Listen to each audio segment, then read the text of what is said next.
Well, good evening, everyone, and welcome to a special edition of Bayou Bets. This is our live NFL draft show for round one of the NFL's biggest offseason night, let's say, live from Kansas City tonight. We are going to be following the draft up and down the first round from right now all the way up until maybe the stroke of midnight when the 31st pick is made. In between, we'll talk some New Orleans Saints, of course, what their pick is. We're going to be out at Saints headquarters several times throughout the night to check in with our writers out there. And we will have up to the minute rumors and odd shifts, all of that for every pick for you. I'm Zach Ewing. That's Jim Derry. Guess I should have said that up top, Jim. But welcome to the Bayou Bets NFL Draft Show. You should also say who's helping us be on the air here today. Absolutely. Which is? Well, we are partnered with Caesar Sportsbook, and we are brought to you tonight. Our coverage of the NFL Draft is sponsored by Tulane Doctors, who are proudly bringing the future of medicine to New Orleans every day. Find your doctor at TulaneDoctors.com. We thank them very much for their support. Looking forward to a great night. Cameron asked, are we showing the draft? We're not showing the draft. We're a second screen for you, okay? We're going to be showing odds. We're going to be talking to our Saints writers and reporters out at the Airline Drive headquarters, and we'll be giving our reactions. So, and we will we also probably will be giving the picks before you see them on the screen. So, yeah, with spoiler our info, alert. Yeah. Spoiler alert. And also, if there is time at the end of the night, depending on if the Saints stay at 29, if they trade up, we may be bringing you Mickey Loomis press conference live as well toward the end of the night. So keep it locked here. Check in, check out, do what you need to do. Your comments live on screen all night long. Tell us who you want the Saints to take. Tell us who you think the top picks will be. As we get rolling, Jim, I will say this. I think the odds, we always say they'll tell you before the draft starts, at least for those top picks. And it is certainly looking like it's going to be Bryce Young at number 1 to the Panthers, followed by C.J. Stroud at number 2 to the Houston Texans. And then it opens up a little bit. Will Anderson, the Alabama linebacker, the favorite to go number 3. Will that be the Arizona Cardinals? Will that be our first trade of the night? That's really where things start to open up. Yeah, we get to look at all kinds of screens. I got TV over here on one side. I got the tweet deck on the other side, so we're going to be following that all night long. And I sure hope it's Bryce Young, because it's so funny. We talked about 2 days ago, well, about 4 days ago, he was minus 300 to go number 1. Then it was like minus 700, went to minus 1,000 on, let's see, today is Thursday. I think I got it Monday at minus 1,000. I'm like, you know what? I better bet it now, because I was ticked off that I didn't get it at minus 300. So I went and put a big chunk down, or big for me, at minus 1,000. Even if it's only going to be a little bit. I'm like, I like free money. Then I went to minus 3,000. And before Caesars took it off the board, it was minus 7,500, which meant you had to bet 7,500 to win 100, or $750 to win $10. That's how sure everyone is that Bryce Young is going first. We've been saying it for months now that the Panthers would be silly, even back when C.J. Stroud took over and was kind of the favorite there to for a little while to be the number 1 pick. I don't know that any of us really believed it, because we said it didn't make sense. So, and most times if things don't make sense, not always. I mean, you look at the Atlanta Falcons. Sorry, Dirty Birds fans, if you're out there. But, sometimes picks don't make sense, and they do happen. But I think the odds are starting to tell us what we're going to see early on. I don't think we knew until maybe an hour and a half or 2 hours ago that C.J. Stroud looks like he's the number 2 pick now. I think we would all be surprised considering the odds and where they are, which means that either the Arizona Cardinals are going to trade out of that pick, or they're going to probably take Will Anderson at number 3. So that was a good value a little while ago. You might still be able to get it on another book. I got it at plus 300 about a half an hour to 40 minutes ago. I don't know what it is now. Can't see it now. But there's some values out there if you want to bet on what you think is going to happen in the draft, including our daily best bets at bet.nola.com. We had them up, and they're still pretty close to the same thing. Yeah, for those who don't know, by the way, when we say minus 1,000, for those who aren't our regular viewers, that means you have to wager $1,000 to win 100, to profit $100. So that means an extreme favorite, almost a lock to be at that point. Conversely, plus 1,000 would be you wager just 100 and you would profit 1,000 if that came true, which means it's a 10 to 1 shot. And that doesn't mean you have to bet 100. You can bet any amount. It's just that ratio. just to give you an example of what Jim's talking about, though, here's what the odds were for the first 4 picks at 11:30 this morning. Okay, Bryce Young was minus 5,000 to be the number 1 pick. He's been a sure thing for a couple days now. Will Anderson was a 5-1 favorite to be the number 2 pick, and we're just talking about 8 hours ago. Now C.J. Stroud is an overwhelming favorite. He's in that minus 500 range. Actually, I think he's higher than that now to be the number 2 pick. And at that point, we didn't know Stroud, Tyree Wilson, Will Levis could be 3 or 4. Those are all still kind of up in the air. It looks like Anderson's going to number 3, but it's certainly changed a lot just today. It goes to show that no one really knows anything until like right before the draft, right? Even the teams that it doesn't matter if anyone knows what they're doing. Hello, Horace. How you doing? Even the teams that it doesn't make a difference whether somebody knows what you're doing or not, they still keep it close to the vest. Like the Houston Texans. There was no reason for them to keep anything close to the vest. And they did. And until about 2 hours ago, you could have got C.J. Stroud at plus money with that number 2 pick. And now I saw that you put it, he was minus 5,000. I mean, and just 40 to 45 minutes ago, he was minus 300. So somewhere along the way, somebody reported, I have not seen it, and I have all the big names up on my screen over here. Someone must have reported, or someone knows for sure that he's going there at number 2 because, and whether it's to the Texans or not, it doesn't make a difference if they make a trade.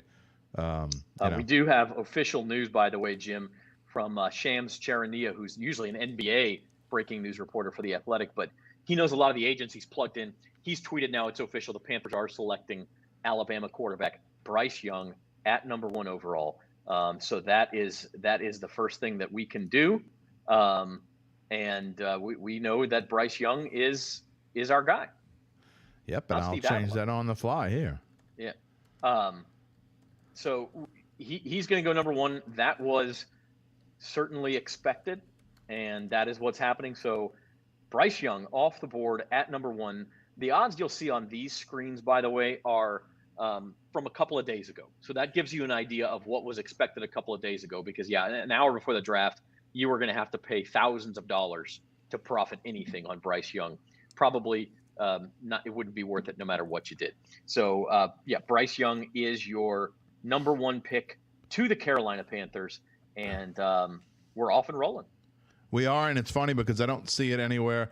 Rappaport and Schefter don't have it. Maybe I should put Mel Kiper put Shams up there. Does he even tweet? Does Mel Kiper tweet? Do we care if he tweets? Don't think so. All right, let's talk a little bit about. I know a lot of people want to talk about the Saints here early in this draft, and obviously, we don't know. And I talked about it on Data 2 with Jeff Duncan this morning. We don't really know how long it's going to be before the Saints pick because they're scheduled to draft 29th. But I would say, just listening to Dunk, just listening to Mickey Loomis yesterday, I think we're to the point now where it's probably a 50-50 shot that the Saints try to make a move. Now, that doesn't mean they'll make a move like Dunk was talking about this morning. As you see, Bryce Young, again, officially the number 1 pick of the first pick of the NFL draft. I think that it's going to be interesting to see if they can find a partner, if it makes it right, and if some of the guys they're targeting, we've seen the defensive lineman odds for the Saints drop from they were about plus 130 yesterday. I think they went to about even money, and until this morning they were about minus 130 and minus 140.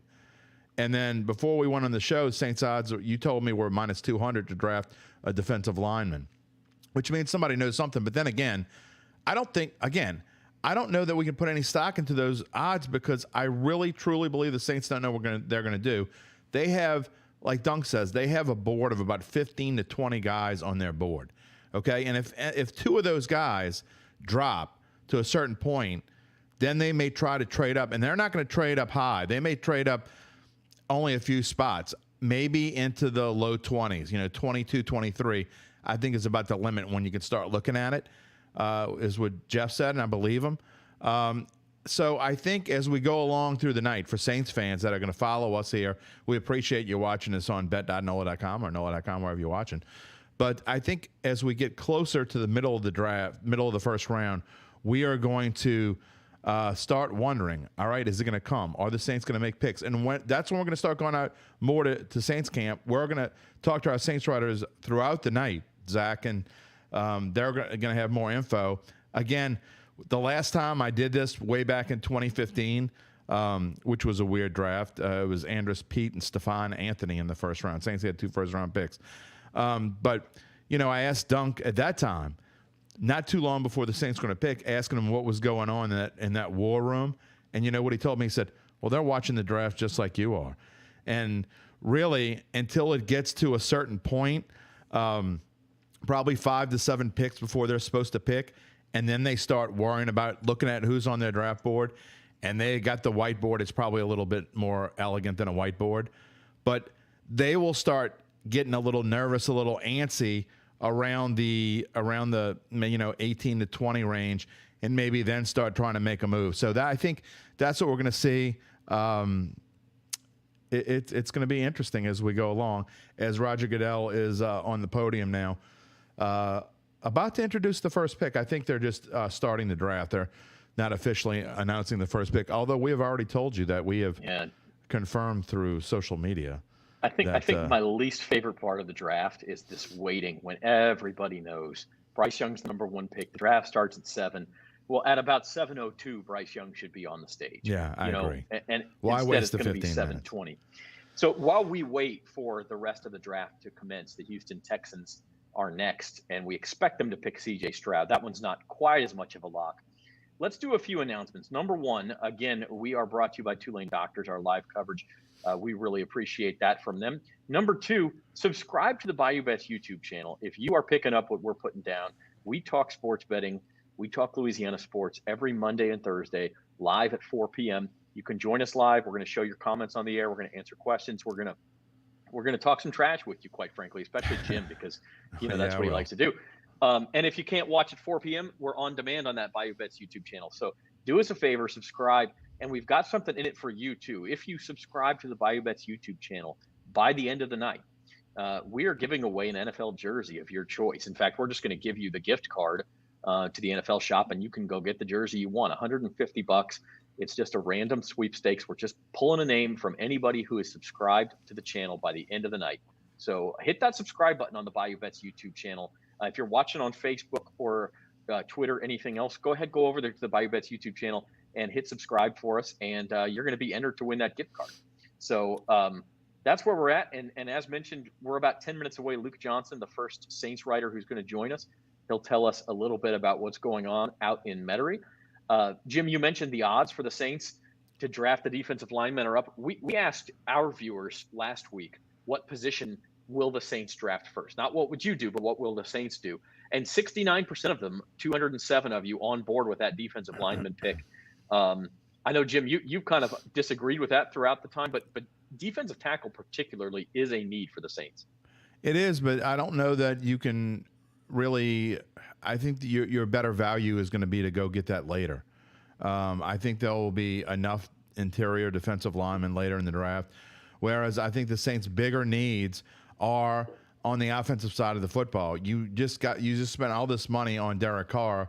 You need to shore up whatever you can. I particularly, I think running back is the biggest need, but that's not going to be something you probably take in the first round. Therefore, I think that either wide receiver or offensive lineman is more likely. Depends on who falls where.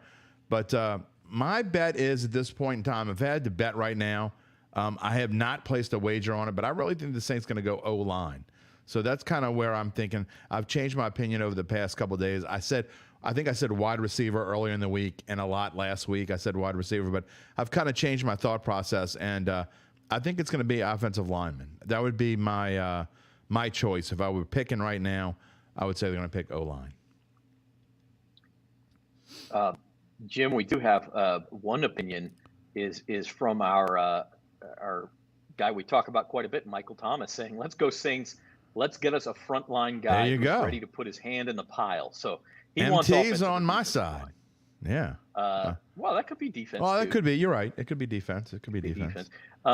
By the way, only people can't guard Mike Follows or mention can reply. I'm not surprised by that. Well, he's getting tired of hearing how hurt he is. He doesn't want to hear any criticism. Come on, Zach. He doesn't want to hear all that. I mean, that's right. That'd be a real shame. Don't get me started. So we are waiting on the number. Early. It's 15 minutes in. Don't get me riled up already. But that's what I see. I already cracked open my first beer. I saw tonight, that. So I saw that. yeah, this is Paris Brewing Company, Well, an American Pale Ale. I So, was going to say, look, I had a proposition for you if you wanted to. I mean, I don't know if this is legal by I don't know what our bosses would think about. So you're my immediate supervisor, so you can shoot me down if you like. But I was thinking before each pick, we could make a prediction. If one of us is right, the other one has to drink. I would love to shoot you down, but I can't shoot that down. I have to accept. Well, I mean, I think we know that C.J. Stroud's going to be picked first. So next, I would say. So we'll start with the third pick. How's that?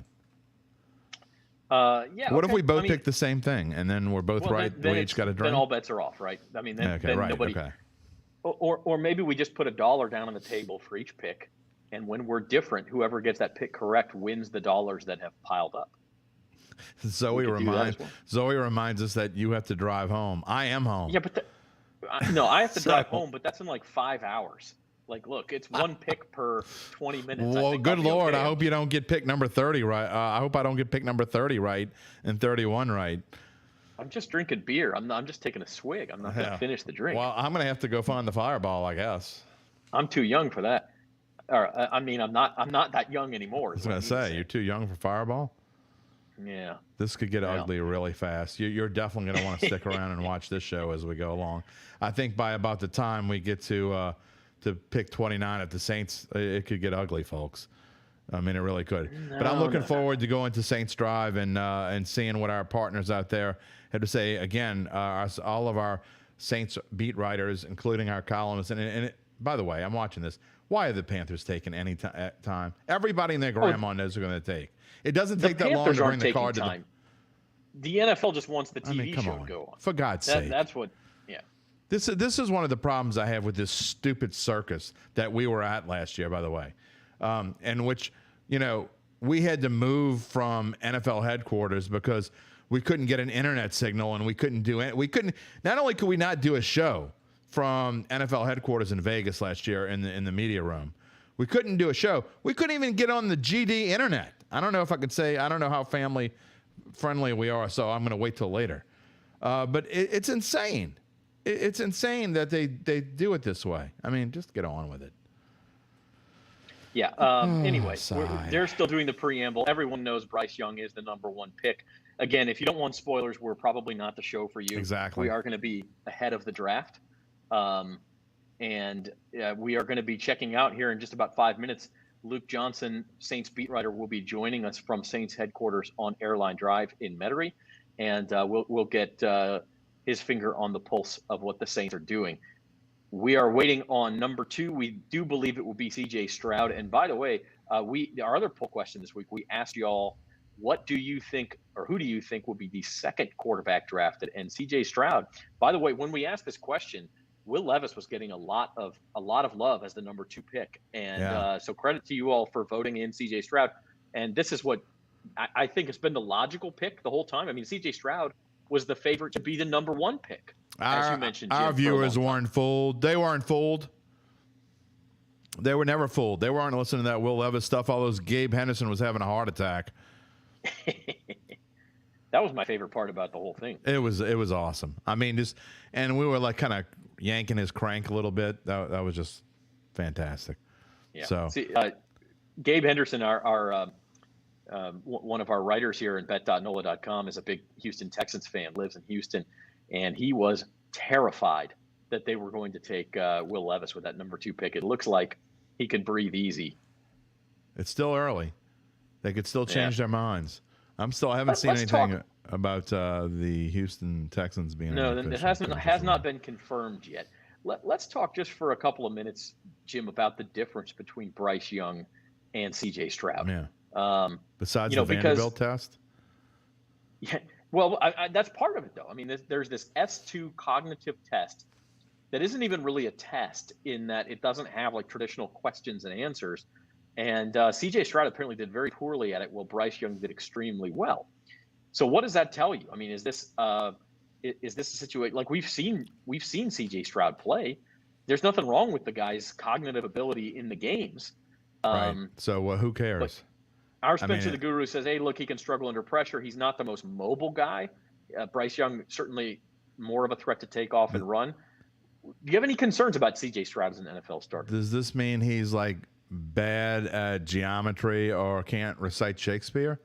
I mean, I don't understand what these tests mean anyway. I don't care what they say. I mean, and Dunk kind of was against me on this, pushed back a little bit. But, I actually think that C.J. Stroud is going to be a good NFL quarterback. I don't know how great. You know what I think about Ohio State quarterbacks. So he's got a backwards check mark against him already in my book. However, that being said, I like what I see from him, and I think he can be a legit NFL quarterback. But when you talk about comparing him to Bryce Young, I don't think there's much of a comparison. To me, another thing we talked about this morning, and Dunk agreed with this, is I think Bryce Young, and I hate throwing these kind of comparisons out to a kid that's never taken a snap in the NFL, but to me, Bryce Young looks like he could be the next Drew Brees.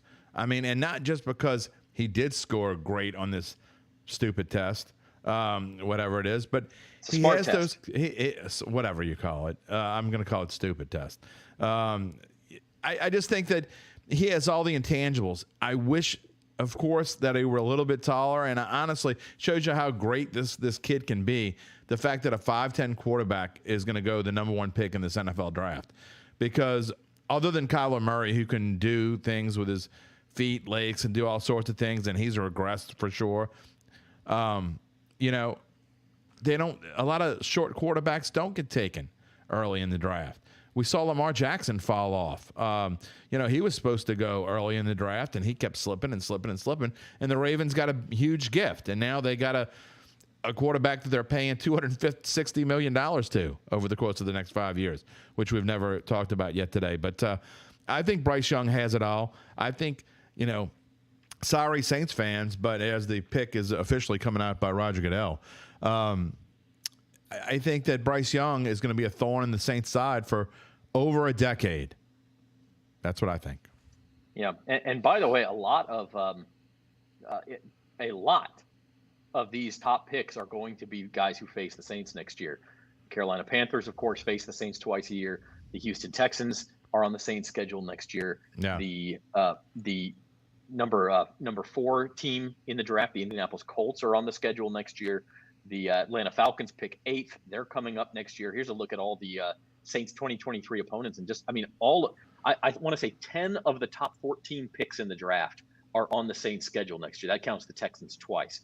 But it's quite a it's quite a draft for Saints opponents. And you look at that schedule and you're like, who? We were talking about this earlier. And people ask me what I think about the Saints this year, and I'm like, I don't know how much better they're going to be, but their schedule is so much easier. When the odds come out, which will happen as soon as the schedule comes out within a week or so, the odds will come out for every game, for all 17 games that the Saints play. I'm betting that the Saints are favored in at least 13 of them, possibly 14. I think they'll be favored in every home game that they have, except potentially Jacksonville, which could be about Pickett. But I think they'll be favored in that too. So it's going to be Jim, let's bring on, let's go out to Metairie for the first time tonight. We got Luke Johnson with us. Luke, welcome to the show. Thanks for having me on, fellas. I'm excited. And long time no see, Luke. Yeah. Well, I'm glad we actually get to talk about real Saints draft picks tonight, rather than going over all the stuff we've been over ad nauseum for a month. Yep, and no Brewers talk, I promise. Sounds good. Go ahead, Zach. All right. Luke, we were just talking about the Saints. I mean, obviously, are going to have to wait a long time to make their pick in this draft. Even if they trade up, it won't be into the top 10, we wouldn't think. But there's a lot of interest for Saints fans. 10 of the top 14 teams picking are on the Saints schedule next year. Like, they're going to see a lot of these players in 2023. Yeah. They're going to see Bryce Young twice. We know that one for sure. There's a lot of pre-draft smoke around maybe Bijan Robinson and the Atlanta Falcons. I think he's a guy Saints fans probably don't want to see twice a year, especially if Arthur Smith is calling that offense. I mean, there's a lot of these guys on their schedule coming up. They're going to have to face like top-notch rookie players, and I think there's been a lot of rookies in the last several years in the NFL making instant impacts right away. I mean, study up on these guys now because you're going to need to know them. Coming up this season. Do we hear any buzz around the Saints? I mean, the odds tell us that defensive lineman is the most likely position. Is that what you're hearing? Is that what you're thinking? Obviously, they have to wait and see who's available, but is that the most likely in your eyes? Yeah, I think so. Just when you look at their history, this is a team that prioritizes getting big guys up front. I mean, I think every single year since Jeff Ireland has been here, they've taken an offensive or defensive lineman in the first round or with their first pick. So, the only exceptions, like the only non-offensive or defensive linemen that they've taken in the first round are Marshawn Lattimore and Chris Olave, and those are years where they took Ryan Ramczyk and Trevor Penning. So when you look at this current roster, I think that's the area that could use the most help right away. And then when you look at who might be available and what the value might be at the back end of the first round, a lot of the projections are putting that, with somebody maybe like Brian Brzee, the Clemson defensive tackle, who I really like, I think would be a good fit. Maybe somebody like Lucas Van Ness or Miles Murphy slips. I just think that could potentially be the area with the greatest value and the highest need. And all those things typically match up to have the Saints pick that area. Luke, if you had to put a number on it, odds per se, what do you think the odds are that the Saints do make a move from 29, whether it be up or down? What's your gut feeling tell you? Like pretty high, right? This is just kind of who they are, and I feel like I'd put it like 4 or 5 to 1, like pretty high. Right. So 4 or 5 to 1 or 1 to 5, I guess. So you think there's a right, minus 400. You think there's an 80% chance put it that way. move? Sorry, this is y'all's expertise, but yes, I think like a 1 in 4 or 1 in 5 chance. Wow. Right. That they make a move. 29 is like kind of a weird spot in this draft. I think we've seen it over and over and over again. We run through these mocks where there's. The players or the teams who are in front of them have like the kind of similar needs that the Saints do, and I think maybe there's only like 20 guys, maybe 15 guys in this draft who I think are pretty consensus first round type of talents, and maybe with a run on quarterbacks or a run on another position, you see one of those guys who they don't expect to be pushed into the low 20s, let's say, is maybe there. Right. And I would expect them to be aggressive if that's the case. Now you got to have 2 to tango, obviously, but look, let's just call it what this is. I mean, Mickey Loomis has traded up, I think, 5 times in the first round since he's been the GM, and or at least since 2006. And then on top of that, their last since 2008, they've made 22 draft day trades, and every single one of them has been to move up. Not all of them in the first round, but they're always trying to move up, and I expect that's the case tonight too. By the way, it is official. The Texans have taken C.J. Stroud with the 2nd pick of the draft. So all that talk about Stroud falling was just a mirage. He is the 2nd pick of the draft. Yeah. Those odds really skyrocketed up there the hour before the draft. Yeah, like everybody's talking about them taking like I don't know, Will Anderson or the Wilson kid out of Texas Tech, and then sure enough, an hour before the draft, all of a sudden he's like minus 1,500 to be the 2nd overall pick. Totally tracks. Yeah, that's about right. Well, Luke, let's have you call your shot, and I know this is an impossible task because we don't even know who will be there. But hot seat, baby, hot seat. Yeah, if you had to guess one player that the Saints end up with tonight, who's your guy? My guy is Brian Brzee. He's been my guy since like March. I think he's going to be there. I think when you look at what they've historically prioritized, it's big, long athletes. He is that, and he's also given them some help at an area where they could really use some help. They signed a couple defensive tackles this offseason, but I don't think either of them have the potential game-wrecking ability that Brzee has. Its potential with Brzee, he got hurt as a sophomore, and then last year he dealt with a lot of bad stuff. He had a kidney infection. His younger sister tragically died of brain cancer, I think it was. So the production's been kind of hit or miss, but he's got all the talent in the world, and they are a team that's really good at bringing that talent out of defensive linemen. So he's my guy. I think if he's there, I think he's the pick. All right. Well, we appreciate you joining us. Maybe we'll check back in with you later in this evening, and good luck with all the draft coverage. Get ready for that trade. Yeah. We'll talk about how wrong I am when they trade back and they draft a running back. Yeah, that's right. Exactly. See All you right, later, thank you, Luke. Luke. All right. Thanks, guys. All right. That is Luke Johnson, live from Saints headquarters on Airline Drive. And as Jim mentioned, while we were talking to him, CJ Stroud, it's not, Jim, you said it was official. I guess it's not official, but it's shams official. I actually think it is official now. It is official. Okay. It's official, Right. official. Like it was official before, but it was Yeah, it was Twitter official before, and now it's official. So, All look, right. I think Well, for our purposes, when we say it's going to happen, I mean, we're not going to say it unless we're sure. I didn't say it until Rap said it. So, I mean, I'd seen it a couple other places that it was done, but once Rappaport says something to me, in my mind, it's done.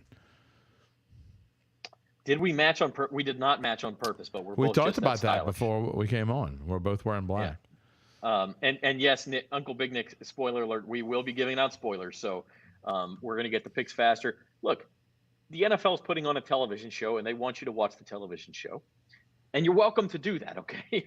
But we're here to find out what happens, and that's what we're going to talk about. So, and we're part of the doing the whole betting odds thing. So, I mean, that's part of what we want to talk about. And you see the odds there, number 4 at plus 200, number 3. Well, I mean, that's a moot point now, but it just goes to show you. I mean, we talked about how we're going to have a tough time updating this as we went along because we don't know what's going to happen. I mean, we've changed this thing from yesterday to today multiple times, and it's just you can't keep up with it. So next year we will find a better way to put a little ticker in there or something, or maybe have you can have 2 different tickers at the bottom. Maybe we'll do that. So.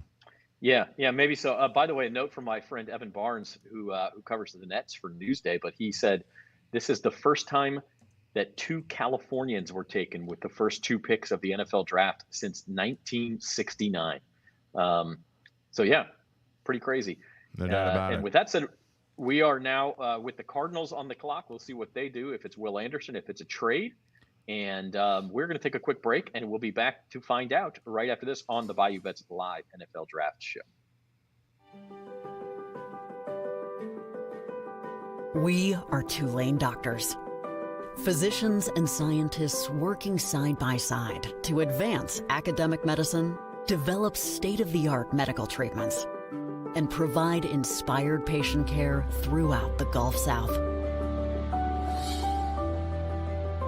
Tulane doctors, the future of medicine is here.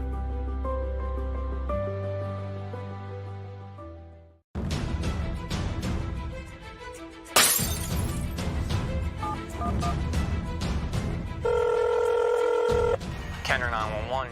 What is your emergency? Someone just broke my window. They're coming in my house. Hurry, I need the police. Hurry. Stay on the line. Officers are on the way. Headquarters 101, we'll put you out to a burglary in progress. 101 quarters Wing Road.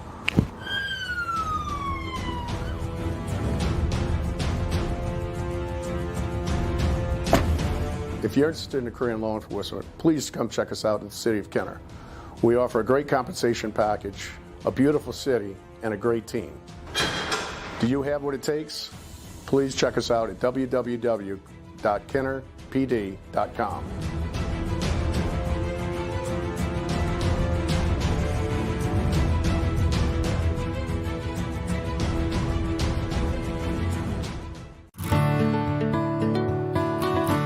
You're going to gain self-confidence every single day, so you'll leave here prepared to succeed.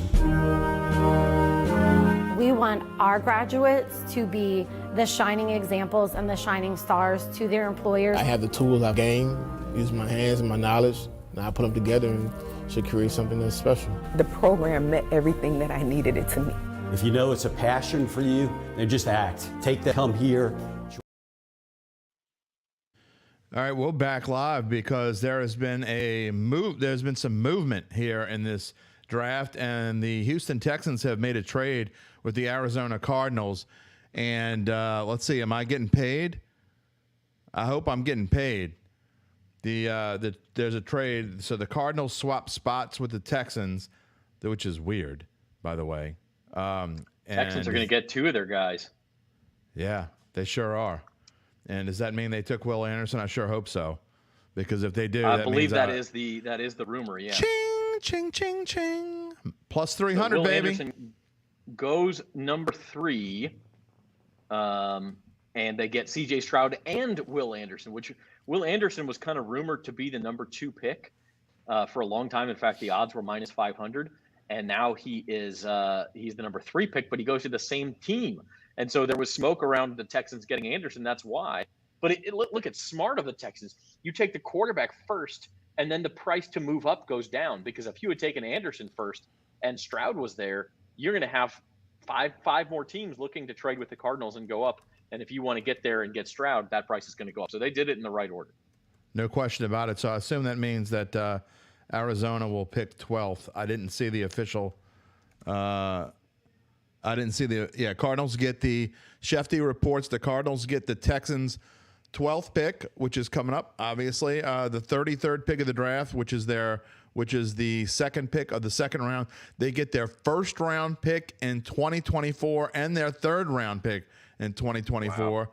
The Texans, all they get back besides the number 3 pick is the 105th pick in this draft, which is the fourth round pick. I think. Okay. Late, well, that's insane. That is a great deal for the Cardinals, who don't really need they need a lot of things, but all the things that they need will probably still be around at number 12. Let me tell you something. I made a bet earlier. Jackson Smith-Njigba at his under 12.5. It was one of our daily best bets. I would be willing to bet that at 12, the Cardinals are going to be looking in that direction. You have a prediction right here. The Cardinals at 12 will take Jackson Smith-Njigba, and I will have another ching on the board.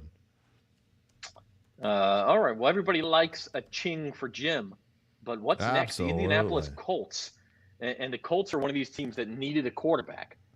So now they've got their choice, Will Levis or Anthony Richardson.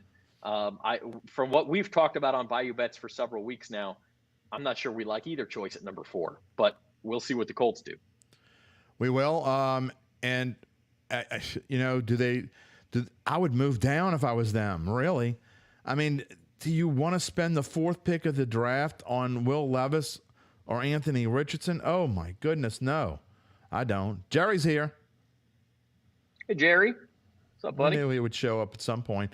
Look, they're in a pickle. This is a weird spot in the draft. I mean, because you start looking at, if you go down and look, and who needs a quarterback? I mean, Seattle doesn't need a quarterback, although they might take one. They could take one. I don't think they would. Detroit certainly doesn't. They're not. Oh, I mean, I say certainly. You can never say that. I mean, but they seem married to Jared Goff. The Raiders just made a move. The Falcons have Desmond Ridder. The Bears with Justin Fields. Now, they could be trades up. But if I were the Colts, I'd be really looking to trade down right now if I were them. That's just me. You are watching the Bayou Bets live NFL draft show. Today's coverage is sponsored by Tulane Doctors, proudly bringing the future of medicine to New Orleans every day. Find your doctor at TulaneDoctors.com. And so what we have so far, quick recap: Bryce Young, number 1 to the Carolina Panthers, as expected. Houston Texans take C.J. Stroud, their quarterback of the future, at number 2. And then they go get Will Anderson at number 3. I like what the Texans have done. I mean, we talked earlier this week. Could you really take Will Levis? And I think you even said it on Monday's show, Jim. It has to be Will Anderson or C.J. Stroud, or this is a failure. And well, they got 2. They got both. Yeah. That's insane. I mean, Gabe Henderson's got to be doing cartwheels in his living room. I mean, if you're a Texans fan right now, you are ecstatic. I mean, I know you gave up a lot, so I don't normally give a thumbs up to a trade where I think you're probably, in the grand scheme of things, not getting the right value. But in this case, if I'm a Texans fan and you're trying to build, you know what? As bad as they've been, I don't know that they're that far off, because they competed. Look, they took the Chiefs all the way to the brink. And who did they beat? They beat somebody really good right after that. I can't remember who it was now. But if you go through their season and look at their schedule as they went along, they played much better in the second half of the season. They beat the Titans, right? they beat the Titans, but they beat somebody else that was actually pretty good. The Titans ended up not being very good at the end of the season. Jacksonville maybe, but I tell you, the Texans are going to be much, much better. And Nick asked, feel free to ask any questions, by the way, while we're going on here. If you missed something or you want to comment or you got a prediction or whatever it is, feel free to put it in the comment section. We will show it. Uncle Big Nick, yes, I think the Cards go wide receiver. That's exactly what I said. I have a bet on Jackson Smith and the Jigba to go either to go 12th round or earlier, and I'm really, really liking that bet right now because I think that's exactly where the Cardinals go. And the Colts pick is in, so they did not trade the pick. I have not seen what they picked yet, but the pick is in. We're going to find out any moment now what they've taken. The number 12 pick, by the way, you can get odds in the market. Offensive line is minus 240 at number 12. So we'll see. We'll see. Now, of course, Jackson Smith and Jigba could go higher than that as well. But yeah, if you think about this too, Alabama 1 and 3 in the draft. The number of SEC players in the first round, the number for that was 10.5, and that was juiced to the over. We've already got 2, both from Alabama. I think that's going to go way over. Well, we're about to see if the Colts are going to keep being the Colts, because I got to say, I think if you take Will Levis, and I think that's who it's probably going to be, I think you end up being the Colts. I take it that's a bad thing. Yeah, I mean, has it been a good thing since Peyton Manning left? I mean, all they've had is Andrew bad luck. Yeah. I mean, they've done nothing. I mean, they tried. What's the Oklahoma quarterback? Sam Bradford. He got hurt right away. And since then, here we go. Albert Breer of Monday Morning Quarterback. He said in NFL Network, Colts will take Florida quarterback Anthony Richardson. That is insane. That's even worse. That is absolutely and utterly insane. That is the worst top 5 NFL. And look, if I get proved wrong, play this back for me. Zoe, record this. Play it back for me whenever you want. This guy he couldn't play in the SEC. How's he going to play in the NFL? This is a horrendous. This is worse than Will Levis. As we said, he hit the ceiling of the Florida practice facility from sitting on his butt. He hit the ceiling. So he's got a strong arm.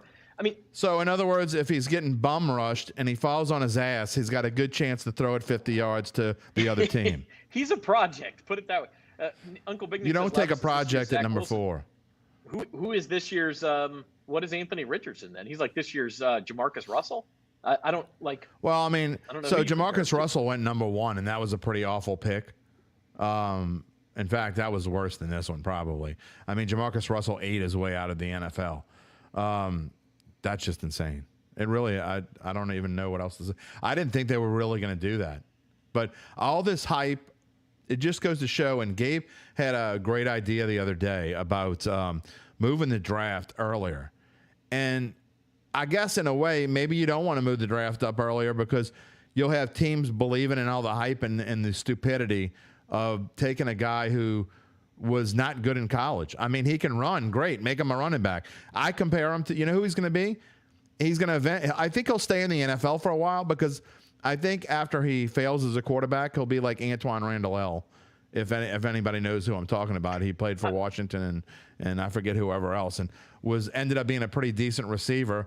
And then they used him kind of in a Taysom Hill type role, but obviously in a much faster player than Taysom Hill. But I think this is a ridiculous pick. I really do. I will say this though, Jim. I mean, look, Shane Steichen, the new Colts head coach, he was the offensive coordinator with Philadelphia. And a lot of people were saying exactly what we're saying right now a couple years ago about Jalen Hurts. Oh, he's not going to make it. He's an athlete playing quarterback. That's completely different. Jalen Hurts wasn't even taken in the first round for those very reasons. So Jalen Hurts and Anthony Richardson aren't even close to one another. Anthony Richardson was a more highly rated prospect than Jalen Hurts was. Will he end up being as good? Probably not. But Shane Steichen was able to get the most out of Jalen Hurts. Could he do the same thing with Anthony Richardson? I guarantee that's what the Colts are thinking. Whether they're right that's or not. Someone with an ego. That's what that is. They're either going to look very smart or they're going to end up in the unemployment line. Yeah, well, I guess you can guess which one I think it's going to be. But that's ego. I don't have to guess. That's exactly, to me, that's what it is. It's ego. It's Shane Steichen with an ego saying, I can turn this guy into Lamar Jackson, and you're wrong. I mean, this guy isn't a speck on Lamar Jackson's keister. He just isn't. And he's not. I don't think he's going to be. I don't see where it's going to happen. So, and Rapp says the phones are ringing in Seattle. I bet they are. Seattle's a team that easily could trade down. I mean, they were pretty good last year, surprisingly so. But how much does Pete Carroll have left in the tank? How long is he going to be there? That's my question with Seattle. So, very interested to see what they do here. And if someone thinks they have an absolute must at quarterback, then trade up with one of these coming teams, because it's your shot at Will Levis, for God's sake. Yes, trade up into the top 5 or top 7 to get Will Levis, another guy that's going to be a bum in the NFL. I guess I shouldn't be calling. I said I shouldn't call Zion a bum, so I guess I shouldn't call Will Levis. I think he's going to be a bum. So I'll change the word bum to not good. By the way, the Colts take Richardson.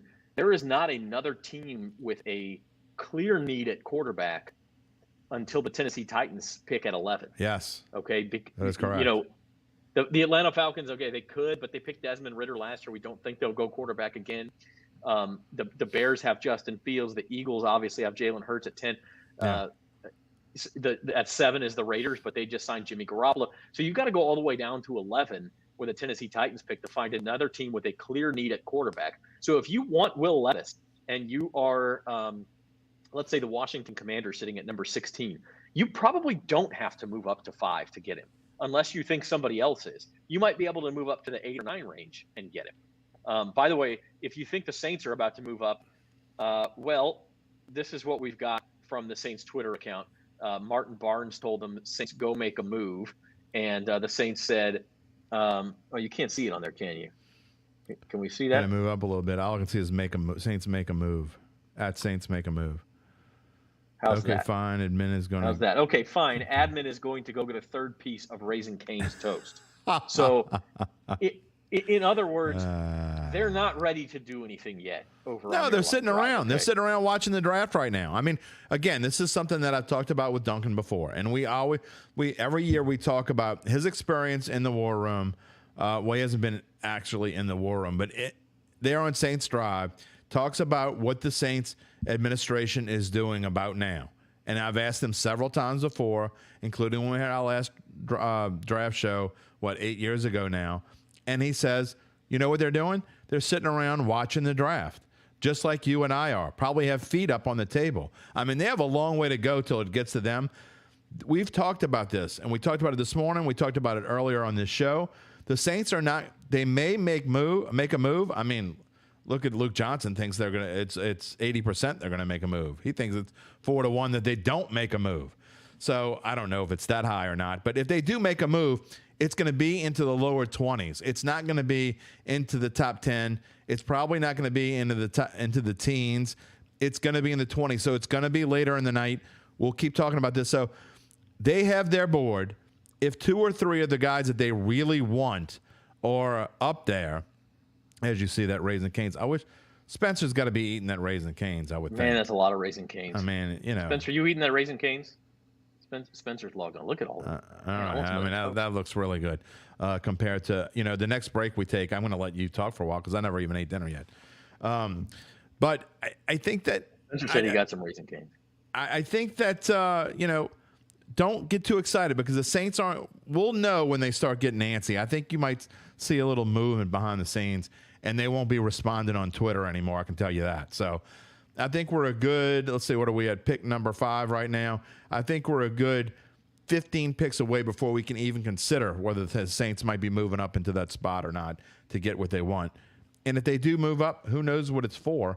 Again, we've talked about it. I think they go offense. Most mock drafts, and I think you think they're going defense. We shall see. I know Mike Triplett, I was joking this morning on Datitude that the only thing Mike Triplett hasn't even mentioned an offensive player. Won't even mention an offensive player. He wouldn't even respond to the joke that I cracked to him on Twitter. He responds to everything. And he is so locked in on defense. He is so sure it's going to be a defensive player. And we've seen those odds change for the Saints to -200 maybe he's right. Maybe he's not. By the way, the Seahawks did not trade the pick. Their pick is in. We'll see who it is in just a minute. The favorite for that pick, the heavy favorite all day has been Jalen Carter, the Georgia defensive tackle. So we'll see if that's what it is. But yeah, I don't think if you need to trade up for a quarterback, unless you are afraid everyone else is going to do it too, you don't need to do it yet. There's not another quarterback needy team for a few picks. So Anthony Richardson goes 4. Again, like his ceiling is the guy becomes Donovan McNabb, as Uncle Big Nick said, or he becomes Jalen Hurts under Shane Steichen. The downside is, like you said, he becomes Antoine Randall and doesn't stick at quarterback. He's a tremendous athlete. He's going to have a spot in the league somehow. Which may end up being okay. I mean, that may end up getting him a career. As El Rey says, another regular, we thank you for joining us. El Rey has been on Bayou Bets show. He watches Bayou Bets, and he watches Datitude. It still blows his mind that potential outweighs results so much with Anthony Richardson. I couldn't agree more. I mean, okay, somebody's got great potential. To me, if you want Anthony Richardson there, you trade back, and unless you're just that much in love with him that you gotta have him, it is really surprising to me. Meanwhile, to me, the Texans have had just an incredible night already. They can go back and start drinking champagne because I think they've done it. It just goes to show you, in the matter of 20 minutes, how two teams can do so differently. One to me going up, one to me going down. I thought it was that way already. Wow. Okay, Jim, we have confirmation now on the Seahawks pick. They are not taking Jalen Carter. They go secondary. Illinois cornerback Devon Witherspoon will be the pick at number 5. Wow, that is way up higher than anybody thought he would go. Well, a lot of people had him at 6. A lot of people had him at 6. Yeah, but what I've been seeing lately is that he was going to go, and I had seen that as well. But what I'd been seeing lately is that he was going to go down closer to 10, and that the Eagles were hoping to get him. But man, that's interesting. Yeah, that's very surprising. And so now the Las Vegas Raiders next, or excuse me, Detroit Lions are next at number 6. Then the Raiders at 7. So Devon Witherspoon. I don't think that's a bad pick. I mean, that to me, that's at least one. Man, if you're the Lions and you really did want this guy, though, I mean, you're probably thinking we don't need to trade because they're not going to take a cornerback there. But Seattle's been known, look, throughout history when they've been good, we know that Seattle's defense is they've taken a major step backwards. Low blow, El Rey. Oh, gosh. that is a low blow. Well, I mean, now do the Lions take Jalen Carter? I mean, they've already shored up. They took defensive lineman, obviously, at the top of last year's draft. Did they really shore up defense there? Or is Jalen Carter the one that sits in the green room sweating? Well, I'll tell you who will take Jalen Carter if he goes that far, I think, is the Chicago Bears at number 9. They'd be thrilled. I agree. That's a guy who potentially could have been like a number 1 type pick. And the Bears got a haul from the Panthers and could still get him at 9. Are you kidding me? Yeah. But I agree with you. I think the Lions may take him. That's a look. And I think you may see somebody trade up. And look, Jalen Carter, the Saints would love that guy. They just don't have enough capital to get this high in the draft. But if they could take any player, that might be the one. I mean, it would cost the Saints their first this year, their second this year, maybe a third this year, and their first next year. And you can't do that. It'd be a Ricky Williams deal. I mean, and the guy's a good player, but he ain't and they need him. Yeah. But yeah, he would cost probably too much for them at this point. So, well, I wouldn't be surprised if the Lions take the rest of their 5 minutes on the clock here because they don't know what the heck to do now. So if that's what they were going to do. I mean, it's always interesting. You know, Duncan and I were talking this morning about some different players, and one of them was Andres Pete and Cesar Ruiz. And I think in both cases, the Saints had a pick ready and thought they were going to get whoever it was they were ready to pick. And I know with Andres Pete, they thought they were going to get Brandon Scherf. And so they were ready to go to the podium with the pick, and then they get snaked both times. So sometimes it doesn't work out, and it happens to every team. It's, you know, almost everyone watching the show has done fantasy drafts before.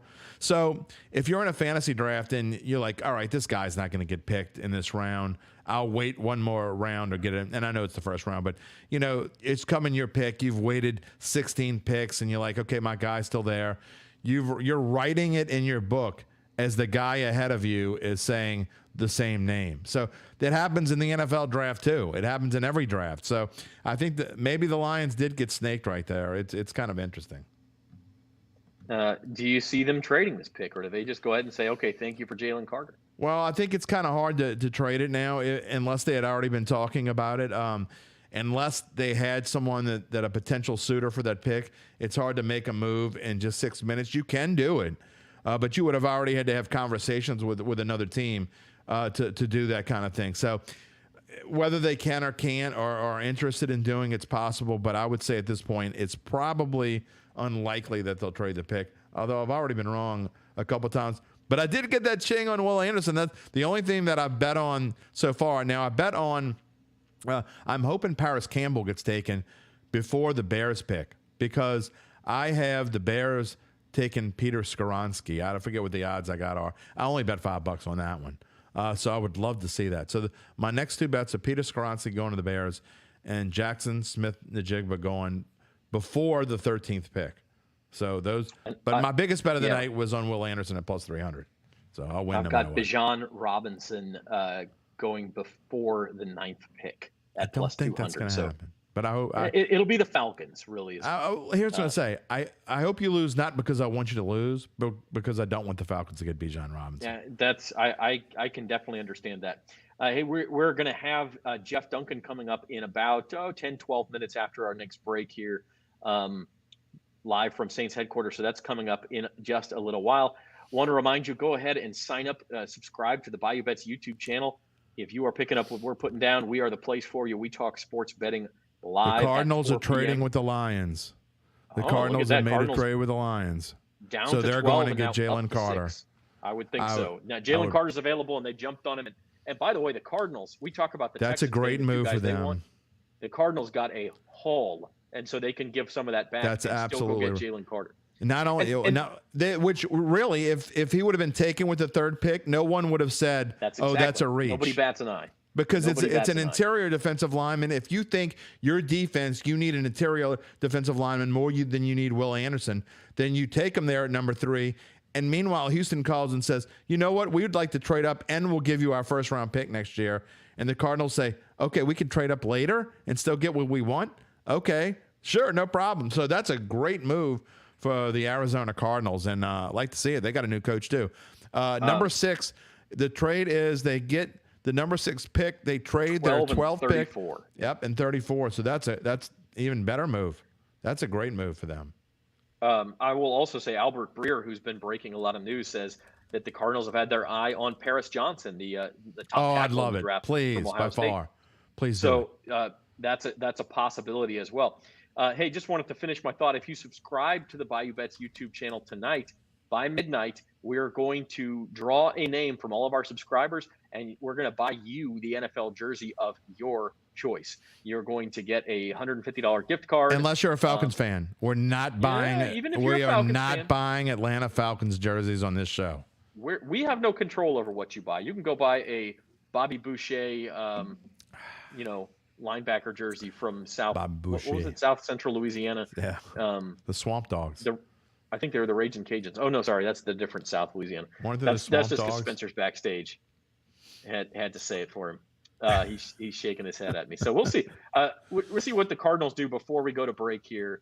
I think it's either going to be Jalen Carter or Paris Johnson. Come on, you're either Paris getting Johnson. the top defensive tackle or you're getting the top offensive tackle. Well, and again, if they take Paris Campbell, then my pick of Peter Skoronski to the Bears is looking a little bit better. Although Jalen Carter, if he slips to 9, I don't think there's any way the Bears pass on him, like you said. Yeah, I think Uncle the Bears Big Nick wants to know what if he's already subscribed. That counts, right? If you're already subscribed. If you're already subscribed, you are entered. Yes, you just have to be subscribed by the end of the night. But we don't have jerseys that small. I don't know if you know this, but UBN has lost a ton of weight. He's going to be slimming down. I don't know if we're going to be able to find him a jersey in that small size that he's been I think wearing. they sell Las Vegas Raiders Jimmy Garoppolo jerseys that small, though. I think he can get that. So buy him a Jimmy G jersey. Yeah, let's get him a Raiders Jimmy G. I can't. There we go. Finally got it off the screen. I think we were doing it at the same time. Oh, okay. Is that what it was? We were playing bingo with one another. All right. I think the pick is in, so we're going to find out very shortly. I'm surprised I'm not seeing it here on Twitter. We were supposed to be giving these Cardinals spoiler are alerts. taking Paris Johnson. They are taking Paris Johnson, the Ohio State offensive tackle. So That's this a is working out surprise. really well for anybody who wanted Jalen Carter. I mean, the Raiders could take him. The Falcons could take him at 8, by the way, although they already signed David Onyemata from the Saints. Yeah, well, I mean, that does, we lost Zach. There's Zach. No, Zach? I'm here. I'm sorry. Okay. I'm here. They signed. This is in reference to the Jimmy G jersey. He's already got Angel Soft at home. So, okay. Well, all right. So Paris Johnson does cash that under 9.5 at -320. Yes, he does. He is the number 6 pick to the Arizona Cardinals. So the Cardinals go from 3 to 12, back to 6. They lose this year's second rounder. They lost number 34, but they picked up a first rounder for next year in the process. Yeah, I mean, look, I think they probably would have been better served to take Jalen Carter, but I'm not going to bash this pick. This kid's a monster. I mean, this is a left tackle to me for you for the next, who knows, 8 to 10 years if he stays healthy. So I'm never going to look unless you have multiple needs and like a dire and you pass up on a quarterback or a top-notch skill player or something. I'm never going to say you go out and get the best left tackle in the draft. You made a mistake. That you just can't do that. You can't say that. Yeah. So yeah, right now the guys, the stories of this draft. You can't be surprised about Jalen Carter dropping though, Zach. And Will Levis, both expected to be in the top 5 or 6 picks now. They may fall. I think Carter will get picked before Levis at this point, but we'll see. Boy, I think if you're in the AFC South, can you imagine that the AFC South potentially could take Anthony Richardson and Will Levis in the same division, and Jacksonville just starts cracking up laughing? I mean, the Jaguars and the Texans. The Texans get C.J. Stroud. I mean, I'm not saying Trevor Lawrence is anything special because I think he's just okay. But I mean, compared to those other two clowns, I mean, he's going to be. I mean, if there was all division awards, it's going to be one of those two guys because it's certainly possible now that Levis slips to 11 and Tennessee gets him, because you would have to think that's what they're going to do. And if that's the case, Jim, the Saints would have 3 first-round rookie quarterbacks on their schedule next year. Yes. The Titans, and well, in fact, 4 games. The Panthers twice. And if you don't count Ritter, another one. Well, he's not a rookie, but certainly a young quarterback. And then Jordan Love, who's going to be a first-time starting quarterback as well for the Packers. So very interesting stuff. We're going to take a quick break. We'll be back, and when we do come back, Jeff Duncan will check in from the Saints headquarters on Airline Drive, and we'll get his thoughts on what's happened here early in the NFL draft and what the Saints might be thinking later. Stick with us here on Bayou Bets. We are Tulane doctors. Physicians and scientists working side by side to advance academic medicine, develop state-of-the-art medical treatments, and provide inspired patient care throughout the Gulf South. Tulane doctors, the future of medicine is here.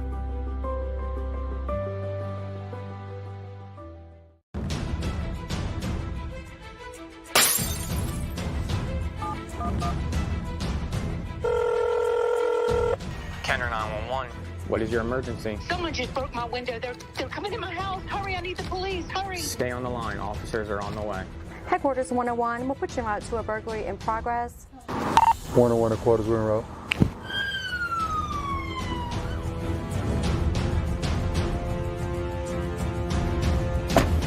If you're interested in a career in law enforcement, please come check us out in the city of Kenner. We offer a great compensation package, a beautiful city, and a great team. Do you have what it takes? Please check us out at www.kennerpd.com.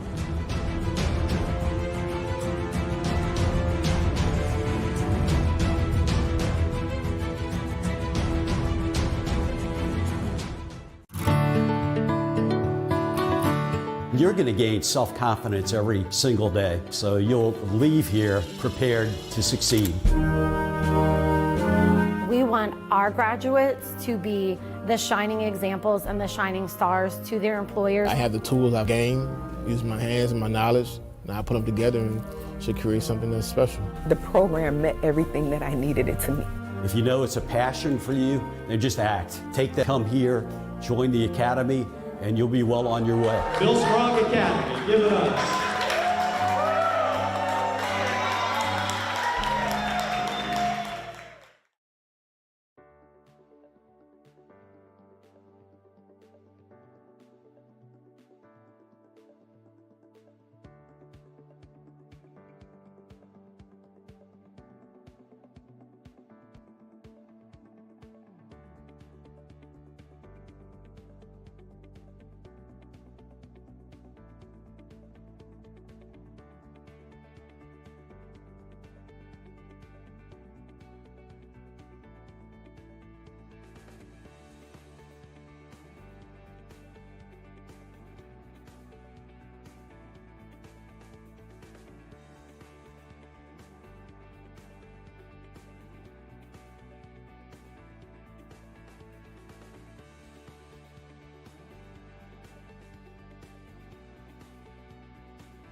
Well, welcome back to the Bayou Bets Live NFL Draft Show. We are back with you, and we are awaiting the Las Vegas Raiders on the clock at number 7. I think I jumped the gun. I was typing in. I thought they said Christian Gonzalez was the pick. I'm like, what? That certainly was one of the picks one of the guys that they were looking at, Christian Gonzalez. Well, I took the ticker off just in case. I don't want to jump the gun. Yeah, could be Jalen Carter. Could be Peter Skoronsky from Northwestern. Oh, that would be phenomenal. So lots of good choices there for the Raiders.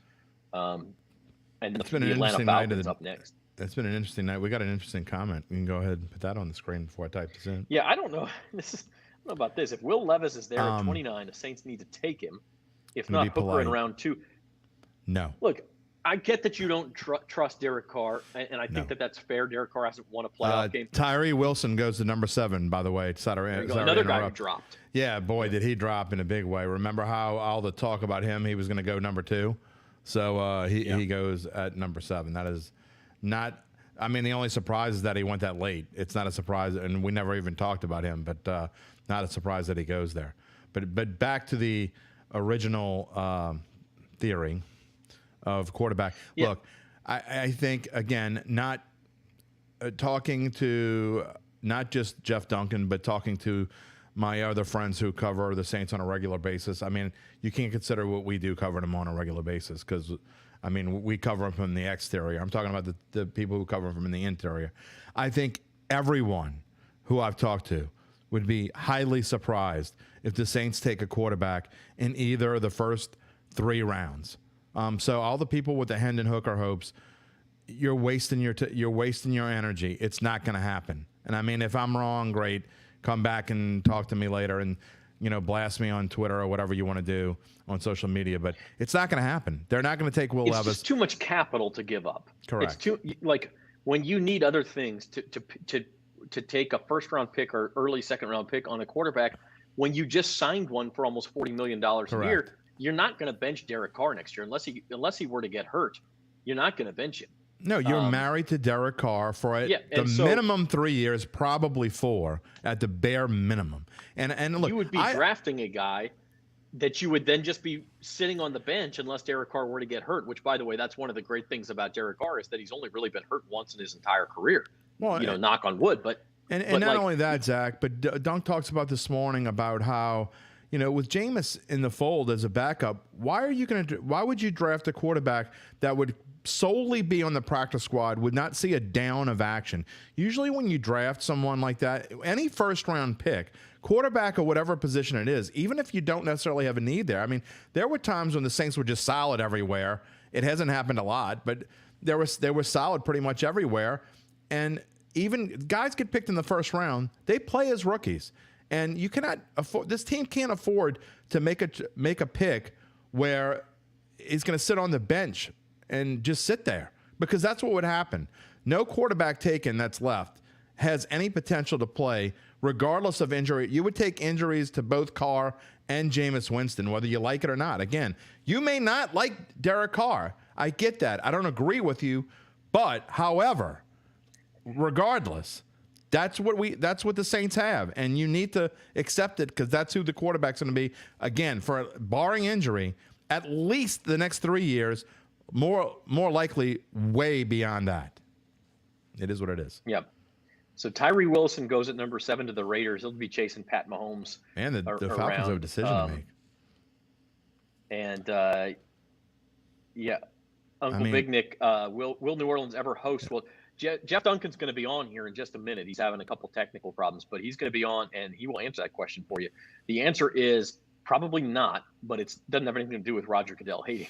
It's right, and I don't think anyone thinks that's the reason. UBN's not being totally serious there. Oh, no, he likes to stir pots, and that's okay. And the reason why, basically, is there's too much going on in New Orleans at this time of year. I mean, the city is already a zoo, and I don't think there's any way the Saints and the NFL could even try to host the NFL draft at this time of year with the first week of Jazz Fest. It isn't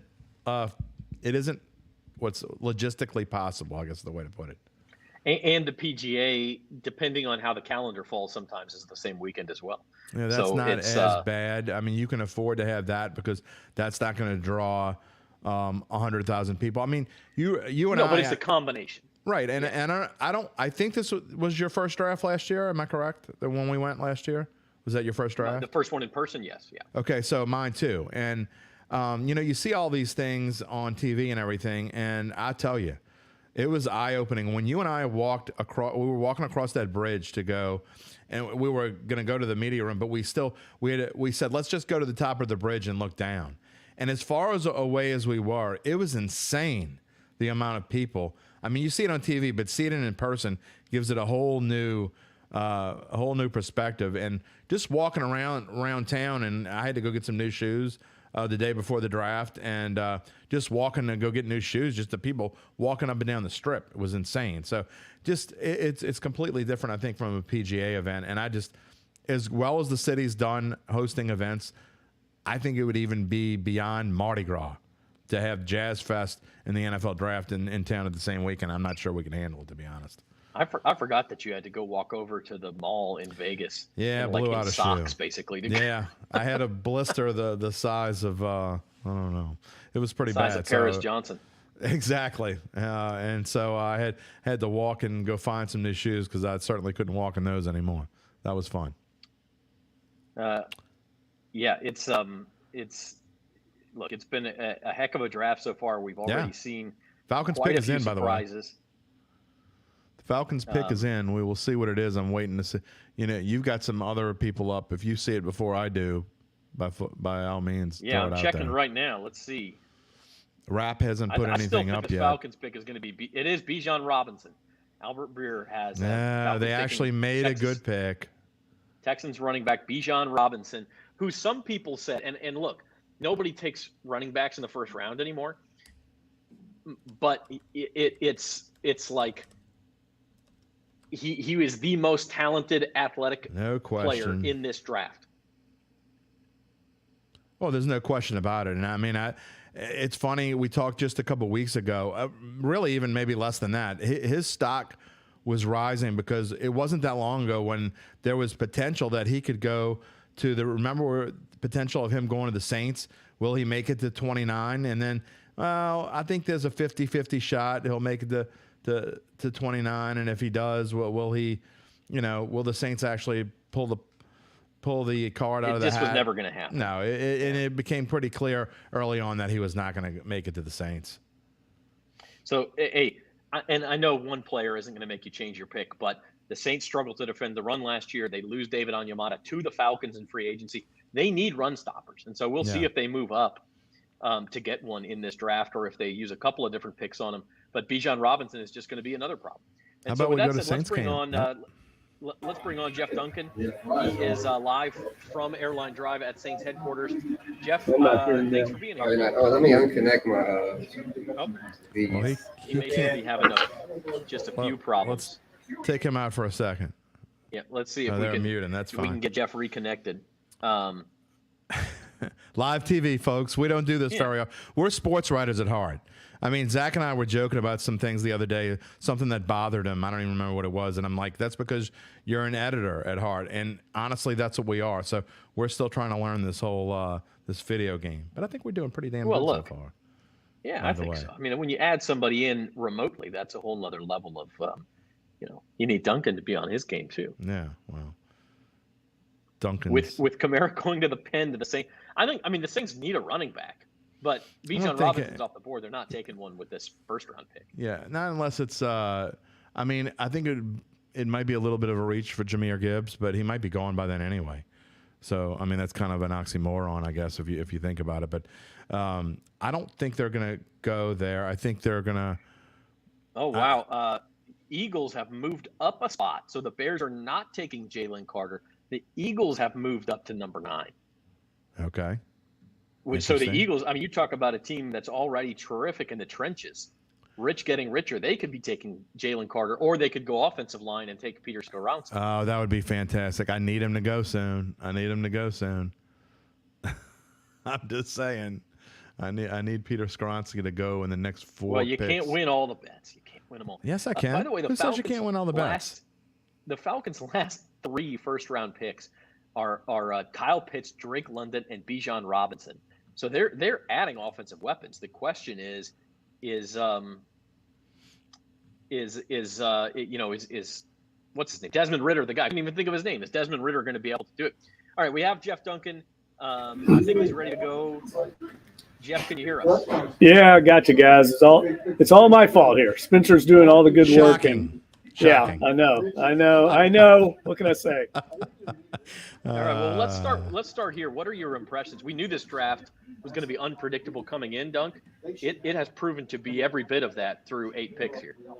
Yeah, that's exactly, Zach, my column for tomorrow's Times-Picayune is once we got past pick 1, I think the uncertainty began, and I don't think anybody saw the Houston Texans going 2 and 3 and making all those moves.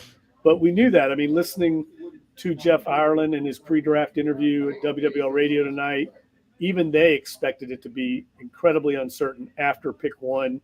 They said they spent way more time in the days leading up to this draft going through mock scenarios, and they said it was by far the most uncertain, probably first 15 picks that they've ever encountered. Hate to interrupt you, Dunk, but it is going to be Jalen Carter. The Eagles have traded up to number 9 ahead of the Bears, and they have selected Jalen Carter with the 9th pick of the draft. So we wondered how far he would fall, and he falls to 9, and the Eagles probably think they got the bargain in the draft, and they just might have. Yeah, and look, they pair him up with Jordan Davis, another former Georgia Bulldog along the defensive line.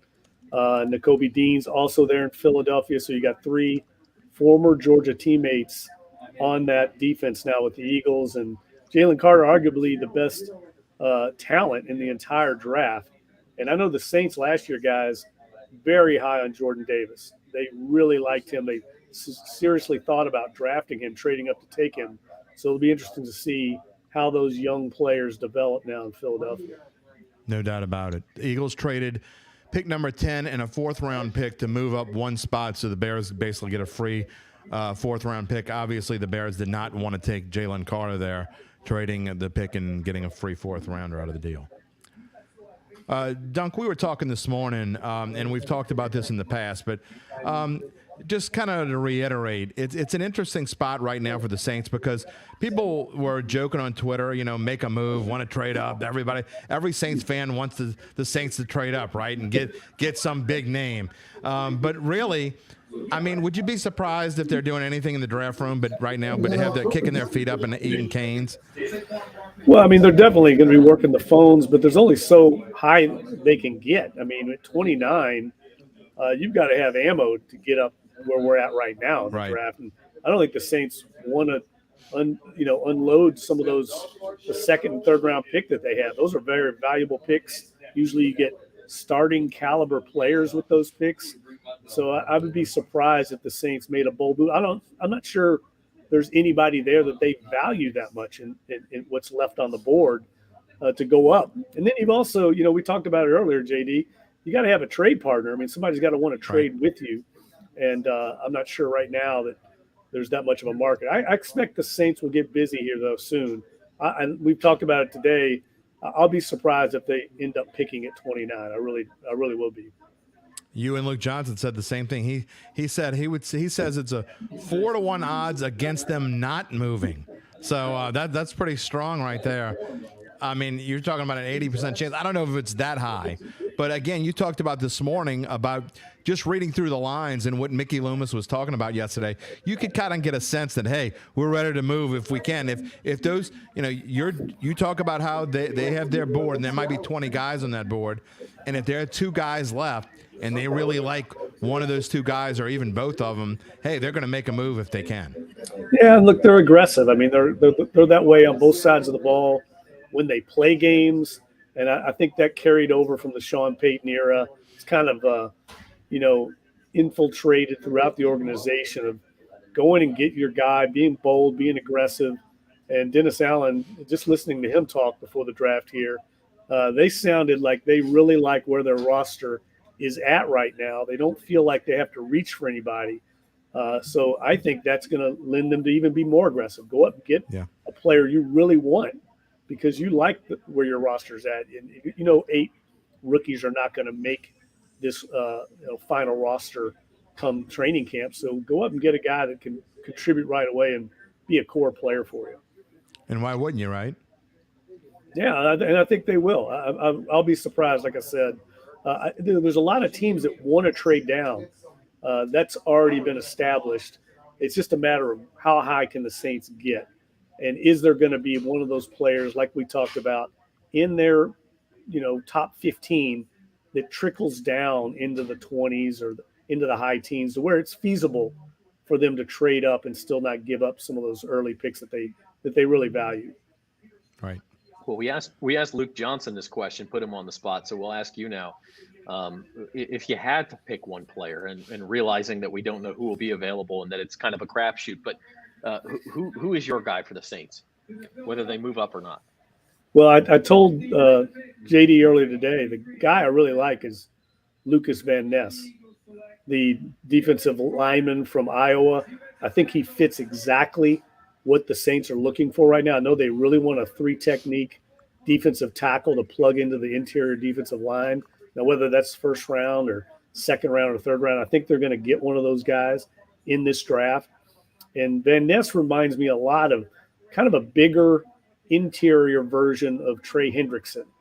He's just a high motor guy that makes a lot of plays with effort, and he's got the right football makeup. I think he's a young player. He's, I think, a redshirt sophomore out of Iowa, a guy that I think has a lot more growing to do and a lot more improving to do. And he also has position flexibility. He played all over the defensive line, can play inside, outside. I know that's a big value for guys like Dennis Allen. They love versatility, position flexibility. So this is a guy that I think a lot of teams in the league value, though. So they may have to go up high to get Lucas Van Ness. But if he starts dropping, Zach, like if he's available like in the high teens or 20s, he's still there, he's the kind of guy I could see them go get. Yeah, very, very interesting. Want to ask you about the Falcons. They take Bijan Robinson, and I'm looking at social media, and half of everybody seems to think this is a great pick. They have Drake London. They have Kyle Pitts. They're surrounding Desmond Ridder with what he needs to win. They bolstered the defense. They're contenders now. And the other half of people is saying, "Oh my God, you're just adding sand to the beach by drafting a running back to that roster. Running backs never put anybody over the top." Which side of the fence are you on there? It's a running back, but he's also supposed to be just super talented. Yeah, look, he's one of the top 5 players in the whole draft. If you listen to most analysts, I think it's a great pick for the Falcons. I mean, now, does that put them over the top? I don't think they're done building in Atlanta. I mean, they're a year or two away from being where they want to be, but it fits what Arthur Smith likes to do with his offense. I mean, they're kind of a ground-based. Sorry to interrupt. Let me interrupt you real quick, Dunk. The Bears have taken an offensive tackle, but it's not the one that I thought, and this is a surprise. Maybe the first surprise of the draft besides Anthony Richardson. Offensive tackle Darnell Wright of Tennessee is the pick. So that is surprising to me.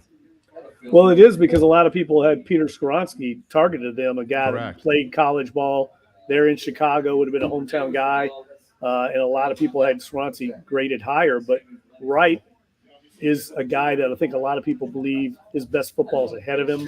2 or 3 years, he may end up being a dominant prospect, whereas maybe Skoronski's already kind of tapped into his potential right now. So that's a projectable pick. A lot of people will look at that years from now and see if they made the right selection.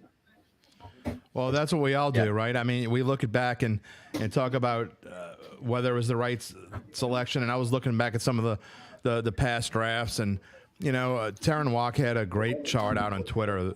We talked about it this morning about how well the Saints have actually done, and the picks that they have made over the past, I think, 10 or 11 years, they have the most starters from their first 3 rounds across the NFL of any team that's drafted. And just looking back, some of the drafts I was looking back, 2017, you get Marshawn Lattimore and Ryan Ramczyk in the same draft. I mean, just these guys know what they're doing. And you talk about the presence of Jeff Ireland, and ever since Jeff Ireland has come to New Orleans, it's been a completely different ballgame. Yeah, they got a great scouting department. I mean, Jeff gets a lot of the credit, and rightfully so. He heads up that department, but that whole staff is really good, and they leave no stone unturned. And if you listen tonight, Joe Woods, the new defensive coordinator, who's been around the league for 20 years, been with a lot of different organizations, he said this is by far the most impressive pre-draft preparation of any organization he's ever been with. And that says a lot considering he's a veteran coach. It speaks highly of Jeff Ireland and the system that he's put in place. It came from Bill Parcells. It's time-tested. It's something that's been around this league for decades, and it's proven in the results the Saints have had. They have very few busts.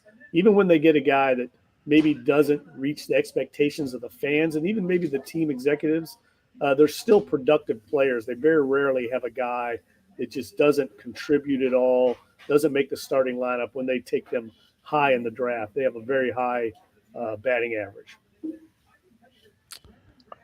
Yeah, no doubt about it. No doubt about that. I will say one thing that seems to be breaking right for the Saints so far is that defensive linemen, outside Jalen Carter, Will Anderson, okay, those guys were always going to go early. Same thing with Tyree Wilson from Texas Tech. But it's taken to pick 10 to get through those top 3 guys. So if they do want a defensive lineman, maybe a Van Ness or somebody does slip to a spot where the Saints are able to move up. Yeah, I agree with you, Zach. And I think, somewhere along the line here, Will Levis is probably going to go. That's going to be another selection out of the way that's at a position the Saints don't really necessarily need. So I think so far it's gone well for them. And I think as these quarterbacks go off the board, it will promote, I think, a little more movement here. And this is where we start to see a lot of trades in this kind of, say, pick number 12 to about 20. You see a lot of trades typically in past drafts where teams are willing to go down at the end of the first round, and teams like the Saints, who are at the end of the first round, are willing to go make a bold move up. So I expect this next hour or so to be even crazier than what we've already experienced. You'd have to be wouldn't you think you'd be surprised if Tennessee did not take Will Levis with the next pick? Yes. I mean, see that happen. And all this talk, to me, it's interesting. What I also find interesting is all the talk about, New England not being happy with Mac and maybe they move up. And obviously they're going to settle with him unless they make a move later on. or make a pick later on. Maybe they're in the Hendon Hooker sweepstakes to take in the second round or something along those lines. But all the talk of New England, I guess they're happy with where they are. Yeah, Tom Curran, who I really trust, a longtime colleague, worked up there forever, really wired in with that organization. I mean, he came out earlier tonight and said they're not trading Mac Jones and they're not going to take a quarterback in round one. Now, that doesn't mean they won't take one in second or third round, but I trust Curran. He's got great sources up in Boston. We had the over-under on trades in the first round at 5.5, and I think we were way off. Yeah. I mean, we're going to be way off. We're already at 3, right?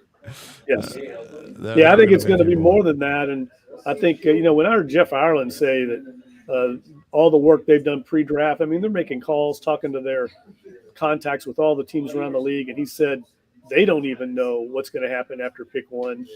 Then that leads me to believe that we're going to see even more uncertainty as this draft unfolds. And lastly, for me, Dunk, we talked about it. The odds have changed throughout the day since this morning. We talked about what the Saints might take, and it's before we went on the air, it was minus 200. And for those who don't aren't in the betting world, you would have to bet $200 to win 100 or $20 to win 10. That the Saints would take a defensive lineman first. So just goes to show. I mean, I don't even know how anyone would bet on this, since I don't think, and we've talked about this, I don't think anyone could possibly know, because I truly believe the Saints have, you talk about best player available for this team, now within the realm of what they need, but their needs are probably 3 or 4 positions that they're willing to take in the first round. So I don't know. I mean, their board, maybe it's littered with defensive linemen. I don't know. Yeah, I think you're spot on in that there's probably a cloud of bullpen of players that they feel comfortable taking, and the guys that they would like to target if they fall into their neighborhood, if you will. Right. But I don't think they're going to sit there at 29. I would take odds, just like Luke said, that they're going to move out of that. It's just a matter of how high up can they get, and is one of their top players going to fall out of that, say, top 15 down to them, where they can make a move and go get them, and then not have to give up that second and third round pick. Right. They may have to. They may have to give up a second or third rounder in a future draft to move up to where they want to get. But I just can't see them sitting still down at 29. I think they're just too impatient too. I think they want to get into the action. It's like when you go to the horse races. I mean, you just want to play the races. You don't want to sit there and watch the horses. You want to get in the game. Yep, no doubt. Well, I haven't asked you yet, so I'm going to put you on the spot. You're going to come on next week, and we can go over this, but I want to talk about the Kentucky Derby. Yeah, let's do it. Getting Derby fever. I will say this. Are you going this year? No. Too busy. Okay. Got too much stuff going on. But I will say this, just in watching the draft tonight, my column, this week talked about, the draft eventually, could it ever come to New Orleans? I do think it's pretty spectacular what the league has done, taking the draft on the road. I mean, Kansas City is showing out. It's really great for that city, for people to see that downtown environment. I agree. This thing has turned into a Goliath for the league, like everything. But you can see it becoming almost like a secondary Super Bowl for some of these markets. And it's really cool. I mean, Kansas City is never going to get a Super Bowl, but this is about as good as it gets if you can't get one of those. Well, I mean, I wouldn't have mind going over there and having some barbecue and all that good stuff, Maybe next time. I'd like to see it down. Welcome to Gates. How may I help you? You got to be ready for them to yell at you. Barbecue. If they give me good barbecue, they can yell at me all they want. That's right. All right, Jeff Duncan, we appreciate you joining us. We will hope to check in with you later in the night, and enjoy draft night. All right, guys. Sounds good. Appreciate it. Take care. All right. Thanks, Duncan. That's Jeff Duncan of the Times-Picayune columnist checking in with us. Hey, our NFL draft coverage is sponsored by Tulane Doctors, proudly bringing the future of medicine to New Orleans every day. Find your doctor at TulaneDoctors.com. And with that said, we're going to take a quick break. Well, let's hold on real quick. The Titans pick is in. Number 11. The Titans pick is in. I have not seen it anywhere. That Bears pick, I got that way ahead of time. So some of these we're getting way ahead of time, and some of them we aren't. So in this case, but again, I think you and I would both be surprised if Will Levis isn't the choice here. Although whatever. If you want to, I don't think it's the right choice, but I'd be surprised if it isn't the choice. If that makes sense. Okay, the Titans are taking. Here's the pick: Northwestern tackle Peter Skoronski. Yes, I win. Winner. So you got it. They are not taking Will Levis. He continues to slide. And by the way, Christian Gonzalez, the Oregon cornerback, was supposed to be a top 10 pick. He's also still out there. We're 11 picks in now. So several surprises. But Peter Skoronski, pretty interesting. Now I need the Lions to take Jackson Smith-Njigba, and then it's a perfect night if that happens. I don't think they're taking a wide receiver there. Me neither, but hey, a guy can dream, you know. You never know. But you see, some of these guys are supposed to be top 10 picks. They're sliding, some good values to be had. So the Titans, I guess, going to stick with Ryan Tannehill or they did draft a quarterback last year in Malik Willis, who was, quite frankly, a disaster in year one in Tennessee. He was terrible. Now, they didn't take him until the fourth round, so it's hard to say, or third round, I guess it was. So it's hard to say how disastrous that really was. But clearly, at some point in the future, they're going to need a quarterback. The other thought here is that if you're the Titans, hey, we're not going to be any good this year.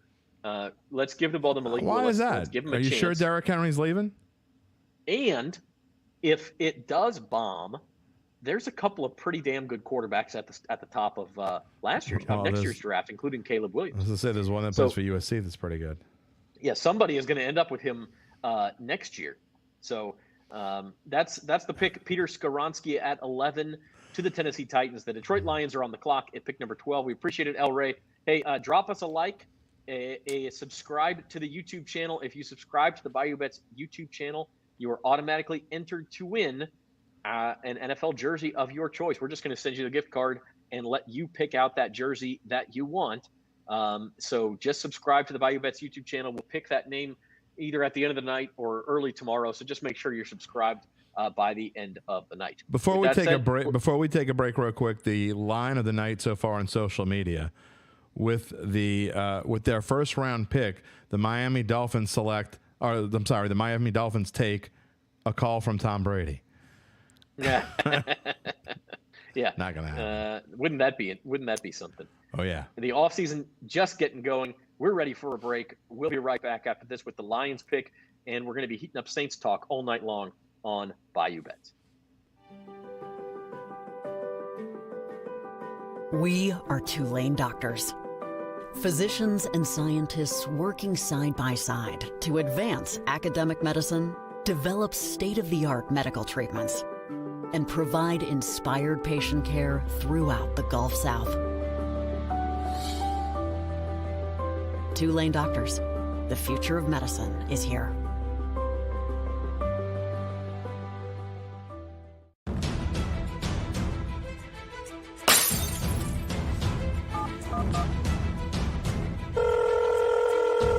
Kenner 911. What is your emergency? Someone just broke my window. They're coming in my house. Hurry, I need the police. Hurry. Stay on the line. Officers are on the way. Headquarters 101, we'll put you out to a burglary in progress. 101 quarters, we're en route.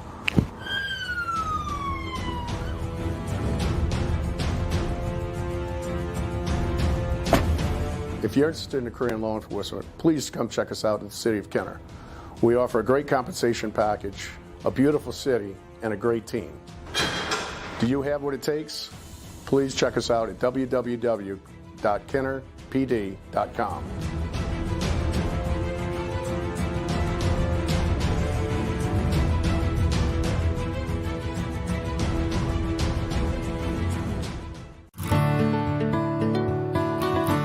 You're going to gain self-confidence every single day, so you'll leave here prepared to succeed.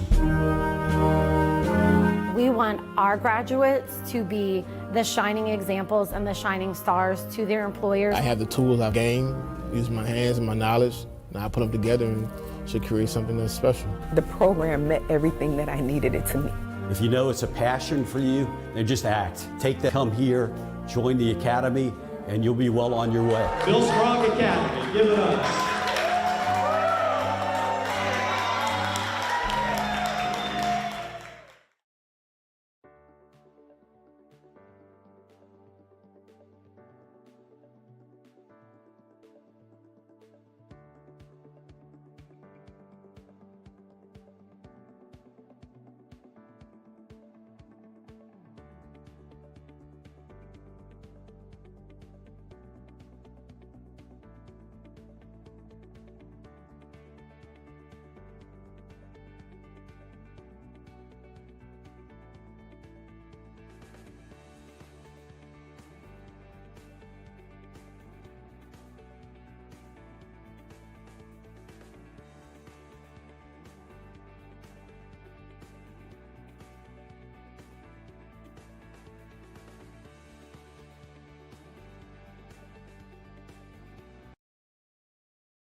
Okay, we're having a little technical issue. Zach's about to be back. There we are. Okay, sorry for the dead air. I got frozen during the break there. I apologize. A second of dead air. Hey, every live show has its issues. All right, we just got the shock of the draft. That is absolutely shocking to me. Jahmyr Gibbs goes to the Lions at number 12. I know they just traded one of their stud running backs to us, but I don't get this at all. Well, I mean, they needed a running back, and maybe they thought when they traded back that Bijan Robinson would still be there at 12. Obviously, he's not. The thing I don't get, the Lions also have the 18th pick. Jahmyr Gibbs wasn't still going to be there at 18? Maybe they thought he wasn't. Maybe I don't know what they thought, but that is insane. And you see, when I wrote this up, I did this slide the other day, Jahmyr Gibbs, mock draft number 28. I mean, that's about where he was going just a few days ago. Now, we've seen him go up the board a little bit, but I don't think anyone predicted he would go as high as 12. I mean, we could see him in the lower teens maybe, but I don't think anyone could predict that he would go as high as 12. I mean, that is – there have been a couple surprises, and there are always surprises, right? Darnell Wright going at number 10 instead of Skoronski was, to me, a big surprise. Anthony Richardson, in the grand scheme of things, probably isn't that big of a surprise going to number 4 with all the hype. I think of all the players that have been chosen, he's the least worthy of where he's going. But to me, this is the biggest surprise so far. Chug it down, baby. Chug it down. Yeah, I need a drink for that one. I don't. I mean, I really, and that's sort of my thing. Spencer says Swift is getting traded. I think he may just be predicting that. Okay. Because Jahmyr Gibbs and Swift are very similar players, right? So yeah, and they have Montgomery too. I forgot about Uncle Big Nick points out they have Montgomery. And those guys, are going to get expensive because they're past their their rookie contract years, and so they're going to get expensive. And so maybe Swift is on the move, and I just don't know how much you're going to get. Nobody wants to pay big dollars for a running back. That's why you see the Cowboys franchise tag Tony Pollard. That's why you see the Raiders did that, to Josh Jacobs. So I just, the Saints going to trade for DeAndre Swift and pay him a whole bunch of money? I don't think so. Like it would probably help them in the short term, but I don't think it helps them with their cap issues. So it'll be interesting. To me, the sign of a bad draft pick, and this isn't fantasy drafts or anything else, if you could have gotten the guy later, especially with your next pick, that's a bad draft pick. And the Detroit Lions, as good of a year as they had and the momentum they've gotten, Dan Campbell seems to be doing a great job. That is a Detroit Lions from the crappy days of Joey Harrington, and 0-16. Like, that's a bad pick. Well, I have a poker buddy of mine who's a big Detroit Lions fan, and he watches a lot of the things we do, and he likes to give me grief sometimes about different things, but there's only one way to respond to that. They're the Detroit Lions. They do things like that. I just don't like, and again, Jahmyr Gibbs may end up being hold on. Okay, this will be interest of Saints fans because we're just talking about to dunk about this guy. The Packers, according to two sources on Twitter, neither of which are Rappaport or Schefter, so take this with a grain of salt, but the Packers have taken Lucas Van Ness. Okay, so he went much earlier than the Saints could have traded up to get him. He was a guy Duncan said the Saints might have their eye on. So he's gone. Lucas Van Ness is gone. Jahmyr, just to finish my thought on Jahmyr Gibbs, might end up being a very good player. But look, you could have gotten him at 18 or even lower than that. That makes him a bad pick at 12 in my book. I completely agree with you. Lions, they are who we thought they were. That's right, Al Ray. So Lucas Van Ness. Great comment, Al Ray. Yes. Lucas Van Ness off the board.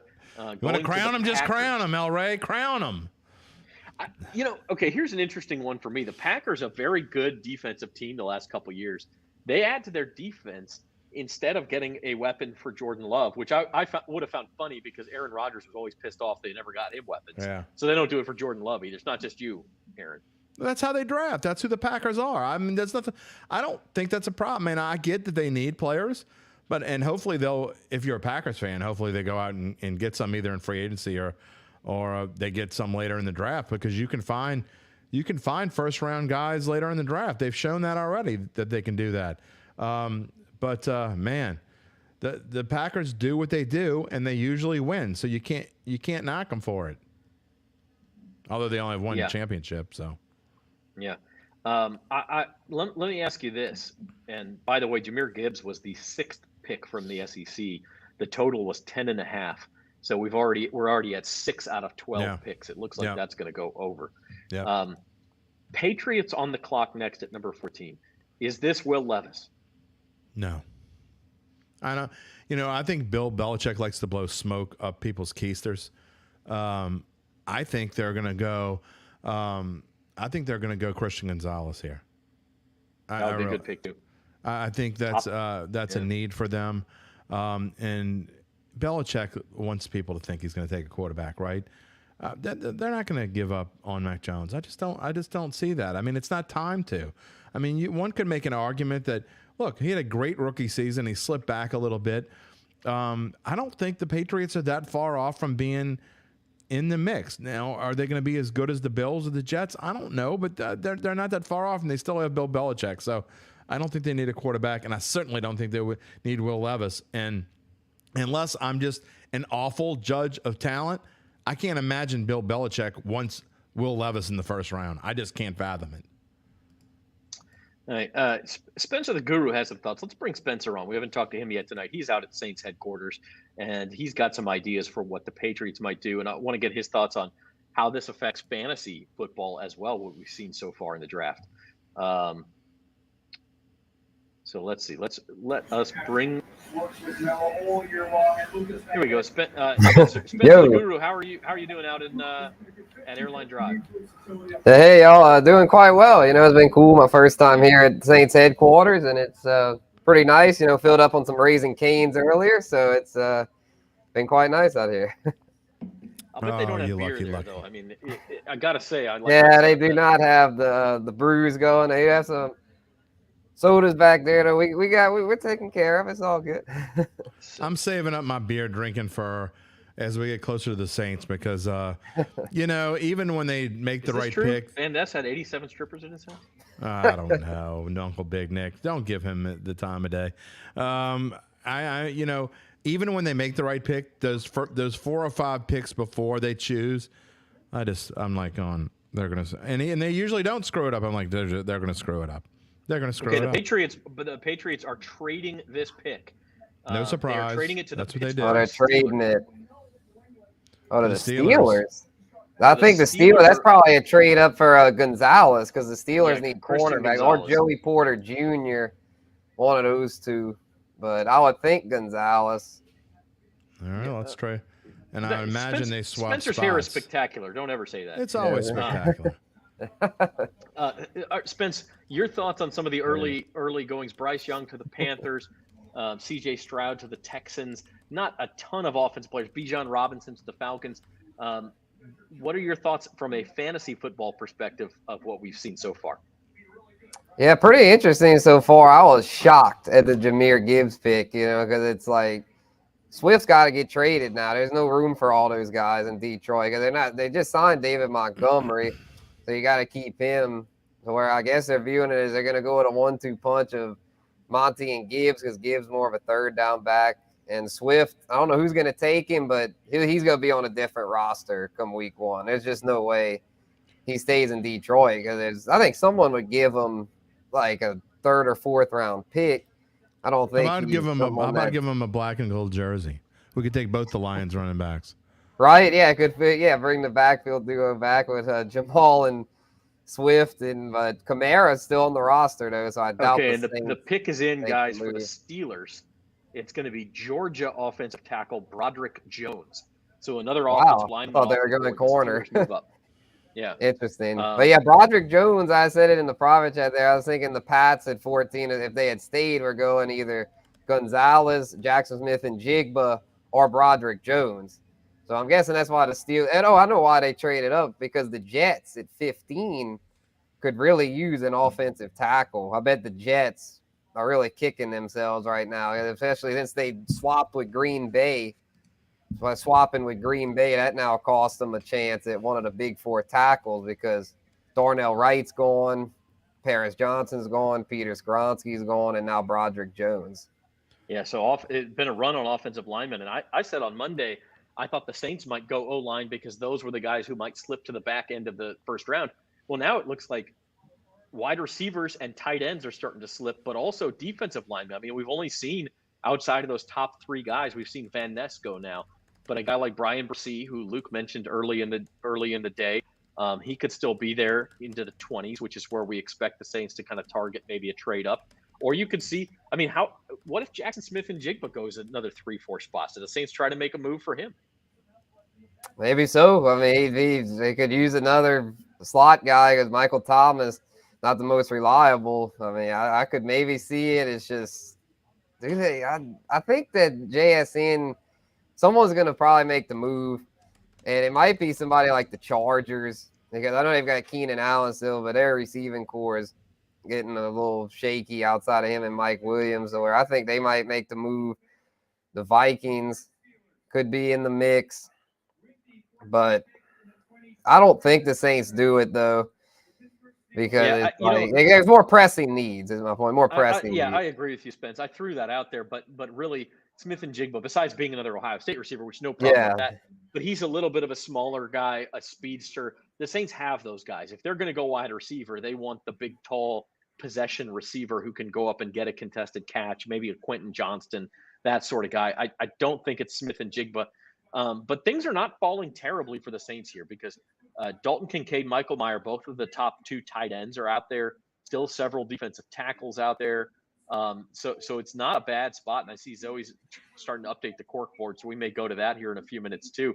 How about your other impressions of the draft? It just, I mean, we called it unpredictable, and boy, has it been.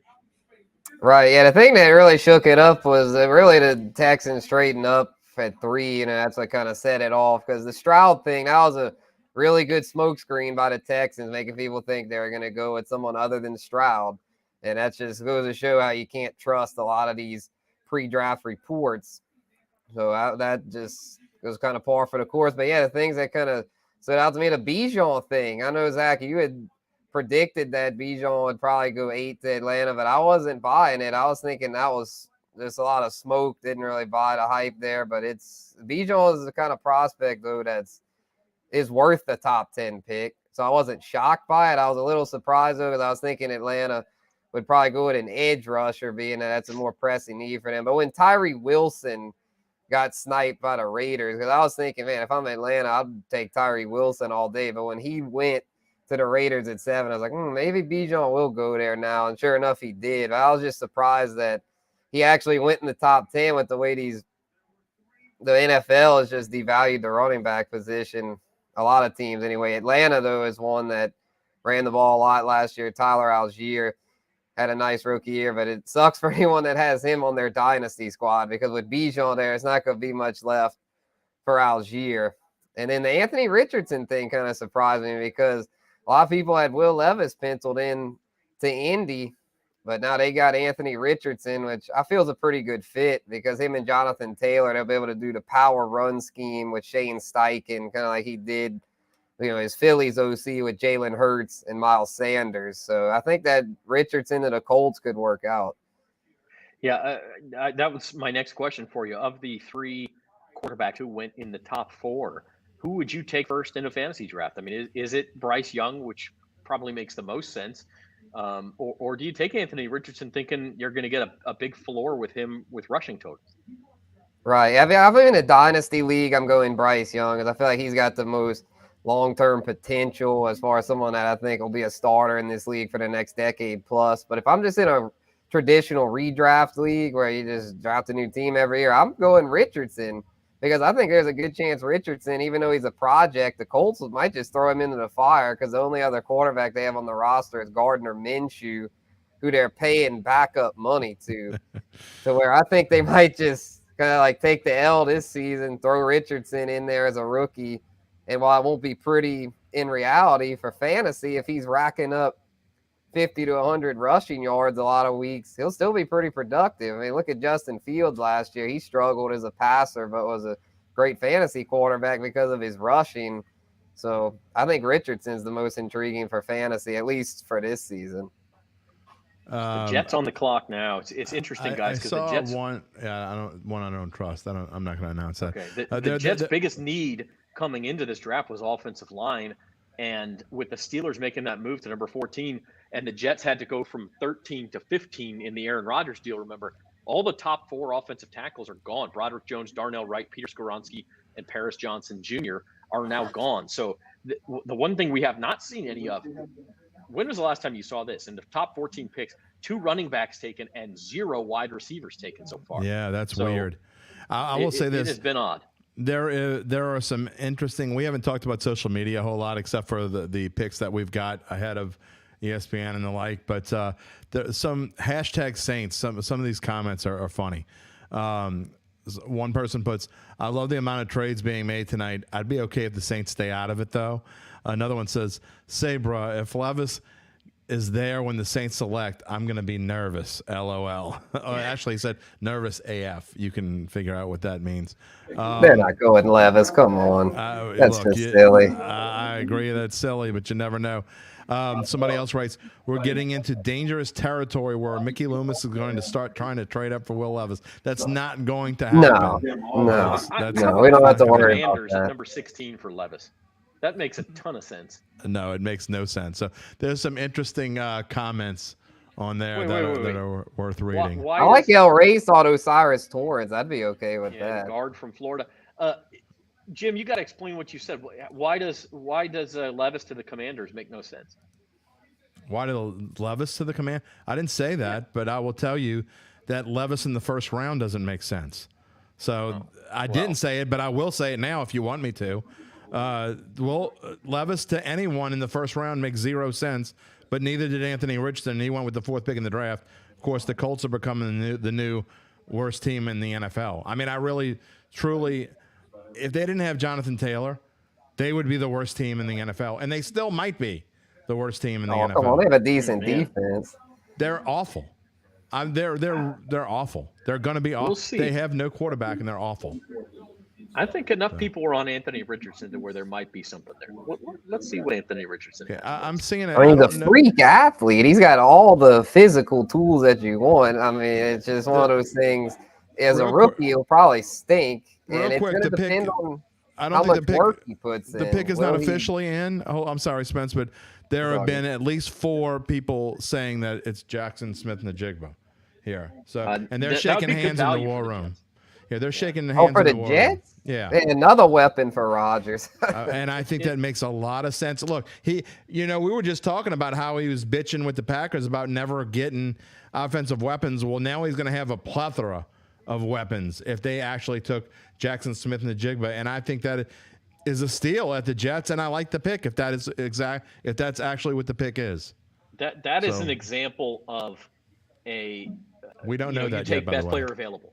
They're not taking the need. They're taking the best player available. JSN could have been a top 10 pick. He slips to 15. The Jets pick him up. That's BPA. That's not a need for the Jets necessarily, but you go and get your guy, and like you said, a lot of weapons now for Aaron Rodgers. Ray says, he says Anthony Richardson unless a CrossFit match breaks out. No, Anthony Richardson. Well, yeah, if there's a CrossFit match, he's going to win that for sure. So the pick is in, by the way. I've not seen it officially, but I have seen multiple people I don't necessarily trust say it's Jackson Smith-Njigba. So we'll see if that's what it is. Yeah, and after that pick, we may take a quick break and then come back, and I think then we'll be in prime Saints watch territory. We're getting close to Saints watch. I think we're still half of the first round. Yeah, I think we're about probably 6 picks away before we really start getting into Saints watch before they can afford to trade up. The Jets pick is not Jackson Smith-Njigba. Okay, it is. That's why I didn't say it officially because I didn't trust it. It is defensive end from Iowa State, Will McDonald. Ooh. Wow, that's kind of a reach. He is considered a more one-dimensional edge rusher. Wow. So I'm kind of surprised they took him up at 15. That is a big surprise to me. Will McDonald, the 4th and edge rusher. You see, they could have traded down to get him. Under on Caesars. He was mocked at number 32, the first pick of the 2nd round. So this is a big reach for the Jets.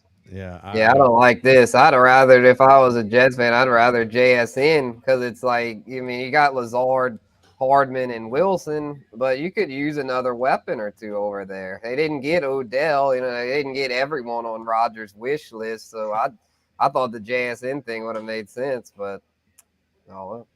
I'm not a Jets fan, so it doesn't matter to me. Well, let's see how the Jets fans react when they announce this pick, because I expect we're going to see some boos. I think they all think they're getting the wide receiver from Ohio State. Let's see if now, if you're Washington, if that's the case, now Washington needs all kinds of help. They should go Gonzalez. They need secondary help badly. They're not desperate at wide receiver, so I don't know if he would go there. But I mean, they've got a good receiving core. But it's getting to the point where I don't know if the Saints are going to have to start thinking about moving up if he slips any further. I'm not kidding. And I know, look, we joke about Ohio State receivers and just Ohio State players in general here in New Orleans, but I mean, if he slips about another 5 spots, you really got to start thinking about this. Yeah, it'd be quite interesting. I mean, probably not bringing back Jarvis Landry, so it could use another weapon. I just feel like if you pass on defensive line or offensive line, you're going to be lacking in depth at those spots. I feel like it's a little easier to overcome lack of receiver depth as opposed to lack of guard depth or defensive tackle depth. But you can't draft. And there's not a defensive tackle on this board. I don't think that's worthy of you using a first round pick. Those guys, again, I've said this 100 times. Those guys are a dime a dozen unless they're elite, and I don't think there are any elite defensive tackles in this draft. Not anyone that are left. Not anyone that are left. I'm talking about what the Saints could possibly draft. They were never going to get Jalen Carter. So it's funny you say that. The pick that the Eagles traded to go up to 9 and get Jalen Carter was the Saints pick. They were going to be that number 10 pick. That is kind of strange. But that was what they got to go up to get Chris Olave last year. So, I mean, it's hard to say what's worth it and what's not, but that was the pick. The Saints could have been in that spot to go up and get Jalen Carter, exactly what they need. Hey, we're going to take a quick break, and we'll be back with the Commanders pick, and then we'll be rolling into the second half. Getting close, boys and girls. Getting close. The 2023 NFL Draft. Be back after this. We are Tulane doctors. Physicians and scientists working side by side to advance academic medicine, develop state-of-the-art medical treatments, and provide inspired patient care throughout the Gulf South.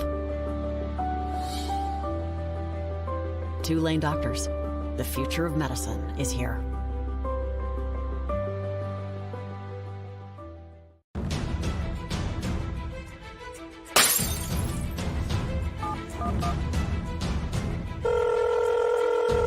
Kenner 911. What is your emergency? Someone just broke my window. They're coming in my house. Hurry, I need the police. Hurry. Stay on the line. Officers are on the way. Headquarters 101. We'll put you out to a burglary in progress. 101 and quarters, we're en route.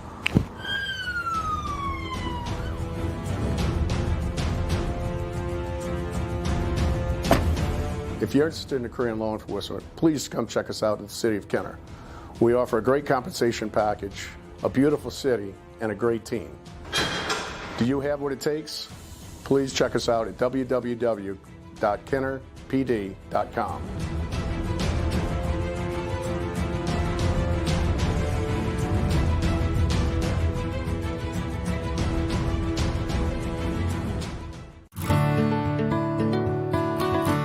You're going to gain self-confidence every single day, so you'll leave here prepared to succeed.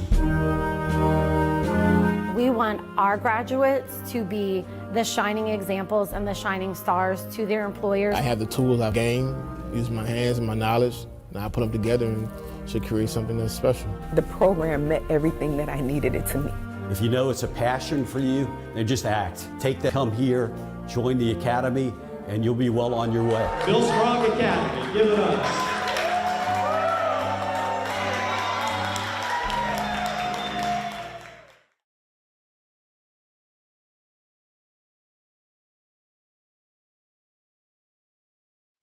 Welcome back to the Bayou Bets NFL Draft Special. Zach Ewing and Jim Derry with you on this live edition Bayou Bets and the Washington Commanders on the clock. Yeah, they're in. And they have picked Mississippi State cornerback Emmanuel Forbes, another guy kind of expected to go late first round, kind of a reach, Jim. This is going the way the Saints want it to go right now. Christian Gonzalez still sliding, another corner who is expected to go top 10.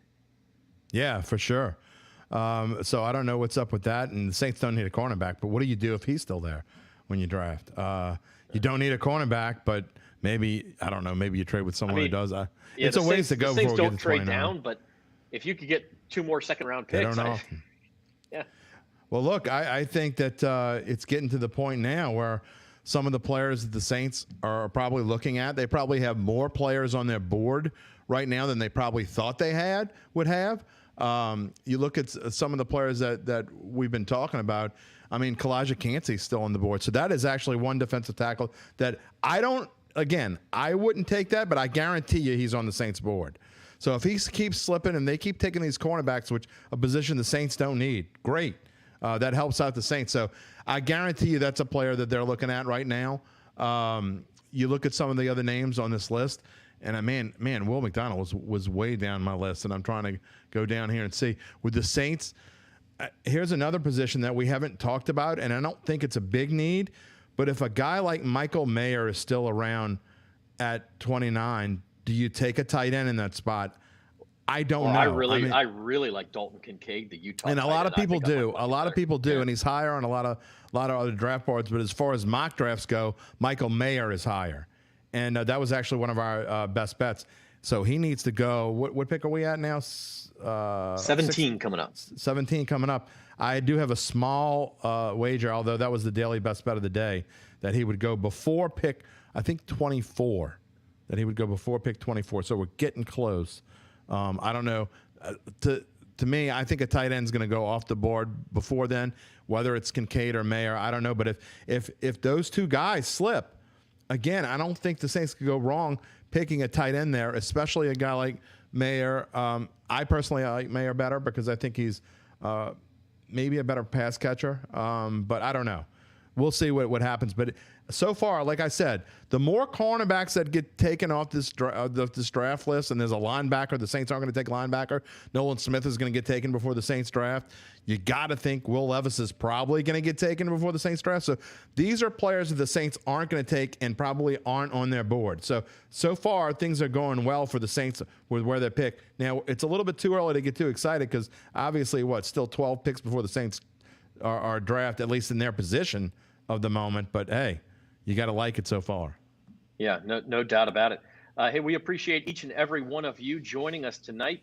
Do us a favor and subscribe to the channel. Press the like button for us. It helps us out quite a bit. And if you do subscribe to the channel by the end of the night, we're talking about the Bayou Bets channel. If you're watching on NOLA.com YouTube, you got to go over to the Bayou Bets. That's where we need those subscribers. We enter you into a contest for an NFL jersey of your choice. Look, Jim says you can't pick the Falcons. You can pick whoever you want. We're just going to give you the gift card. Nope. You go buy the jersey. Nope. I'm gonna infiltrate that. If someone picks the pick's in, by the way. You could go buy a Detroit Lions Jahmyr Gibbs jersey. You could. I mean, Who knows what other kind of Lions jersey you can pick, because the Lions, listen to this, the Lions still have the 18th pick, the 34th pick, the 48th pick, and the 55th pick. So the Lions are going to do a lot of picking over the course of the next 24 hours. A lot of picking. Yeah, and still Patriots. Okay, here we go. The Patriots traded down to 17. Remember, they gave the Steelers the 14th pick, and they get Oregon corner Christian Gonzalez. So, look, that's a Bill Belichick masterclass. Yes, it is. Trade down, pick up an extra pick, and still get a top 10 talent in Christian Gonzalez. You still got probably who you really wanted in that spot. Look at that over-under. He was 8.5. Yeah, that's a steal for them. And that's who I said I thought if he was still there, that's who they would take. So that's a good pick for them. I mean, of course, you'd expect nothing different, right? I mean, really, no one's better at mastering this draft. Sean Payton was pretty good at it, and especially when Jeff Ireland came aboard. But no one was better at mastering this draft than Mr. Belichick. Sorry, just isn't. He's done it again. I don't know how much his dog had to do with it. Remember his dog sitting at the kitchen table during the 2020 draft? You don't remember that? Mm-hmm. Oh, it was great. It was great. Okay, so the Lions are now back on the clock at number 18. Maybe they'll take another running back. Yeah, do you think they'll go like punter or kicker here, maybe long snapper? What are the Lions going to do now? What's Dan Campbell's crazy head going to do Who the next? hell knows, man? They are so unpredictable. Want to let you know that today's coverage of the NFL Draft is sponsored by Tulane Doctors, proudly bringing the future of medicine to New Orleans every day. Find your doctor at TulaneDoctors.com. Might be a good time while we have a minute. Zoe, do we have the cork board ready? We want to look at some best available at each position. Is it time for our first cork board update of the night? Let's see. Zoe will get that set up here in a minute. In all seriousness, the Lions are a spot where the tight end could go. I could see Michael Mayer coming here. They do need a tight end. They traded away. I'm blanking on the name now. To Minnesota, they traded their tight end away. Sebastian Janikowski. Oh God. Hey, don't laugh. The Saints drafted a punter/kicker in the first round. T.J. Hawkinson. T.J. Hawkinson. T.J. I believe of the 1978 draft when Russell Urquhart was drafted in the first round. That is right, boys and girls. You just made I don't know what percentage of New Orleanians watching this show cry into their beers, man. Just with the name Russell Urquhart. Yeah, especially when you think about that. I think it was the 78. I think it was the 79 season opener when the Saints had just come off a 7-9 season. And remember, for those old like me who remember this, the Saints had never had a winning season at this point. In fact, they didn't have their first winning season didn't come until the 1987 season. And so they were supposed to be pretty darn good in 1979. And Russell Urquhart, when the season opened up against the Atlanta Falcons, going to overtime, and Russell Urquhart waited too long to punt the ball and got it blocked, and it still sticks in my craw along with Mike Lansford's bare foot. We may need a magnifying glass, but the cork board is up there. What have we got for Zoe Collins? Yeah, I don't know if we'd see that. Welcome to the show. What have we got? Let's start at defensive tackles, where the Saints were expected to go according to the odds in this draft. Who do we have left? Jalen Carter, the only defensive tackle taken thus far. Who's left up there? So far, we have Maisie Smith out of Michigan, Jacqueline Roy, Ryan Brees. So Saints fans can hold out a little bit of hope since he's still available. Luke Johnson can. Yes, he can. And Felicia Cansey out of Pittsburgh. That's the only thing on defensive tackle. Linebackers haven't really been touched whatsoever tonight. Very few guards have as well, and neither is safety Brian Branch either. Yeah, I don't think a linebacker is not going to be the pick. I do start to think we talk about the Saints needing another wide receiver. There hasn't been a single wide receiver taken in this draft. Not one. No. Yeah, it's insane. That's why if the Ohio State kid keeps on slipping, when you get to about 21 or 22, you got to start thinking if you can move up, because I'm all for that. Yeah. And I'm not a big move up guy. I'm not a fan of when the Saints do this more times than not, because I think it hurts them in the long run. But in this case, if you can move up 5 or 6 spots and get that guy, then do it. Yeah. But yep. We'll see. No doubt about it. So Detroit Lions back on the clock here in the first round. Pick number 18 is the one that we're looking at. Hard to believe we're that far. Yeah, this has been kind of a fast draft. I'm not going to lie. It's faster than usual, for sure. We can all make it to bed on time. They were showing a couple of shots of Will Levis. Are we kind of just waiting for him to be drafted, or is there a possibility that he could be picked by the Lions? I'm sorry, Zoe. Who were you asking about? Will Levis. Will Levis. You know what? I got to say that the Lions have done some weird things, so I definitely don't think it's out of the realm of possibility that they would pick Levis. I don't think I can't say I'd be surprised anymore. Is Jared Goff your franchise quarterback for years and years and years? I don't think so. No, but that being said, are the Lions in a position now where they think they're going to win a championship? And I don't necessarily think they are. So I think you need to start building the foundation for your franchise and then worry about a quarterback. And so is Will Levis your franchise quarterback? I'd rather have Jared Goff. So I don't think they're there yet. That's just my opinion. But they've already done one dumb move. Who knows what they might do with the rest of the way? They're the Lions. Zoe, thank you for the hashtag corkboard update. You're tracking the best player available at every position and defensive tackles, we have Kalijah Cansey of Pitt, we have Brian Versee of Clemson, and Mozzie Smith of Michigan, all sort of, fringe first rounders still out there. You got to think if the Saints want one of those guys, at least one of them would be available. That doesn't mean that's what they'll do. But we appreciate the update. You're welcome. Call me when you need me. All right. So Zoe Collins-Rath tracking everything for us tonight. And we're going to get Taryn Walk out at Saints headquarters next. She is the other Saints beat writer along with Luke Johnson. This is her first draft as a Saints beat writer. So we'll get her impressions of how things are going shortly. Well, how do you think it's going? How do you think it's going? I mean, I think the Saints have to be pretty pleased so far. None of the guys who have gone, and you mentioned this, none of the guys who have gone are like, you were never going to have a chance at any of them anyway. Let's put it that way. Or they were guys who were reaches that you probably at positions you weren't really going to take anyway. And so go ahead and, I mean, it's almost like their number 29 pick has become the number 25 pick just by them sitting there and waiting. I agree. And so, again, a lot of times you look at picks, and especially when the Saints have had picks higher up, like 14, 15, 16, and you're like, don't take the guy. They took the guy, And so this year the Saints may still have their guy taken, whoever that might be. But at this point, they've done a good job of I mean, they've been lucky enough to have guys that they want probably fall down further in the board. And I like when we cover up Zach's face with Emmanuel Forbes' graphic. Yeah, I don't know what Emmanuel Forbes is doing there. It's because we had to go to the other screen. We have a pick in from the Detroit Lions, and Dan Campbell picked another Campbell. He picks Iowa linebacker Jack Campbell. Oh, my goodness. So, and again, Jack Campbell, sort of borderline first-round grade, fine. Oof.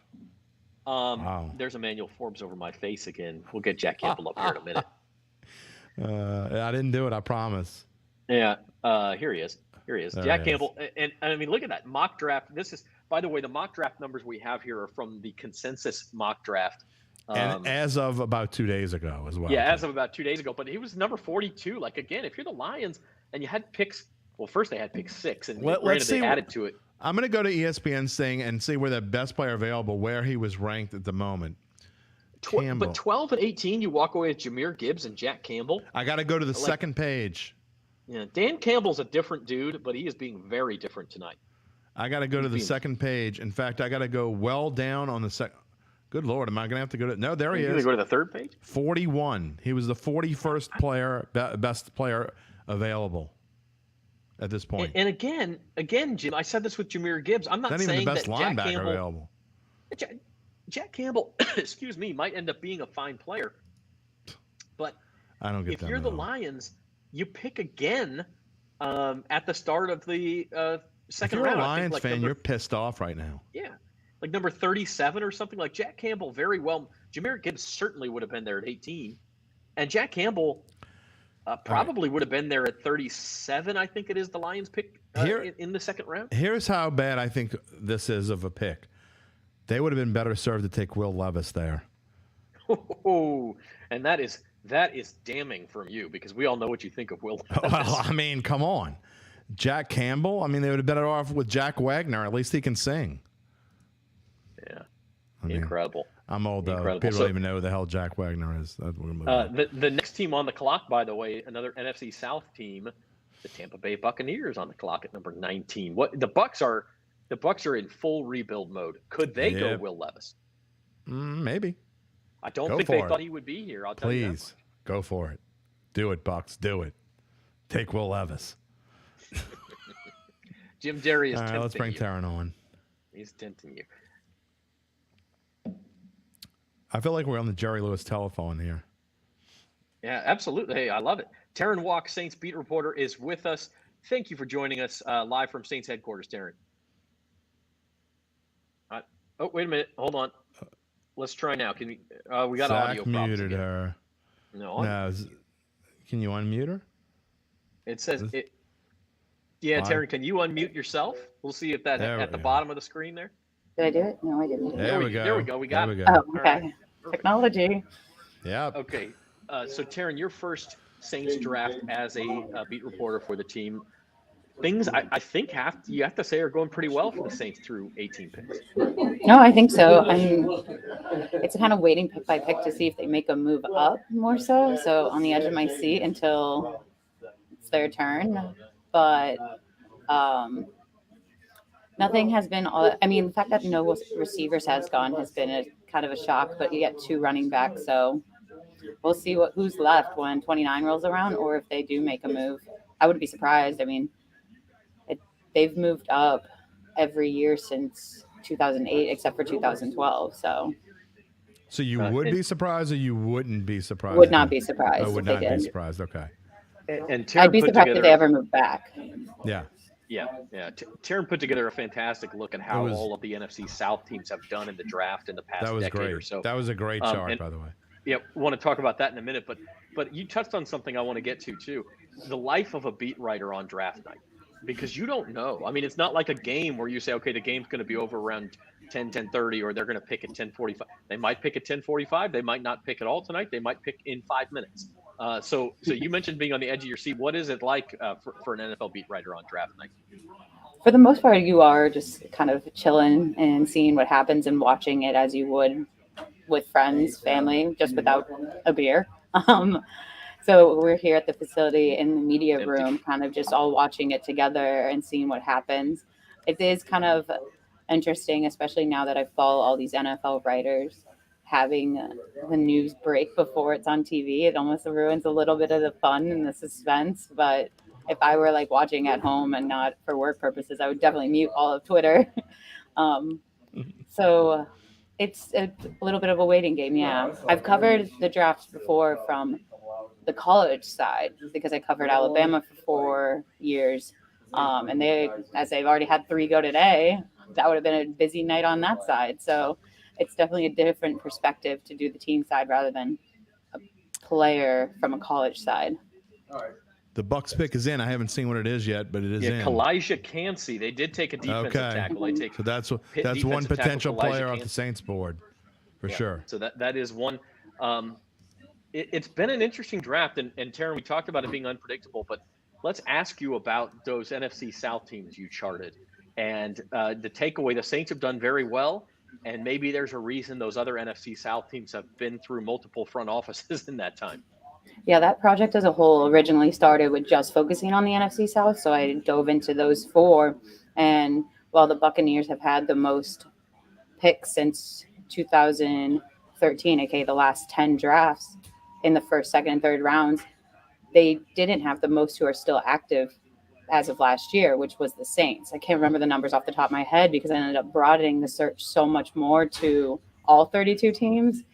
I've never used an Excel sheet like so in depth. I had to call like my old roommate who does accounting and be like, how can I get these to divide each other without doing it by hand? Yeah.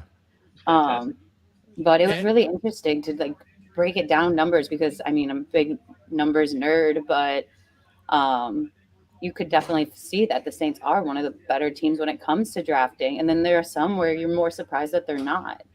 Taryn, we were talking about, Zach and I were talking about the old editors in us, and we don't do things in the newspaper business the way that we used to because we're old dinosaurs. So, they don't do those things anymore. But in the day, that chart would have been prominent on whatever the jump page was, that the Saints front page story.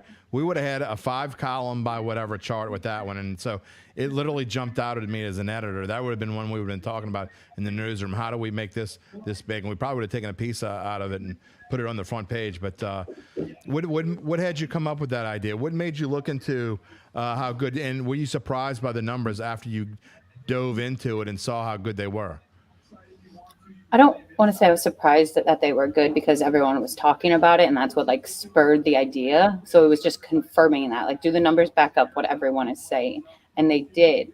It looked like it depends like what way you shifted through the data and whatnot, but like the Baltimore Ravens are very, very good at drafting. The Saints were really good.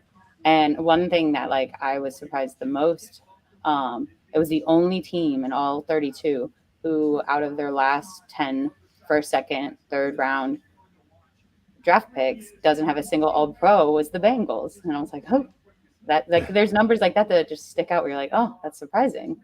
But looking at like who's still active, how many are still active. There's 2 only from the 2013 Saints class that are still active. It's fun to see him in a concrete way like that. And there's like more 3rd round picks that are active. I mean, every single one of the Saints 3rd round picks. I'm going to botch this, of course. I think it was all of them were primary starters at some point in their career. There was one stat where it was like 100% of them, and I was like, wow. Yeah, that's an amazing. I thought it was great. Fact there to be a 3rd rounder and get starters out of it every. So 2nd and 3rd round tomorrow. Let's not forget the Saints aren't done building this roster with what they do tonight. Your previous top turn was in Charlotte. You weren't covering the NFL, but you did live in Charlotte. So I'm curious to get your thoughts on the trade the Panthers made. First of all, they gave up a lot to get to number 1. And they take Bryce Young, who we all think is going to be a very good player. What's the fit like there, and how is he built up for success there with the Panthers? It's a very nostalgic pick for me almost, because I did live in Charlotte and then I also went to Alabama. So it's like they're combining both past lives together. But as someone who still has friends there and they're very vocal about what they do and do not want out of their NFL team, going for the number 1 pick and ending up with the quarterback is going to satisfy a lot of fans.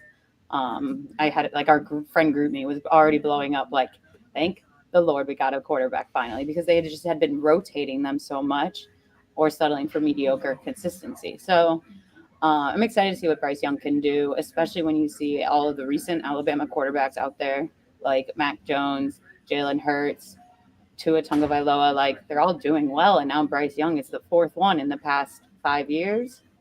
So Saints fans aren't thrilled about Bryce Young, I'll tell you, and they certainly won't be in a year or 2 when they see how good this kid's going to be. Yeah, everyone knocks the size, but then you see the other ones whose size was smaller too, and they turned out fine. Do they have number 9 available with the Carolina Panthers? I don't know. I guess if it's not, it will be. Right. It's incredible, how much pull the quarterback has when it comes to their number. Because I know, Derek Carr came here and got his number right away, even though, was it Blake who had it? It was the punter had it, right? The punter had it. Yeah, and just lost it.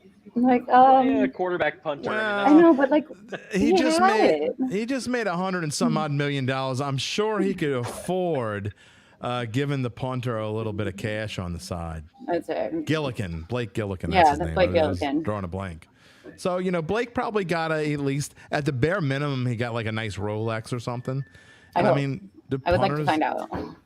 That would be actually a good start. I tried to get him on Data too, but I couldn't get him to respond back to me. We're gonna have a little tongue-in-cheek thing. I think he's gonna wear either number 5 or number 6 now. I can't remember. But hey, if somebody wants to give me a Rolex from my NOLA.com shirt here, they're more than welcome. I'll give it to them. If you want to give me a $10 Uber Eats card, I'll give you anything.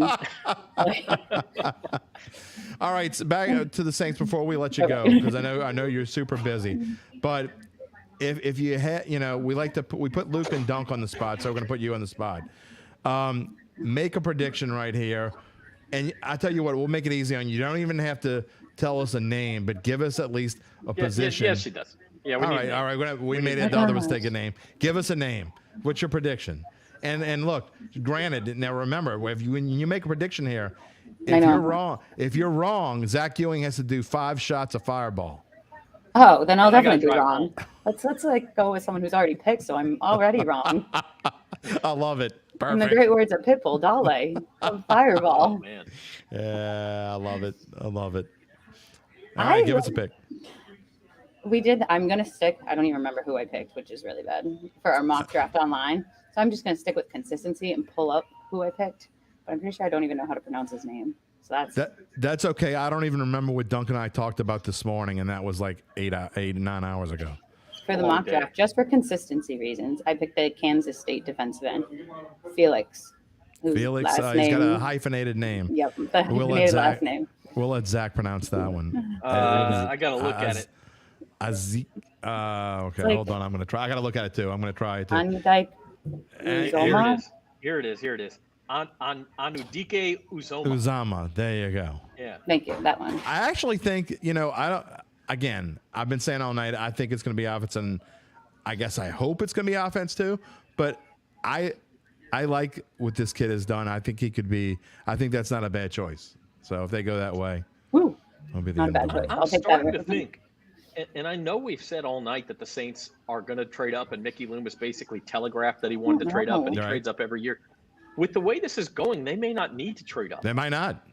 I mean, the people they want are going to be there at 29. So it may work out for them. Smith I and wouldn't be Jigba keeps surprised. falling down, keeps falling.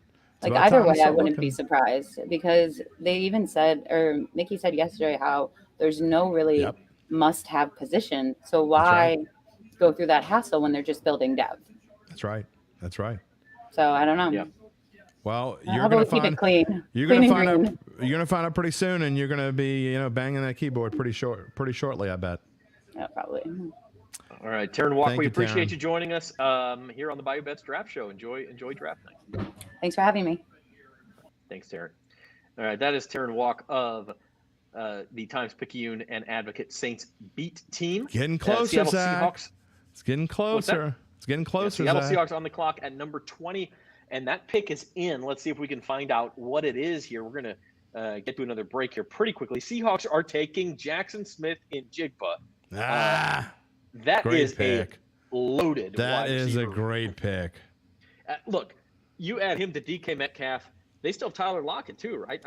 None of these guys are free Yep. agents. Am I mistaken? Not yet. I think at least one of them, their contract is up this year, and I can't remember which one it is. That So is a great pick for them. I mean, look, Geno Smith's got to be happy with that pick. Yeah. But It looks like my tight end bet's gonna unless the Chargers or Ravens, I think, go to as far as the Vikings. The Vikings don't need a tight end, and the Ravens don't need a tight end either. So unless the Chargers the Saints may have their pick of those tight ends the way it's looking. and don't be surprised if that's what they take. What's interesting, we talk about team needs and what's left. There are now 11 picks left in the first round. Will Levis has not been taken. And if you look at who's left in the first round, Chargers obviously don't need a quarterback, Justin Herbert. Ravens, we haven't even talked about that. They signed Lamar Jackson to a huge extension today. Then you go down the board. Jaguars have Trevor Lawrence. Giants just signed Daniel Jones this year. Cowboys have Dak Prescott. Buffalo Bills, Cincinnati Bengals obviously don't need quarterbacks. The Saints aren't going to pick a quarterback after just signing Derek Carr. Eagles and Chiefs obviously don't need quarterbacks. There is one team left in the first round, barring someone trading up. There is one team left that could potentially take Will Levis, and that's the Minnesota Vikings at 23. Nah. Well, Kirk Cousins, you think this is his last year in Minnesota? Yeah, I mean, I'm not predicting it as much as I'm saying that's the only Kirk possible Cousins spot. gets a really bad rap. Oh, that's perfect. That's perfect. He has Delray. turned into Brady Quinn. That's who he is. Brady Quinn, who's a great radio show host. By the way, speaking of perfect, how did Kyle, Will Levis do on his your on buddy his Vandy? Kyle is here. Oh, I wasn't even gonna. Thanks for coming, he says Kyle. we didn't leave him a way to catch the show. Kyle, we've been putting They're links to the show everywhere. up everywhere all week, man. Well, in Lafayette, they probably didn't. They get whatever is posted like a week later. The hamster's got to run faster to make the internet work. is that what you're Exactly, saying? and we didn't Yeah. post it in Cajun. So, we probably should have said we have a live draft show, share, and then maybe he would have been able to find it. I don't know. I'm just guessing. They we speak love a you, little Kyle. differently We than us. kid because we love. Tag your friends in the Facebook post. Tell them to check out YouTube. Once again, we'll remind you that if you subscribe to the Bayou Bets YouTube channel by the end of the night, you are automatically entered into a sweepstakes to win an NFL jersey of your choice. All you got to do, subscribe. Has to be the Bayou Bets YouTube page. So make sure you're there. I know we've picked up a few subscribers already tonight, so that's great to see. We want to get a few more. Look, we're still not even to 100, so you got a better than 1 in 100 chance to get your non-Falcons jersey. Yeah, to get an NFL jersey. Jim may come to your house and put the gree on you if you take a Falcons jersey. You take the Falcons jersey, we're going to have a little chat. I'm going to put you on the show. I'm going to make fun of you for 45 minutes. But if you take a Bijan Robinson jersey, I might respect that. That guy's going to be a good player. Only if it's a Bijan Robinson Texas jersey, but we said NFL jersey, so. Well, technically, you're getting a gift card. You can buy whatever the hell you want. I don't know, but we're getting closer. So not this break, but the next break, I think I'm going to have to break out the alcohol because I'm starting to get worried. I got a bad feeling about this pick coming up. So The Seahawks. I just want to point By the way, this out. Kyle, if you're already subscribed, it counts. You're in the running. Yes, that is true. Yep. If you're already subscribed, you are in So you're in the running. sweepstakes. I like what JT Saints is thinking. The DT from Michigan, Mozzie Smith, or a tight end, Michael Meyer, Dalton Kincaid. One of those two certainly looks like he'll be there for the Saints. We're at pick number 21. I do want to point out, Jim, the Seahawks. Boo, defense, no defense. Because we made fun of what the Lions did. The Seahawks got the top corner in the draft in Devon Witherspoon, number 5. And now they have the top wide receiver in the draft at number 20. I mean, what a draft. I thought that was a slight reach, but I mean, now that I see what they have now at wide receiver, man, they really are rolling. So, look, I think they've done an excellent job. And again, they were a team that surprised last year. Now, look, can Geno continue to do what he did last year? He started to turn back into Geno towards the end of last year. We'll have to wait and see. But I think the Seahawks team is moving in the right direction. But they have a 72-year-old coach whose name is not Bill Belichick. So I don't know how much longer Pete Carroll is going to stick around, but maybe it doesn't matter. Maybe he wants to give it one last hurrah. That division is not great. Other than San Francisco, who probably San Francisco, but I mean they may take a step backwards. So I mean Seattle to me has a chance to win that division. I don't know what their schedule looks like. I would have to look at it, but. You got to think Seattle's going to be in the mix. Today's coverage of the NFL Draft is sponsored by Tulane Doctors, proudly bringing the future of medicine to New Orleans every day. Find your doctor at TulaneDoctors.com. Waiting on the Chargers pick at number 21. And just kind of looking through, DraftKings has some odds up, and it's like 4 or 5 picks. We haven't even really talked about odds. Position. Yeah, it's position, not player. But they, at the number 29 pick, still have defensive lineman or edge rusher at minus 200. Yeah. Now, if the Saints move up, look, tight end is even money at number 26, and it's plus 150 at number 28. So if the Saints want one of those tight ends, maybe you give up like a 4th or 5th rounder just to move up a couple of spots. We'll see. There's also going to be plenty of wide receivers left. I mean, the Saints are going to have options. They're going to have plenty of options. So that's why I don't know if you need to trade up right now. It's getting to the point to me where I don't know, but again, they get antsy. So whatever their board tells them, if they only have 2 guys on their board, they may want to trade up 3 or 4 spots because it probably wouldn't be as expensive. You're not going to have to trade a 1st-round pick, I don't think, to trade up 3 or 4 spots. So that may be worth it. No. That may be worth it if they have someone in mind. And my guess is now's the time when they probably start getting antsy if they haven't already. So they put down the Raising Cane's. Their feet are no longer on the table. They are probably standing up now, all talking to one another. They've been sitting down, kind of kicking their feet up for most of the night. And now I guarantee you they're probably getting a little bit antsy now because it's getting to that point. Yeah, there is no doubt about that. And they have not. Chargers pick is in, by the way. They have not tweeted since they said the admin was going to get a 3rd piece of Raising Cane's toast. So things are definitely busy there on Airline Drive. I hope they got extra sauce with that, by the way. Yeah. Oh, hey, no slaw, extra toast, or extra sauce is the only way to go. Oh, you got to have a slaw too. Come on. No, that's weird. That's like Dan Campbell weird. You don't like cabbage? Or you don't like mayonnaise? No. All right, Chargers pick is TCU wide receiver Quentin Johnston. And now they start going off the board. Yeah, no wide receivers for 20 picks. Now we have for 19 picks. Now we have 2 in a row at 20 and 21, Jackson Smith and Jigba and Quentin Johnston. And so that was one of the tall receivers, the type of receiver the Saints really need. That's exactly right. It's a good pick. Again, I guess you get to the point now where it's not really a reach if it's a borderline 1st-round pick, and I think that's what Quentin Johnston was. But again, you how often do you see it? It's like in a fantasy draft when no running back has been taken or whatever, or no quarterback has been taken, and then somebody takes one and they all go. Or the same as when you're doing baseball and no one's taking a closer and it's the 3rd round and someone takes a closer and then 4 teams in a row take one. So whether you see that or not, I know I'm probably going to lose my tight end bet. So, as Kyle says, nice to see the Saints let that go. I mean, look, I don't think they could have gone up a lot higher than around 20 anyway. But being patient so far has worked out really well. JT, Brissy or Miles Murphy, the Clemson defensive end. The other guy that's out there is Nolan Smith of Georgia has fallen, as Spencer points out. So there are good options if you want to go defensive line, if you want to go tight end. I would say, or we also mentioned Osiris Torrance earlier, the guard from Florida, if you want to bolster the offensive line. Look, we're at the point now where the number 22 is the Ravens. They're on the clock. And that's like the Saints are going to get one of those guys we just talked about if they want him. So they're only 7 picks away. So let's take a quick break. Quentin Johnston of TCU goes to the Chargers. We'll take a quick break and be back. And in our next segment, probably have the Saints pick for you here on the Bayou Bets live NFL Draft Show. We are Tulane doctors.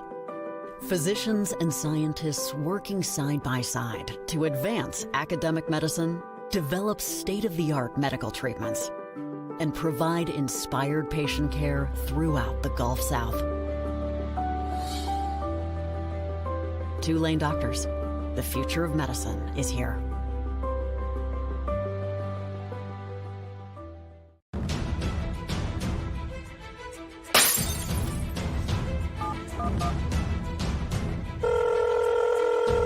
Kenner 911. What is your emergency? Someone just broke my window. They're coming in my house. Hurry, I need the police. Hurry. Stay on the line. Officers are on the way. Headquarters 101, we'll put you out to a burglary in progress. 101 and quarters Ewing Road.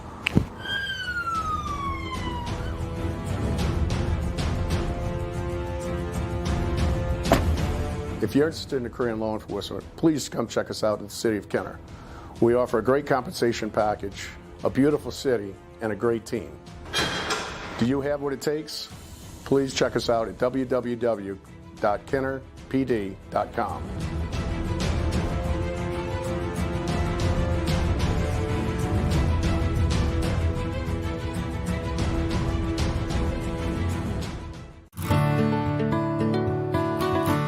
You're going to gain self-confidence every single day, so you'll leave here prepared to succeed.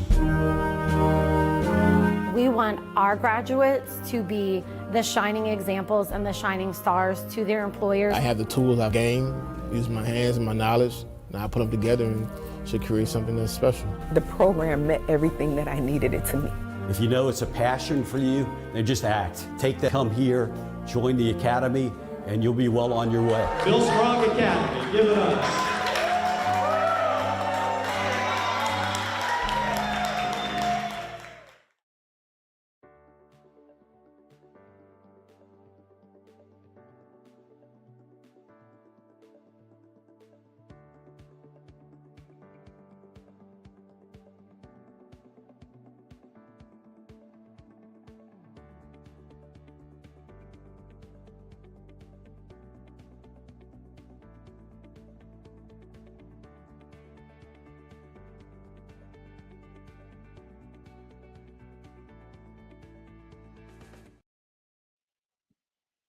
Welcome back to the Bayou Bets NFL Draft, a live show. Zach Ewing and Jim Derry with you here as we roll into the final stages of the first round of the draft. Next team on the clock is the Baltimore Ravens at number 22. We are down to 7 picks before the New Orleans Saints are on the clock at most. We don't think they're going to trade down. The Ravens are in an interesting spot now because obviously shoring up Lamar Jackson, you have to think that they were looking at wide receiver. And now they're in an interesting position because if you strictly go by ESPN's board of best available, the next one on the board is Zay Flowers. Also, Jordan Addison from USC is up there. Saints, they've been talk. Jonathan Mingo from Ole Miss is up there. So there are some interesting picks. And I remember all the social media people that were saying they were going to start getting nervous if Will Levis was still around when the Saints picked. Well, I think there's a decent chance he's still around. So I mean, I don't think the Saints do that. Vikings, God, please don't do that. But you never know, I guess. But if the Vikings don't take him, somebody would have to trade up at that point, right? Nobody else in the first round even remotely needs a quarterback. Well, my faith in scouts for NFL teams has just gone up quite a bit because Remember how nervous Gabe Henderson was the other day that they were going to take him with the second pick? I mean, and now here we are in the 20s and he's still available. So my faith in, although the Colts did take Anthony Richardson, but again, they're the Colts, so they are what they are. But good for them. I think he's going to drop to the second round. This would be interesting. Another good point by JT. Joey Porter Jr., the son of the Steelers, great to go to the Ravens. That would really stick into the Steelers fans' craw. That would be interesting. Speaking of Steelers fans, we're about to have Rod Walker on the show here live from Saints headquarters. I think we'll wait and get the Ravens pick first. And he's then probably bring excited on about Rod. Emmanuel Powell. I mean, the cornerback from Mississippi State. Did I say his name? No, he wrong? went to Washington. Oh, yeah, sure, yeah. The Steelers drafted Broderick Jones from Georgia, so we'll get Rod's take on all of that. As soon as we get the Ravens pick, we'll bring Rod in. And, I don't know. Rod was just in. Did we kick him out? No, did we? Yeah. We kicked him out. Poor Rod got kicked out. Kyle's getting excited. Nolan Smith, Michael Meyer, one of these guys is going to be there. Brian Bresee or Bresee. I think it's Bresee or something along those lines. We'll learn if he gets picked. Yeah, we'll figure it out later. In Louisiana, there's literally like 8 ways you could pronounce that name. Fricassee. Oh no, you can't. That's not it. This is a family show. It's not. There are going to be a couple of tight ends on the board. That's an interesting. Again, not something we talked about a whole lot in the days leading up to the draft. But I get the pick is in for the Ravens. By the way, don't have it just yet. You've been getting it before me. So here it is. It is a third straight wide receiver, and it's one you mentioned, Jim. It's Zay Flowers from Boston College is the Ravens pick. So Lamar Jackson gets his big deal, and he gets a first-round wide receiver on the same day. That's pretty good. I would say so. And you got to think he's happy about it because that's what they need. There was no question they need as much help on offense as they can get. He can't do it by himself. And I was wondering if, as they watch the receivers go off the board, it also goes back to what I was talking about. How once you see one go off the board and you're like, oh, no, we need a receiver. And so there they go. And so if the Saints were thinking about trading up to get a wide receiver, maybe that's a little bit dashed now. And we'll talk to the guy who knows a lot better than I do. Welcome, Rod, from Saints headquarters on Metairie. We appreciate you joining us. What are your impressions on the first 2/3 of this round? I think the first thing that jumped out to me was just those quarterbacks that went early in the top, 3 of the top 4. I tweeted about earlier, like the Saints actually play all 3 of those teams on this year's schedule. They play obviously they play the Panthers every year, but they also play the Colts and the Texans. So they get a chance to face Bryce Young, C.J. Stroud, and Anthony Richardson if those guys happen to get the starting job. And I guess you think 2 of those guys for sure will. And not sure about Anthony Richardson, but I think those other 2 guys will probably be starting for their teams. I think they'll be forced to start Anthony Richardson, don't you think? I mean, no matter what we might think of him, I think you pick a quarterback with the number 4 pick in the draft, you're almost forced into starting him. Yeah, I mean, they have, I guess, Gardner Minshew's there who you might roll with him for early in the season in a way. So it just kind of depends on how the schedule works out. I feel like, early in the season, if the Saints play those teams, maybe not, but you just never know. Here, let's go back to the social media. Again, we were talking about some social media posts early, and look, I don't mean to tick off any Saints fans when I say this, and I'm not going to mention his name in case he's watching. He's probably not. But I don't understand the thinking of this. Someone writes, if Levis doesn't go to the Vikings and there isn't a trade, the Saints are pretty much the only team left in the first round that needs a quarterback. The Saints, let me repeat after me. Don't need a quarterback. The Saints don't need a quarterback, nor should they draft one in any of the first 3 rounds, really at all in the draft, unless you want to go, grab Stetson Bennett in the 7th round if you want. Do you agree, Rod? Yeah, I agree. I mean, they sort of committed to Derek Carr for the next 3 years, and you just think that's going to be with who they're going to roll with. I don't think they use a first-round pick for a quarterback that I don't know how where they have him, rated on their board or anything, but I just don't see them making that move, which means, here in about an hour, they probably will make that move. Exactly. How many times have we said the Saints won't do such and such? And with the blank pick in the first round. The Saints select such and such. I mean, it happens all the time. We're always wrong, aren't we? We're like weather people. We the meteorologist, Rod, can be wrong like 70% of the time. They still have a job. When we make our predictions, I mean, no, not our Bayou Bets, daily bets. We don't want to get those wrong 70% of the time, although we've had a pretty bad April, by the way. But when we're talking about making mock drafts, I mean, if you're 30% correct in a mock draft, you're doing pretty darn good. Yeah, it's last year I'll boast on this. I did get both picks right with Chris Olave and Trevor Penning, but at the 29th pick, it's a lot harder to do that.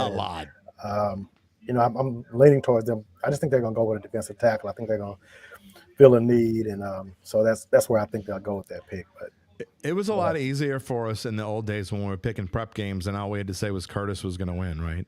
Right. That was usually like 95% of the time you pick them. Yeah, exactly. You could just guaranteed win. So yeah, pick Curtis and Rummel, and you're probably going to do okay. The two sort of defensive tackles with first round grades left for the Saints are Brian Bresee of Clemson and Mozzie Smith of Michigan. The other thing we've kind of been keeping our eye on is tight end, where the 2 first round expected tight ends, Michael Mayer of Notre Dame and Dalton Kincaid of Utah, also both still out there, Rod. Yeah, Brian Bresee is who I picked in our mock draft that we had in the paper on, I guess it ran today, and I think Luke Johnson also picked him. So I think that's the sort of favorite, I guess, in the clubhouse. But all 4 guys that you named are guys who I wouldn't be shocked at. But if you're going just by need, I think you go with defensive tackle. And but talking to Mickey Loomis the other day, he talked about the positions that he thought were really strong in this draft, and tight end was the other one that he said. So I wouldn't be shocked either way, but you may can get one of those guys, maybe one of them. I don't know if they'll slide all the way to 40 where the Saints have another pick, but this draft is deep in those spots, so I think that they feel like they can find what they need in both of those positions. Yeah, Rod, absolutely. What's the feeling like in the room right now? I mean, we've talked all week about the potential of the Saints moving up and how they love to do that. If they're going to do it, it's getting pretty darn close. So what's the feeling in there? Is there a little, I don't want to say tension. I mean, you're a sports writer, so it's whether they do it or they don't, that's, you're still going to sleep tonight. But, what's the feeling in there right now? I think earlier there was some thoughts that, even before we came in here today, I thought that they would make a move. But now we're getting to the point where we've seen a couple of surprise picks in the draft. And I'm thinking that they probably have enough people on their board now. They're like, well, we can just sit here and wait and get who we wanted. Maybe they'd make some kind of trade later on, but I think they may just sit at 29 now and just wait, because I think they have enough players available that they really like. Before Zach asks you another question, because I know he has one for you, I'm just going to say that if the Saints don't move, if they stay at 29, I want you to tell Luke Johnson that he owes me $4 because he gave me plus 400 that they would make a trade, and I went and bet $1 on it. I couldn't find it anywhere there, so I'm just going to say Luke Johnson owes me $4. Okay, I'll let him know. All right, good. Just have him grab a couple of cold chicken fingers. Yeah, that's fine too. Yeah. Luke's about to have a baby, so I bet you better get it before that comes up. So. I'll use it to buy the baby a present. By the way, do we have a live cam on Luke in case he has to pull the RG3 and run out of there because his baby? I don't think we do, but we probably should. Would have been a good idea. We got to get on that. I'm just looking at the Vikings on the clock here, Rod, and they are the only team that picks after the Vikings in the first round that does not have a quarterback who's made a Pro Bowl in the last 3 years. The only other team is the New York Giants, who have Daniel Jones, who hasn't made a Pro Bowl, but they just signed him to an extension. This is the last spot he could go. And I know there Will Levis, a polarizing prospect. I mean, but every year there's some guy who's got to sit in that green room forever and ever and ever. And I guess it's him this year. Yeah, we were talking earlier, just looking at the list of teams, and the Vikings were the one that we were thinking that, they'd get Will Levis. I thought Tampa Bay may get him. I didn't know, they have Baker Mayfield, obviously. But I was thinking, that might be a team that will grab him. And they ended up getting Kalijah, who I thought the Saints were going to draft. Who I thought the Saints were going to pick. It doesn't look good for Will Levis if Minnesota doesn't pick him here yet. And I'm not sure. Have they picked yet, or they're about to pick? No, in fact, I think they're one of the few teams that are running this clock down. It's inside of 2 minutes now, and I think they are sitting in the war room trying to talk themselves out of taking Will Levis. So that's probably what's going on about now. Yeah, well, if that happens, I do think Will Levis has a good shot of still being around on tomorrow for rounds 2 and 3. And I got to correct myself too. Kirk Cousins actually made a Pro Bowl 3 years ago as well. So all of the remaining teams. Now, Kirk Cousins obviously a little bit older. So here's an interesting one. We've talked so much about the Saints trading up, and Mickey Loomis basically broadcasted yesterday that he was shopping to trade up. With all of these players that could be a need for the Saints still available, if a guy like Levis is there for another quarterback needing to, I mean, is there any possibility they actually trade back and pick up an extra second-round pick tomorrow? Man, they have so many picks, though. I mean, they came into the day with 8 picks. I just don't know if they would do that. Right. I think if somebody else wants Levis, they're gonna have to, make a move somewhere else. So I don't really see that happening. I agree. All right. Well, we will, Rod. We're going to let you go. We know things are about to get crazy in there in the Saints war room and in the media room as well. And we'll hopefully get back out to Metairie for some reaction after the Saints pick. But appreciate you joining us, Rod. All right. Thanks, man. Thanks, Rod.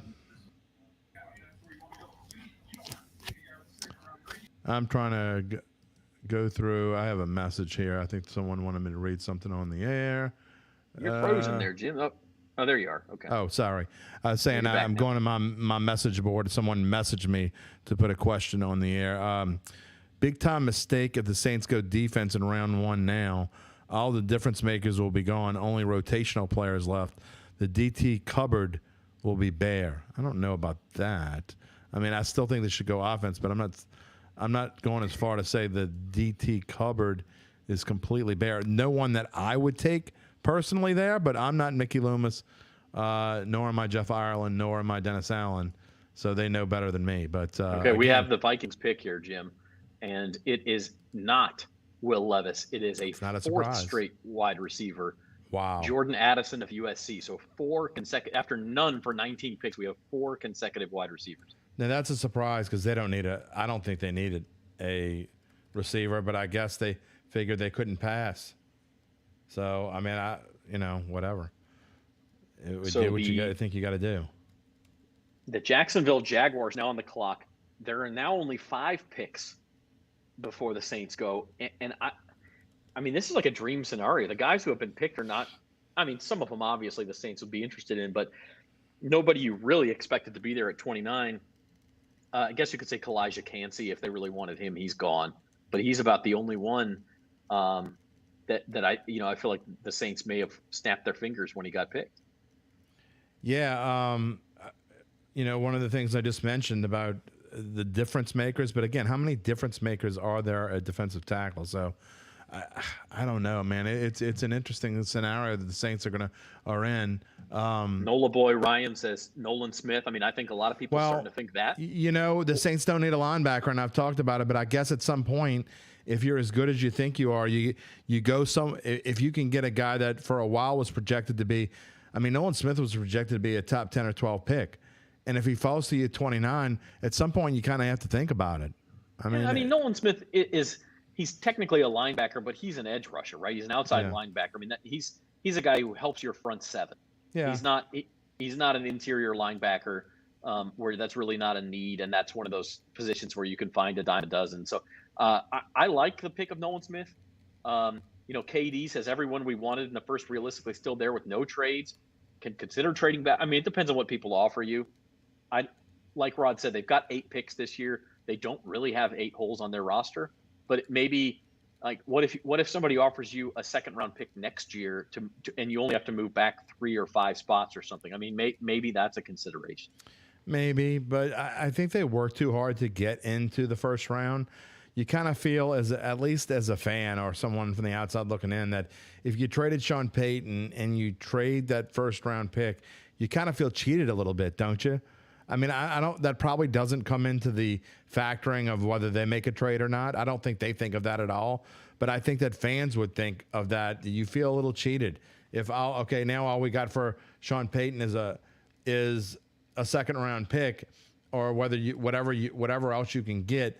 And when the talk before was that maybe you were going to get 2 first-round picks or a first-round pick that was in the top 10. So I don't know. I don't know how I feel about them potentially trading down, but it's certainly a possibility. Yeah, there's no doubt. I do kind of feel, just looking ahead, the Giants could be in the market for a tight end potentially. Jaguars, who pick now, have Evan Ingram technically the Saints are. I wouldn't say that's a big need, but if it's a tight end that also a Jimmy Graham type tight end that can play, that's just as much a receiver as he is a tight end, then maybe, Yeah. So it kind of depends, and I wouldn't be surprised at all if that's the way they go. I mean, we were talking about guys not too long ago. I mean, that these guys I thought they were going to be a tight end taken in the top 22 picks, and so that's not going to happen now. So you're probably getting value at this point. So sometimes you do have to pass on the position you think you need most because that's the best move for your team, and you can't let someone slide any further. Spencer brings up a good point. I'd forgotten the Giants got Darren Waller, so they probably will not go tight end. Right. Jaguars, Evan Ingram had a great year last year, right? So Very Spencer's good. saying they could go tight end. Yeah. I don't. That might be kind of redundant for them. I take that back. The Giants have just traded up. Giants have traded. Yeah, I saw that. They have traded just to the one 24th. spot. They just flipped spots with the Jaguars. So. And I'm going to type that in here as we go. Yeah, Giants are now 24. Jaguars are now 25. So I don't know what you give up just to go up one spot at the end of the first, probably a 5th or 6th rounder. Yeah, not much. We saw earlier that it happened early in the first round when Houston made the move, and all they got was a 4th round pick. So at this point, I agree. I think it's probably a 5th or a 6th round. But slot. To me, that signals the only way you would need to make that deal is if you were afraid someone else was going to trade up to 24. Could that have been the Saints? Maybe. There's no need to make that deal if there's nobody else bidding because you're the next pick anyway. Yeah, well, I mean, everybody knows how much the Saints like to trade, so that's definitely a potential preemptive strike kind of thing. There are all kinds of interesting things. Okay, it is for a corner. The Giants take Maryland cornerback Deonte Banks. Okay. So I don't think that was in competition with the Saints because the Saints not really in a market for a corner. Yeah, that answers that question. Yeah, so Deonte Banks, the Maryland corner, 6 foot. His over/under pick total as of a couple days ago was 20.5, and he was juiced to the under. So this good value here for the Giants at 24. Yeah, that's certainly a need for them.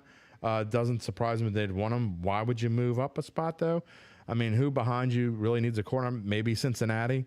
Yeah, maybe Cincinnati needs a corner. I could see that. Kansas City. Maybe, but I mean, to me, the only team with a real need at defensive back is Cincinnati. I find that a strange move, but we don't know what they gave up. So Deonte Banks off the board at 24 to the Giants. Jaguars now on the clock at 25. Then Cowboys, Bills, Bengals, and then it's the New Orleans Saints at 29. Tell you what, let's take a quick break, and then we will come back. And when we come back, we will go all the way through the Saints pick at number 29 here on the Bayou Bets NFL Draft Show. We are two-lane doctors. Physicians and scientists working side by side to advance academic medicine, develop state-of-the-art medical treatments, and provide inspired patient care throughout the Gulf South. Two-lane doctors.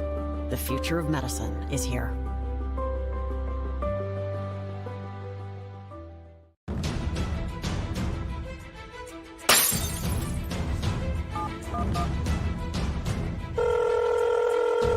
Kenner 911. What is your emergency? Someone just broke my window. They're coming in my house. Hurry, I need the police. Hurry. Stay on the line. Officers are on the way. Headquarters 101, we'll put you out to a burglary in progress. 101 and quarters Ewing Road.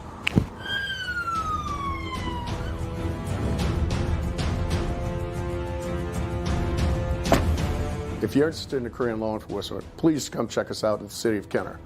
We offer a great compensation package, a beautiful city, and a great team. Do you have what it takes? Please check us out at www.kennerpd.com.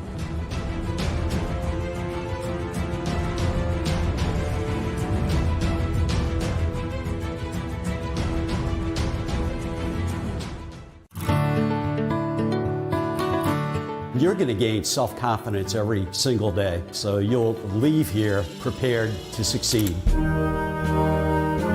We want our graduates to be the shining examples and the shining stars to their employers. I have the tools I've gained, use my hands and my knowledge, and I put them together and should create something that's special. The program met everything that I needed it to meet.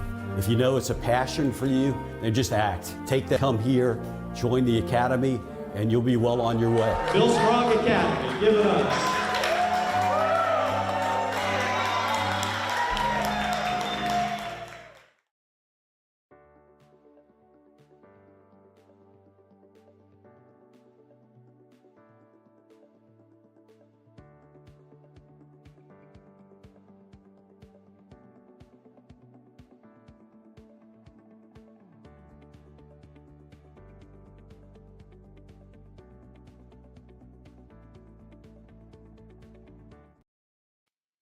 Welcome back to the Bayou Bets YouTube live show from the NFL Draft. Zach Ewing and Jim Derry with you. I have not got the alcohol.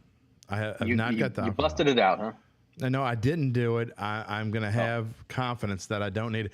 But I will say this.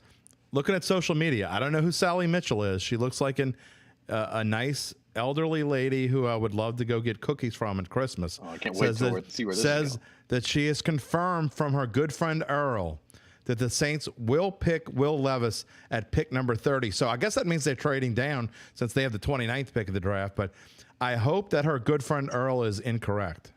Did you just find real life Aunt Mabel? I think I might have. Her name might be Sally. Really, I've been calling her Mabel all these years. Real Aunt Mabel. I think I did. I think you're right. She looks kind of like Aunt Mabel would look. And she probably bakes a hell of a fruitcake. There's no question. For those who don't read Jim's NFL column every week in picks, Aunt Mabel, a common character who he's always picking against her because she's always taking the obvious pick. Interesting comment here as we approach the Saints pick, by the way. God, no. Zone of Time Trouble says he take Levis at 29. I hope he's at 40. But look, you don't need him. I hope you traveled into the future and saw that I was unbelievably wrong about this cat, because the Saints, don't need a quarterback and have so many other things they need before they need quarterback. And Will Levis won't touch the field anytime soon. Derek Carr is going to play starting quarterback for the New Orleans Saints, barring injury, for at least the next 3 years, probably 4, 5, or 6. So why would you want a quarterback to take a quarterback in the first round or even second round and have him sit on your bench for 5 years? It makes zero sense. They're not going to do it. And so they'll probably do it because I say they're not going to do it. There is some news here. Albert Breer of Monday Morning Quarterback reporting the Bills have made a trade. This is, I think, our 6th trade. The Bills are up on the board. I see that now. The Bills are up to 25. They traded with the Jaguars. They just keep. Oh, by the way, the Jaguars got a 5th and a 7th round pick for that for moving one slot. I mean, you get extra players for basically nothing, and now they must have someone in mind that they just assume is still gonna be on the board. So again, they're probably, if they got a 5th and a 7th to move one spot, got another 5th here, huh? Yeah. So I mean, they're gonna get at least another 5th. One would think, maybe a 4th. They now pick 27, just 2 spots in front of the Saints. So it's Bills, Cowboys, Jaguars, and Bengals.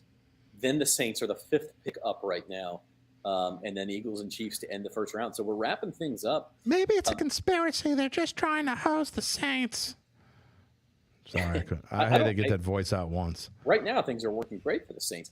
Today's coverage of the NFL Draft is sponsored by Tulane Doctors, proudly bringing the future of medicine to New Orleans every day.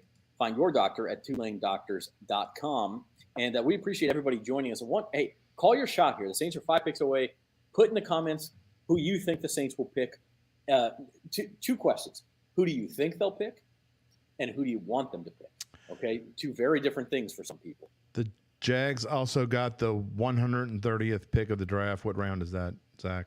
That would be the end of the 4th round.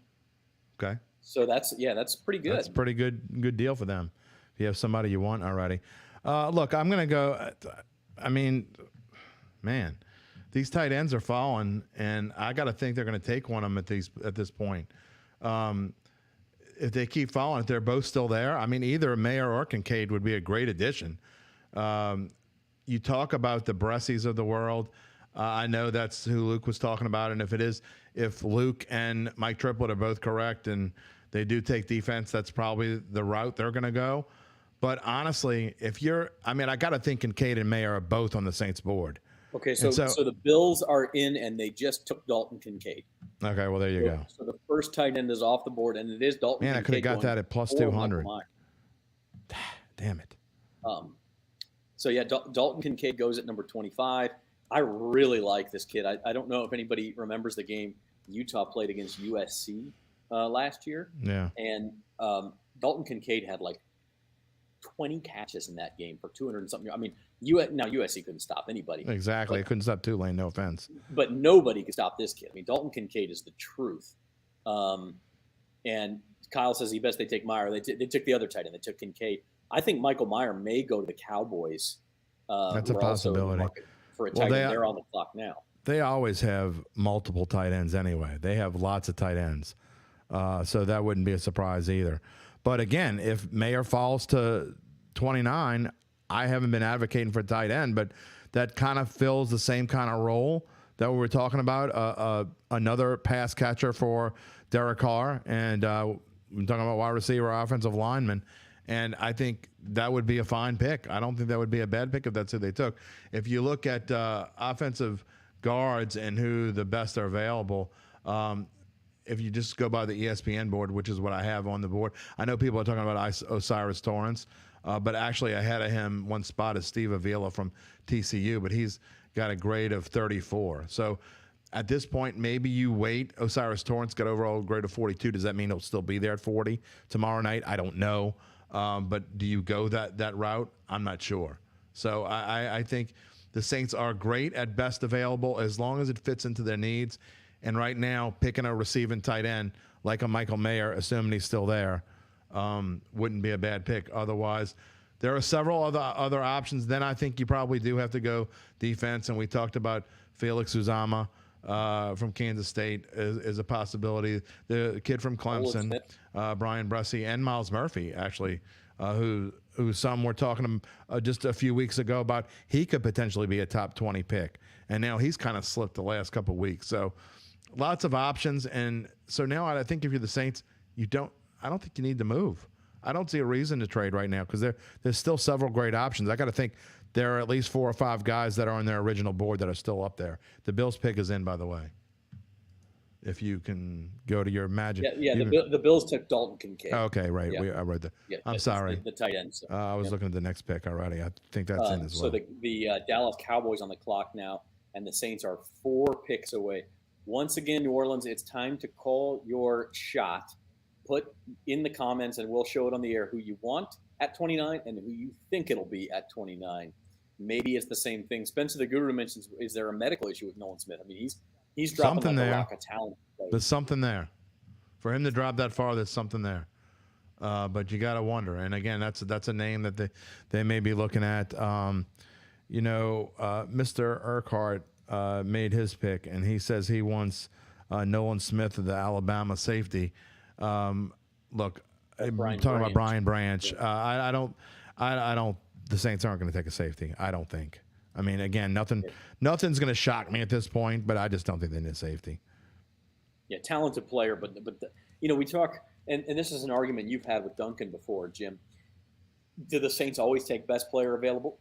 Maybe they do, but as Dunk points out, they may have 4 or 5 guys that they give the same grade to. Yeah. And of those 4 or 5, they're going to take a need. And so Brian Branch might be equal with a Nolan Smith, might be equal with a Michael Meyer, and they're going to take the tight end or the defensive lineman over a safety that they don't really. No, I agree. And I mean, the Saints are one of the most unconventional teams in any draft. So certainly, oh my God, there's some interesting comments on here. Some of them I can't read.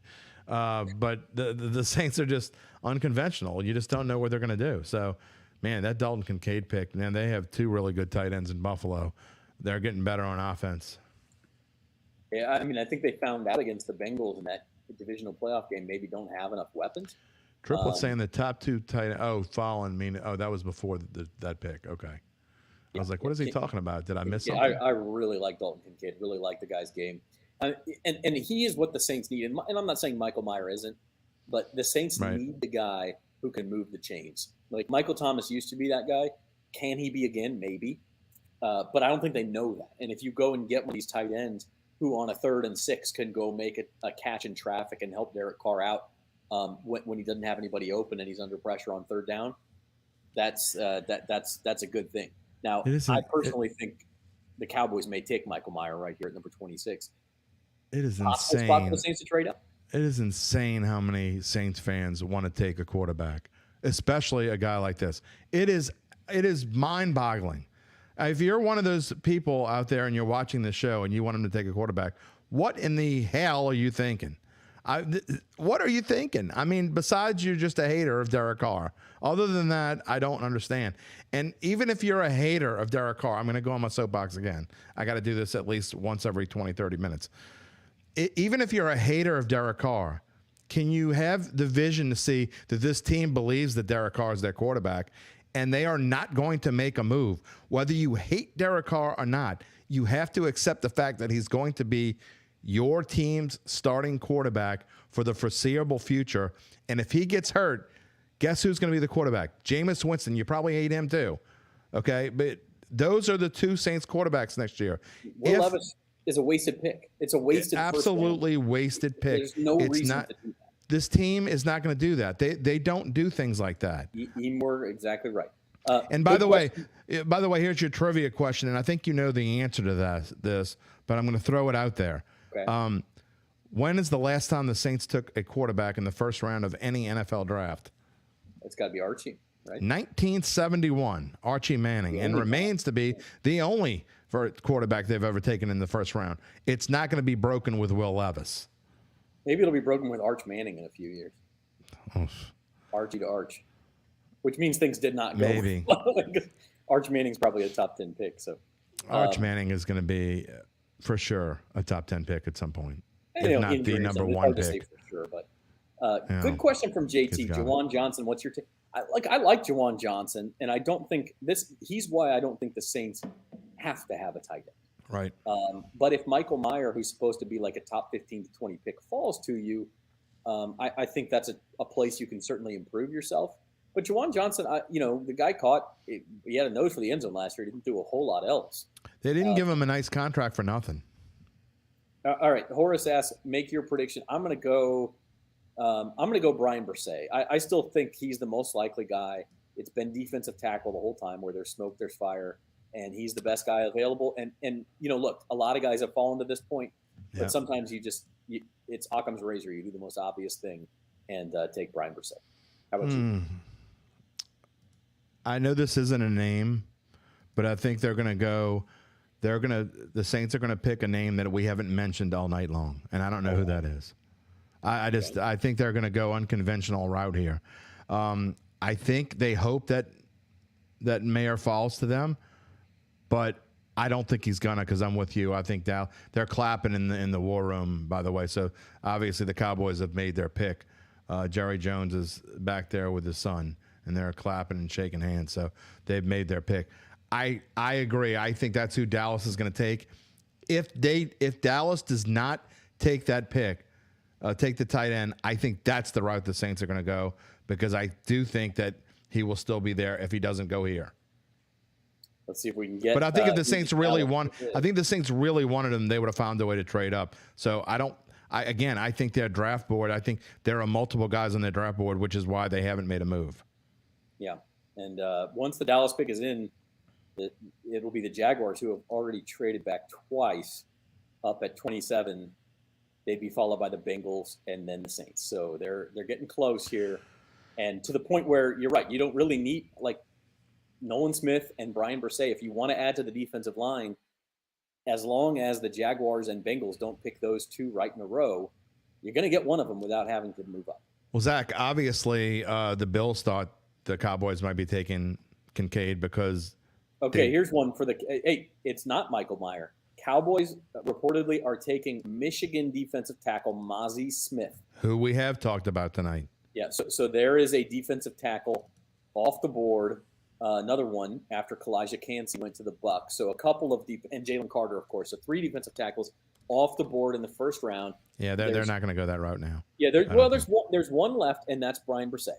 There's one left with kind of a first round. Oh, they grade. might. You're right. Yeah, they might. And so Brian Bresee's still out there, but Mozzie Smith, the pick to the Cowboys. So the Saints are officially in the hole now.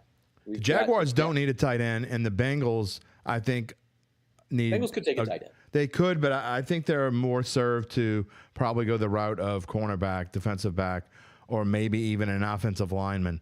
I think he's going to still be there. I'm not saying that's where they would go.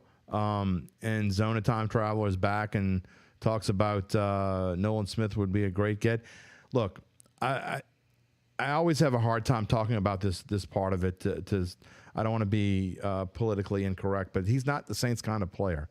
The Saints don't take players with issues, and if he has some issue that we don't know about, and the fact that he's dropped this far, somehow, somewhere, there is, whether it's an injury issue or something else. Look, you don't drop this far. You're a top Nolan 10 Smith player. has an injury issue we don't know about. It's hard to say, but he did miss Georgia's postseason run last year with a torn, I believe it was a torn pec. Okay, which is a pretty serious injury. It is a serious injury, but it's also an injury that usually you're able to come back from in 6 to 8 months. So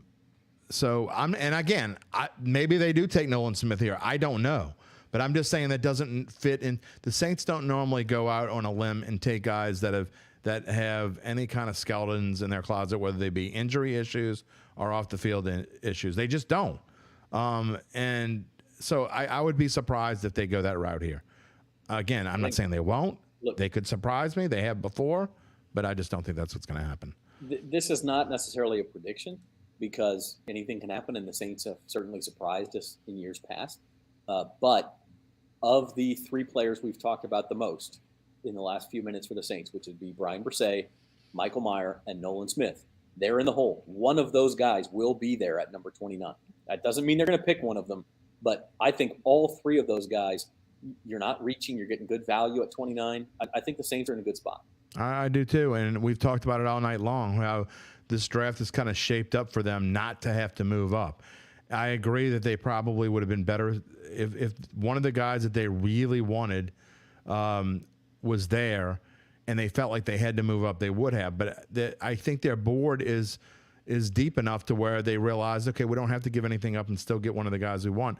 I don't deny. I think you're probably going to be right, Zach, but I just I've been thinking offense for 2 months now, and I'm not going to change my opinion. I still think that's where they need more help on offense than the defensive side. I think the defensive help that they need, you can get later on in the draft or even in free agency still. So I think they need to go offense. I'm not saying they will, but look, passing on a tight end like that kid from Notre Dame that some people had, and many mock drafts had going around 14, 15, 16. I just think that that's where they're going to go. Yeah. Or should go. I should say should go, not going to go. Should go. Good question here from E. Moore. What player should they target in the second round? We're going to see what they get in the first round first. But I think if they don't go defensive line in the first round, that probably increases the chance. Brian Bresee probably gone at that point, but there's a couple of other good ones. Maybe not. Keanu Benton of Wisconsin, a defensive tackle. Siaki Ika of Baylor. A couple of other guys on the edge. You could go after. Did we talk about? The Jags pick is in, by the way. So if you see Felix Anuduke Uzoma from Kansas State, B.J. Ojulari from LSU, a possible second round pick. So yeah, there's plenty. I mean, you're getting to the point now where their pick at 40 is only 14 picks away. Yeah. There's still plenty of good players out there. Oh, there's no question. I mean, that's what we've been talking about for the last 40 minutes. We're getting to the point where unless they just go way off the grid, which is certainly possible. We've seen it before. I mean, when they picked Andrus Peat, I think our miles dropped this far in 2015 because he wasn't anywhere near. I think the Saints. I think their first round pick was 15 or something along those lines. And when they picked Andrus Peat, Jim Rapier and our miles just dropped. He was nowhere on. He was at the bottom of our whiteboard. He was like the last name that Jim had written on the whiteboard, and there were a lot of names on there. So I don't think any of us expected that. But the Saints are look. Don't be disappointed if it's a name you've never heard. I mean, remember Cesar Ruiz a couple years ago, Peyton Turner. I mean, they go off the grid. Sometimes they hit and sometimes they don't. So I'm just trying to get you Saints fans prepared. It may not be any of these names. It may be something I said 10 minutes ago. They may pick a name that we haven't mentioned all night long. You can't be surprised if that's what it is. Oh, is there any chance, and I've got to ask this question, is there any chance that Will Levis is the pick? Now, see, you're just trying to rile me up because you know what I've said all night long. You're just trying to stir the datitude out of me. I would never do that. I got to say, I'd rather him take a name that we haven't mentioned all night long. I mean, all night long. I'd rather him take some dude from, I don't know, West Oklahoma College that was projected to go somewhere near the third round than waste a draft pick on Will Levis. Speaking of Oklahoma, the Jaguars pick is in, and it is Oklahoma offensive tackle Anton Harrison. Okay, well that's who I predicted earlier this week. So that's off the board now. But that's who I thought they were going to go there earlier this week. That's who my prediction was, I think, on Monday. He was kind of predicted to be end of first round. Early second round, so maybe that's a tinge early than some people might have thought he was going to go. But hey, you go out there and get the guy you want, and they did. Here's an interesting comment too from Zona Time Traveler. If Cody Mauch is available in the second round, he's North Dakota State tackle. That's a good name for the second round. Like, I like that because they do need some depth on the offensive line. I don't think, especially now that the top 5 tackles are off the board, you're probably not going tackle at 29. Yeah, that would be a good. Yeah. I think they need more of a guard though.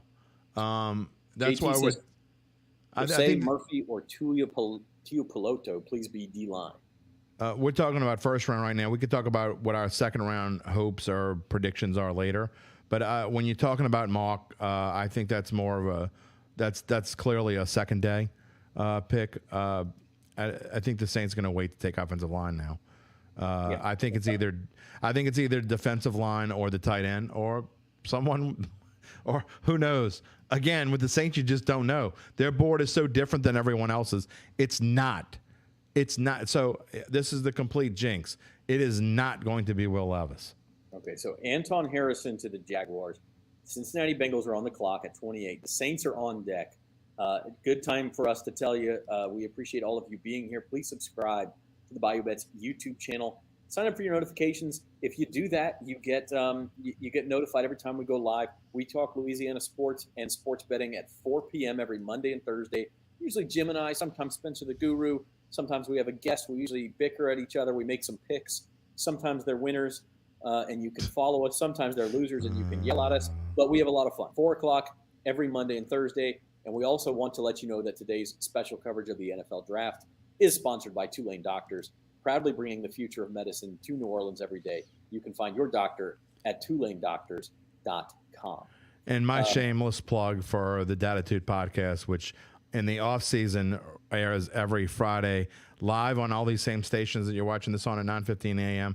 And then I go and add my monologue and put it wherever you find your podcast. You can find the Datitude podcast. That is attitude with a D in front of it, because I have plenty of that. And if you haven't noticed by now, if you're into fantasy sports, we also have the fantasy roundup on Tuesdays. So you get all of that. Go to the Bayou Bets YouTube channel. Free. It's all free. It's all free. We love to interact with you guys too. Put your comments up, and so give us a shot. And by the way, if you sign up tonight, if you subscribe tonight, you're entered into our drawing for an NFL jersey. Anyone you want.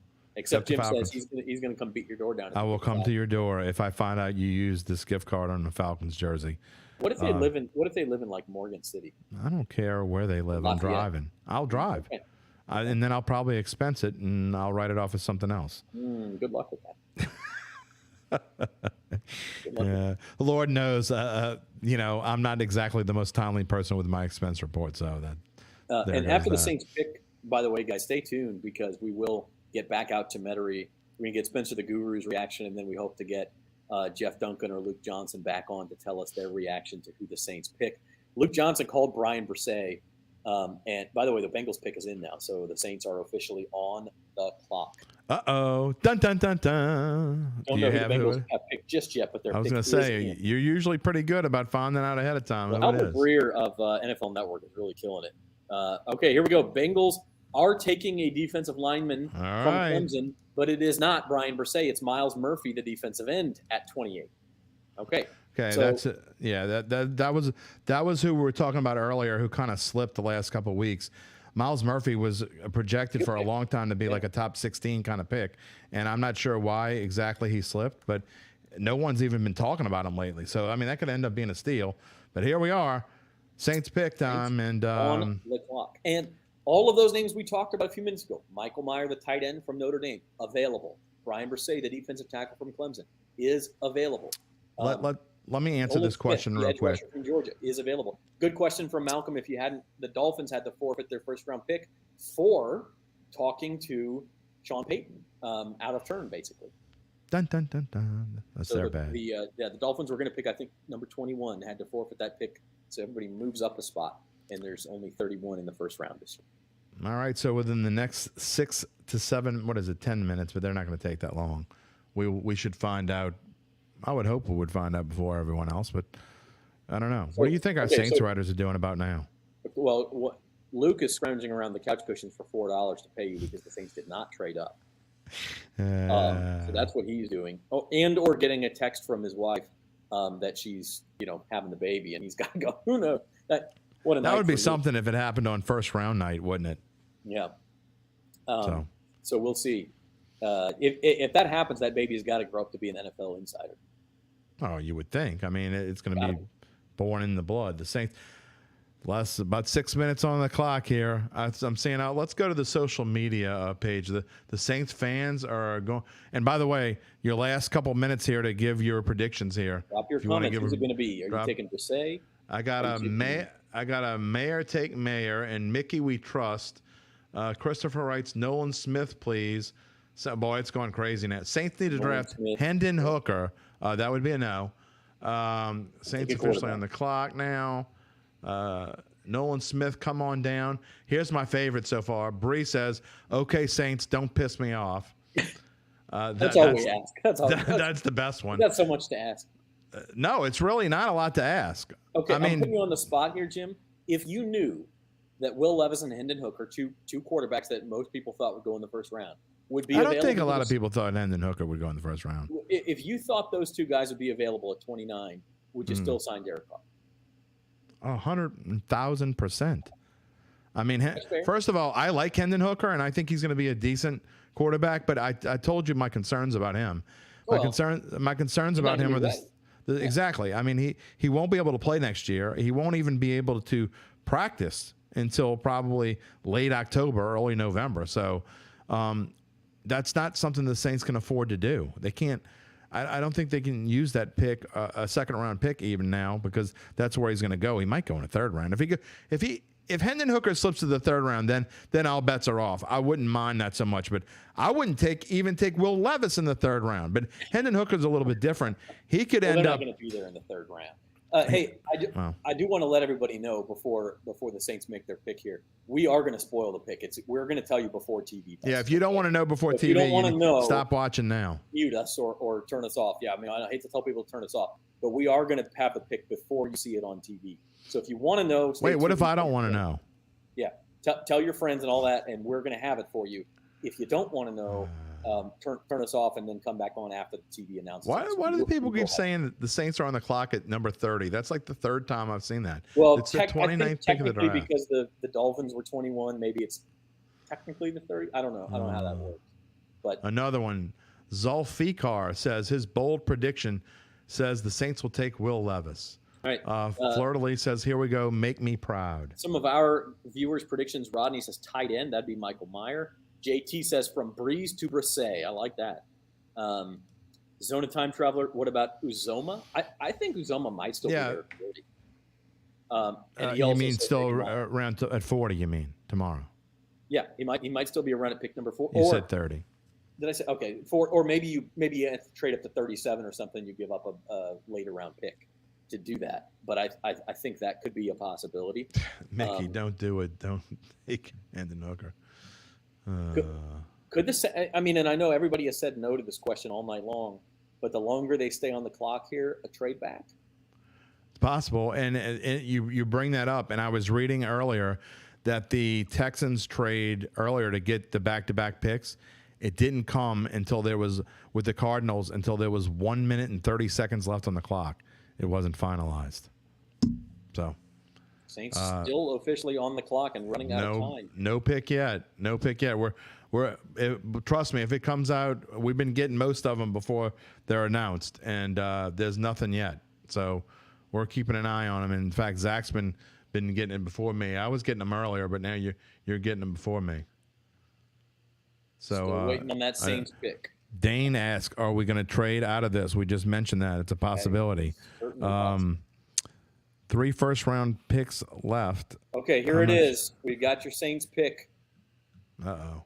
It will be, as predicted here on Bayou Bets, Clemson defensive tackle Brian Brisset. Welcome to New Orleans Saints. You know what? I'm not going to make Luke pay me. Because he nailed that, and so did Taron Walker. I'm not a fan of this pick at all. Look, I get the Saints. It's a Saints need. I understand that, but man, this guy, defensive tackle, I'm just not a fan of taking a defensive tackle in the first round unless it's a super stud, someone maybe that either fell from that was supposed to go 10 picks earlier, or so. I almost think you might have been able to get this guy tomorrow. I'm just not a fan of this at all. And doesn't matter what I think, but that's how I feel about it. This is the pick you make when you're on the 18th tee and a par wins you the tournament. You hit it down the fairway, you play it safe. I completely disagree. I think it's the other fairway way. to green, and you fill a need. If you need a birdie, which you could argue the Saints need a birdie, then this is probably not the right pick because you needed to maybe go up a club and try to carry that bunker, right? To use a golf analogy. This is a safe pick. It fills a need. He's got a late first round grade. They took him late in the first round. They needed run stoppers, as El Rey says. I don't think he's probably athletic enough to be a defensive end, JT. But tell us your reactions, guys. Well, I mean, I've already told you mine. So no, I know yours. Brian Brisset of Clemson, defensive tackle. And by the way, again, another victory for the odds. The odds said defensive line the whole time for the Saints, and they turned out to be correct this time. Yeah. No, and our writers were right because Duncan was actually talking about this guy before as well. So I want to make sure I spell his name right. Is it 2 S's or 1 S? It is 1 S. BRESEE. El Rey says he's a buffet buster. Not wrong. Not wrong. He certainly looks like it. So there you go. And I'm going to put this up on But that's the the kind of guy who stops the run too, right? Yeah. Yeah. I mean, so there you go. I mean, we got the pick up on the screen, and look, he's getting hugs from his family in Frederick, Maryland is where he is. So he's going to be moving to New Orleans pretty soon. Someone says, let's do it, big boy. El Rey says, let's get him some red beans. Brian, I don't think he needs red beans. I mean, he is listed at 6'5.5", 298. That's actually not that heavy for a defensive tackle. If he's 298, I'm 228. I'm just saying. There ain't no way in hell that dude's 298. He may have put on a couple pounds since that combine measurement. But hey, I'm just looking at his highlights right here. No way that dude's 298. You're in a division where the Carolina Panthers add a mobile quarterback in Bryce Young. The Atlanta Falcons add a star running back in Bijan Robinson. Yeah. You have a new quarterback in Derek Carr who has some toys to play with now. Jamal Williams has joined. Michael Thomas, look, he'll be back when he's back. We'll believe it when we see it, et cetera, et cetera. Chris Olave, you added some linemen. Trevor Penning will be I'm going going to say this, and I've said this a lot, a big part of the night. The one thing that the Saints, you can tell by just watching how this draft unfolded, that a lot of the names that were talked about, and even some of the names that fell that would have been needs for this team, the Saints have their board, okay? And there's probably another name or two that they were willing to take in this spot, and probably didn't think that, I'm sure Mickey's going to come out and say, we didn't think he would still be there at 29, but he was. And so they got a guy who was on their board, and they might have had 3 or 4 different guys that they thought could fall. And if any of them fell, they'd be fine with it. And Brian Bresee was one of them. So you can't be upset about them sticking to their board and them sticking, even though I don't particularly like the pick, they stuck to their plan and they went after it. And I have no qualms with that part of it at all. Even though, I think bigger needs on this team. Spencer the Guru joins us from Saints headquarters. He's been there all night. Spencer, what was the reaction in the media room there when It's pretty quiet. You know, like I think it was kind of expected that the Saints were going to go at a defensive tackle. I was thinking, with all the names that fell, I thought maybe they'd do something kind of bold, maybe take Michael Mayer instead of going with the safe route here with Bresee, but can't really argue with it. It's a big need. And Bresee, I feel like, is a good value here because he's somebody that a lot of scouts had going higher than this, and he's somebody that went through a lot of adversity and was able to get through it, and I think he'll be a solid fit. I don't know, Jim wasn't a big fan of taking a defensive tackle here, but yeah, I mean, look, I'm not dogging them for it just because I don't think that's what they need first. Again, they stuck to what they thought they needed. They stuck to their board. I have no problem with that. I mean, Mickey Loomis and Jeff Ireland have been doing this for a long time. They know better than I do. So just because it's not what I think, I'm not upset about the pick, or I'm not saying what the hell are they doing here. I think they stuck to their board. He went right exactly where Caesars Sportsbook thought he would go. Zach, we talked earlier about the odds on defensive linemen going down throughout the day. They were like plus 130 a couple days ago. Someone knew something somewhere because they went to minus 200, and I think even lower than that later on. Let me read a couple things about Brian Bresee's. I'm not sure where this came from. It came from Rappaport, so it must have been on the NFL's page. But some interesting notes about Brian Bresee. I didn't know any of these things. I guess I should have, since there was so much talk about him. But he's a redshirt sophomore, a first-team All-ACC pick as a true freshman in 2020 before a series of injuries and other challenges impacted his trajectory. Tore his ACL after the injuries. Tore his ACL in September of 2021. And then had shoulder surgery in January of 22. Then he missed 3 games this past season with a kidney infection, plus another game because of strep throat. And this past September, he lost his sister Ella after her battle with an aggressive form of brain cancer. Man, this kid has gone through a bunch of stuff. But right, man, yeah, he's a trooper. He can be a trooper, but the fact that he's had that many major injuries already is another huge major concern, and completely the opposite of what I just said about why you wouldn't take Nolan Smith. So that's concerning. But I mean, you're well, and say what you want about the Saints doctors, but they're going to check these guys out. Don't get me started on that. Zion Williamson, to me, and the Michael shoulder Thomas. surgery concerns me a lot more than the ACL. ACL injuries are a dime a dozen in football anymore. Shoulder surgery, is that shoulder going to hold up long term? I mean, I'll say this: for an interior lineman, had 15 tackles for loss and 9 sacks over really just over 2 seasons, because in one of his seasons he only played 4 games. And so you're talking in 25 games, he's had 9 sacks as an interior lineman. That's a disruption for him. Definitely. Yeah, I think it's going to be a case of a lot of these guys with the Saints is, can they stay healthy?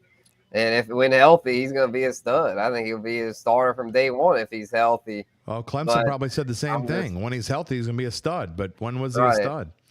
Yeah, the thing is, though, I feel like the Nolan Smith thing probably concerns me a little more, because I feel like that was a league-wide thing with Nolan Smith. Like, Bresee wasn't like he was expected to go in the mid-late 20s. Like he kind of went where he was expected to, as you can see with his over-under there, 28.5, and he goes 29. Nolan Smith might have something more than just the pectoral, because he was expected to go in the high teens and is still on the board. So it must be something pretty serious to where teams are getting scared off. So I'm almost certain that's why because I feel like someone else would have just been like, yeah, Nolan Smith, let's take him. So I think Brissy was the move. I thought Mayer maybe would have been the move, to where if Sean Payton was still in the building, I'm thinking maybe he'd have pushed for Mayer to add another offensive weapon. But I think Dennis and Mickey wanted Brissy. Sorry, Spencer. I told JT that I didn't think he was athletic enough to move to defensive end. He may be too heavy, but I'll note this. He was coming out of high school, he was listed as the #1 defensive tackle in the nation, according to ESPN.com. And he played basketball in high school and averaged 13.7 points, 11.9 rebounds. Well, most of them play basketball in high school. That's not. Now, that was several injuries ago as well. Look, the guy fits the bill as far as the Saints like athletic players.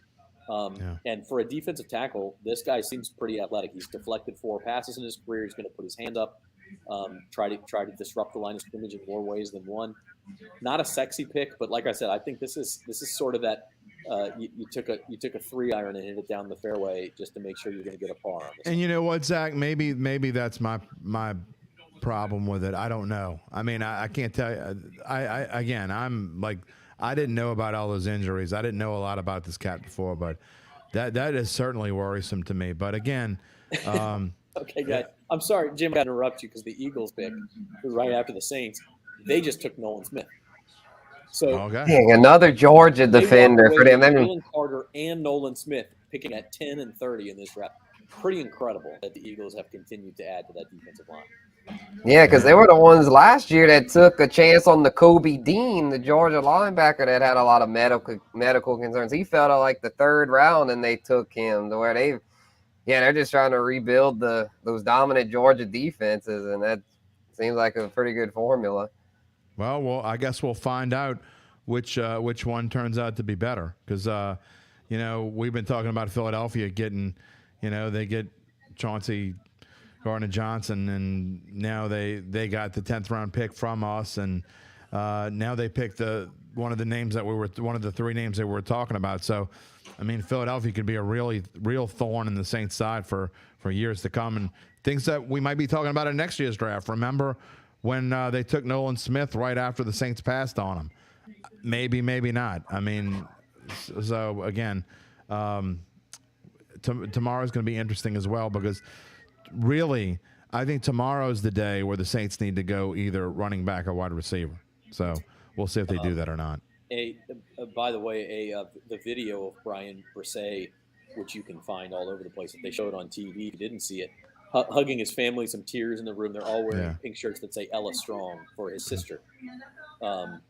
So that's a pretty phenomenal story. Regardless of whether you think he's a good fit or the Saints should have taken somebody else, it's a phenomenal story for that family. Yeah. El Ray wants to know whether you think they get a tight end. I said I don't think the Saints need a tight end. The only reason why we're advocating for a tight end there is because I thought that with what was left, I thought they needed a pass receiver, and he would kind of fit into that mold, I think. But whether that's where they go or not, I'm not. So no, I don't necessarily. Now, if the kid from Notre Dame falls to 40, which I don't think is going to happen, I think it would be a surprise if he fell to 40. But maybe.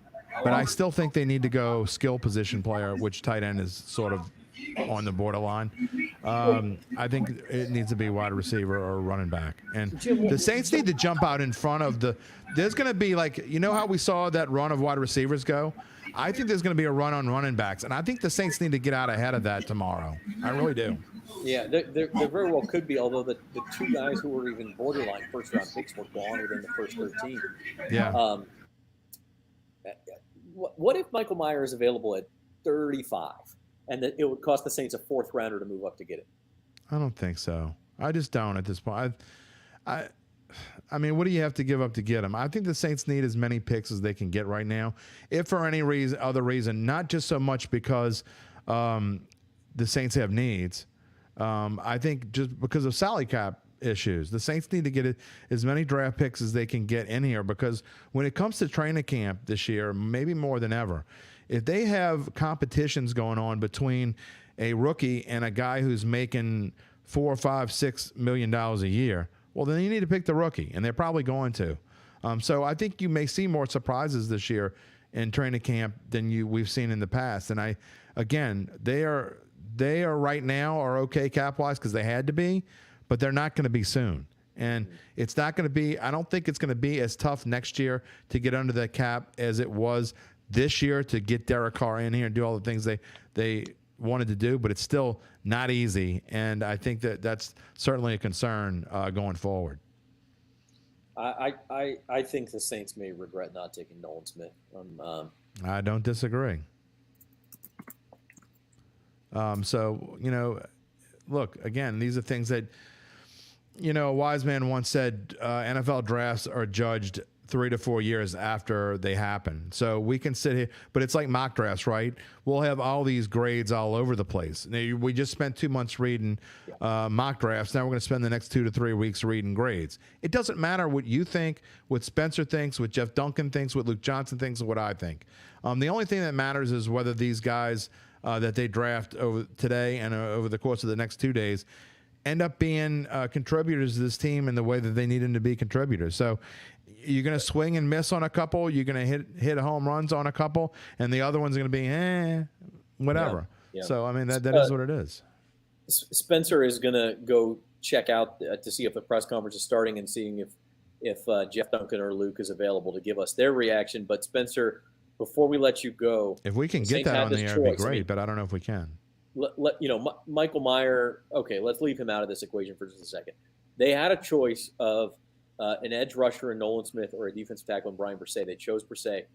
Thumbs up or thumbs down on that decision?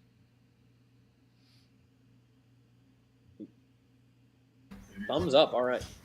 I'm good with it. I'm good with it. Took him a second. He had to think about it for a minute. I'm not sure if that was not the most convincing thumbs up I've ever seen. No, and the reason being is because I feel like Nolan Smith has more upside, and I tend to like to swing for upside. But Bresee also has some upside, and he's also probably more of a need. But he might not have quite as high a ceiling as Smith. I'm okay with it. Your dad's disappointed, but this is a perfect example of what I'm talking about, how drafts are graded later. Very disappointed when Smith was there. Another Davenport, Turner, or God forbid Sullivan. I mean, all those picks that are mentioned there, first of all, the book's still out in Peyton Turner. I know it's kind of like in a boat where we don't know what's going to happen. He still could turn out to be a decent player, and he's going to get a chance to be. Marcus Davenport, whatever. Jonathan Sullivan was just a dog. I got a story I'll tell you about him off the air. But look, all these things are hindsight, right? I mean, there's a lot of times teams make picks, and you're like, I mean, look at Tom Brady being picked in the 6th round, for God's sake. I mean, who in their right mind at the time probably ever thought Tom Brady would see the field? He was just going to be Drew Bledsoe's backup, and maybe you could turn him into something, and maybe he might be able to play one day, and he was forced into action right away because Drew Bledsoe got hurt. And so, I mean, you never know. I mean, and it might be the 5th round pick that is the pick of the draft. Alvin Kamara was a 3rd round pick. It may be a pick that's later on. We don't know. But the point is that, it doesn't matter what any of us think. It doesn't matter what you at home thinks. It matters whether Brian Bresee ends up being a starter and plays for this team for multiple years and does everything that a 1st round pick's supposed to do.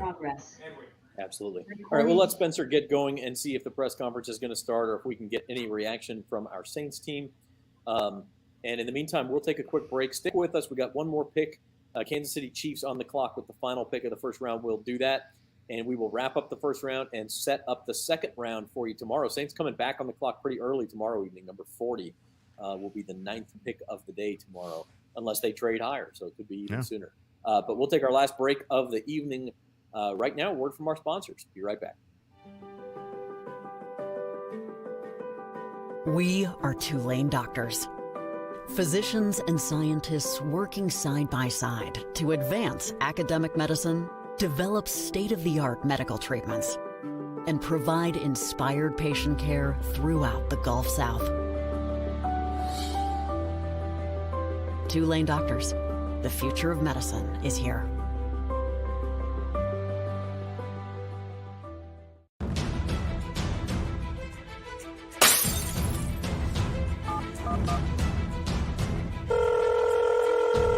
Kenner 911. What is your emergency? Someone just broke my window. They're coming in my house. Hurry, I need the police. Hurry. Stay on the line. Officers are on the way.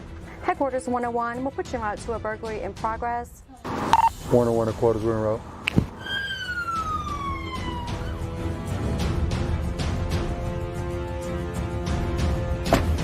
If you're interested in a career in law enforcement, please come check us out in the city of Kenner.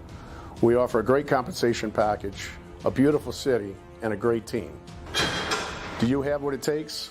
Please check us out at www.kennerpd.com.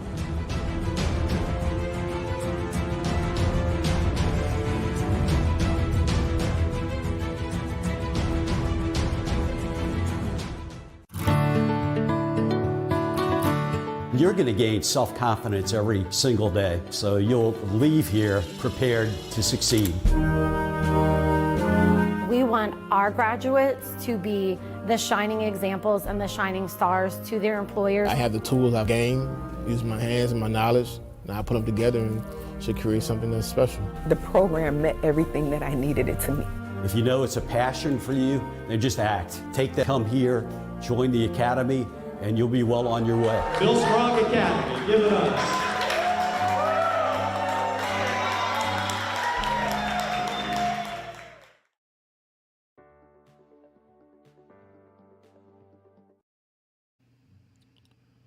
Back to the Bayou Bets NFL Draft Live show, wrapping things up. The final pick of the night from the Kansas City Chiefs is in, and it's a name we mentioned a couple of times in connection as a Saints possibility. Kansas State defensive end Felix Anudike Uzoma. Hardest name of the night to pronounce for last. But you did it well. I think I did okay there. Felix Anudike Uzoma going to the Chiefs just a couple of hours down the road in Manhattan, Kansas, where he played his college ball, going across the state line into the better half of that equation, across the Missouri River into the good part, Kansas City, Missouri. So, draft is over for round one.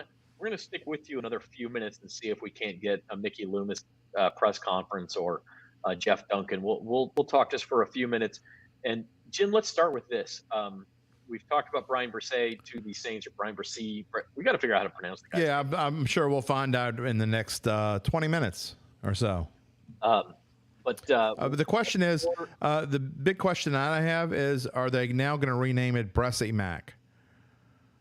You know, instead of Breezy Mac, you know, they've had the Breezy Mac. Oh, God. Okay. See, I'm the king of dad jokes, and I didn't even get that. That's how bad it was. El I'm Rey almost says, a grandpa, and I'll be grandpa in a couple months. So there you go. How far will Levis fall? Certainly the surprise of the first half of the first round, here. Will Levis, I mean, I don't know. I am old enough to remember yesterday when he was all of a sudden gaining steam to be the number one pick. Will Levis doesn't even go in the first round. What kind of odds could you have gotten on that? I mean, we're talking about 100-to-1 shot to not go in the first round. I mean, it wasn't that long ago we were talking potential of number one, and I would laugh and like, please, God, for the love of God, yes, God. But hey, I won some money tonight. I put, got minus 1,000 on Bryce Young. That was like free money. So, bet the big money to win the little money. And then, got some more later on and some other picks. So it was a good night betting wise. We probably didn't talk about the odds part of things as much as I thought we would. It just kind of happened that way.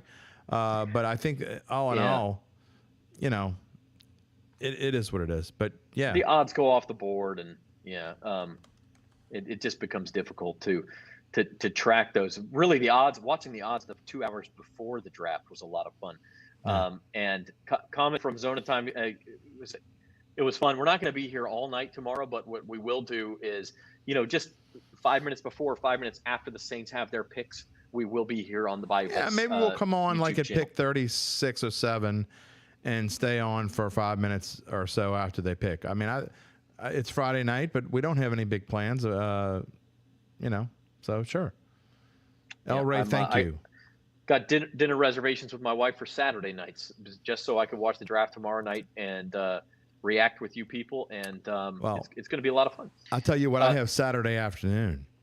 Talking about being a grandpa, my son's. I've never heard of this before, but especially for guys. But we're having a diaper shower at my house.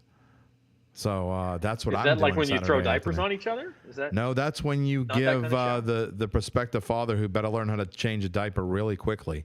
A bunch of diapers, and hey, his problem. I've already said, look, we have an interesting family where I have a 25-year-old son, an 11-year-old daughter, and a 7-year-old daughter, and I already said the last diaper I changed from the 7-year-old was the last diaper I'm ever changing. Don't leave the kid with just grandpa. It ain't happening. I ain't doing it. That's what I said. That's what I said when I was done with my 7-year-old's last diaper. I said, grandpa don't change diapers, okay? Grandpa don't change diapers. That ought to be a bumper sticker. Grandpa don't change diapers. That's my privilege of being the when I get to that point in my life. Well, they keep laughing at me and saying that yes you will. I'm like, it ain't happening. Grandpa ain't changing diapers. You can't make me. You can't make me. I'm not touching it. All right, let's set up round number 2. And by the way, I just looked and I just saw odds for next year's number 1 pick already out there. For God's sake. Caleb Williams minus 550. Lock it in now. No, look. Second round, Will Levis is still out there. Hendon Hooker's still out there. So, how many quarterback needy teams are still looking for one? You don't. Round 2, you honestly don't see that many quarterbacks because teams that need one will get one in round 1. Teams that don't need one will wait. The only ones you see in round 2 typically are the ones who were expected to go in round 1 and fell. And by the way, an example of that is Derek Carr, who I believe is number 34 to the Raiders. Speaking of the Raiders, and Jalen Hurts is another example, by the way. He's a second-round pick. Speaking of Vegas and Derek Carr, that is my prediction for where Will Levis goes tomorrow. I think he goes to the Raiders. Okay. He could sit there and learn under Jimmy G, and who I don't necessarily think is going to be there all that long anyway. And so he could start in a couple of years. Or maybe Hendon Hooker, who I think is absolutely a better prospect. Again, his age worries me. Also, quarterbacks coming off ACL injuries, that also worries me. That gruesome injury, I keep seeing it in my head. It was brutal to see that injury. But I think that Hendon Hooker is a better prospect in the pros than Will Levis, but I could be wrong. My best friend just texted me, and he said the Saints read the paper wrong. They thought they were drafting Drew Brees again. Yeah, but somebody said Brees to Brisset. That's pretty interesting. I believe is it the Pittsburgh Steelers who have the first pick tomorrow? Yes, it is. Yeah. Pittsburgh Steelers pick number 32. That's a pick from the Bears. Then it's the Cardinals. They don't need a quarterback. Yeah, the Cardinals, that was the pick they got from the Texans, who traded up for the number 3 pick. Yeah. Then it's the Lions who got that pick from the Cardinals. Maybe. So we could see the Lions. Maybe. Then it's the Colts who just drafted a quarterback. Yep, won't draft a quarterback. Number 5 in the second round, 36 overall, is the LA Rams with their first pick, and that could be a spot for a quarterback. Yeah, depending on Matthew Stafford staying. Yeah. Seahawks are 37, won't be a QB. Again, there could be trades here. Might be. I mean, how long didn't Gino? I don't think did he sign a long contract? I don't think he's signing a long extension. Gino might not be long served for Seattle. And he's not a spring chicken anymore either. The team you mentioned, the Raiders at 38, could be a possibility. The Panthers are at 39, obviously will not take another quarterback. Then the Saints at 40, followed, interestingly, by the Titans at 41. Few picks from there, 46 Patriots, 47 Commanders, 48 Lions. I mean, there is a chance the Saints will have some suitors if Levis and Hooker are still around at 40. I don't know that the Saints want to do that. They may just take their best available player. My prediction for tomorrow, I'm going to give it to you early. I think they're going to go, I'm going to predict they go Jalen Hyatt. That is Tennessee wide receiver. Tomorrow. Okay. That is my early prediction. I have reserved the right to change it, though, because we will go on the air before the Saints pick. Yeah, but the thing about Jalen Hyatt is you're talking about another sort of speedy, small receiver. And they've got that. They need the possession receiver, right? Well, I mean, I think that's what Michael Thomas is going to turn into. Could be. I mean, but can you count on that? No, you can't count on anything when it comes to that dude. I mean, you can't count on that he's not going to trip over his shoelaces going to practice on the first day of camp. So no, you can't. You can't. But I think that's what he's going to turn into at this stage of his career. And frankly, I think he'd be great at it if that's what he wants to do and he's willing to do. And I think he will be. Look, I like all the things that I've seen from Michael Thomas, what he said. So that's why I think that fits in. But the Saints absolutely need another receiver. There's no question in my mind they need that. They need offensive linemen. They need running backs. Running backs will probably more serve for the third round. How far does Zach Charbonnet fall? And Tyjae Spears of Tulane. Tyjae Spears. Absolutely could hear his name called tomorrow. Very Alvin Kamara-like kind of running back, although not quite as fast probably. We did not mention this tonight, Jim. Who won the NBA game, by the way? The Celtics won. Celtics won by 8, I think. Okay. So they won the series. We did not mention this. This is the first year since, I believe, 2018 LSU did not have a first-round pick. It's not crazy uncommon. It happened, also in 2014 and 2011 or so. I mean, not 2011, but it does happen every 4 to 5 years. It's not unheard of. But it also shows you how impressive the job that Brian Kelly did. The fact they don't have a first-round draft pick. It wasn't like the 2019 team that was just stocked and would they have 7 or 8. I mean, really, this is an NFL draft show, so I don't want to spend a lot of time talking about that. But and we may get into it at some other point soon in one of our shows. But man, the job that Brian Kelly did, and I guarantee you, next year that we won't be saying that. No, they will. Well, look,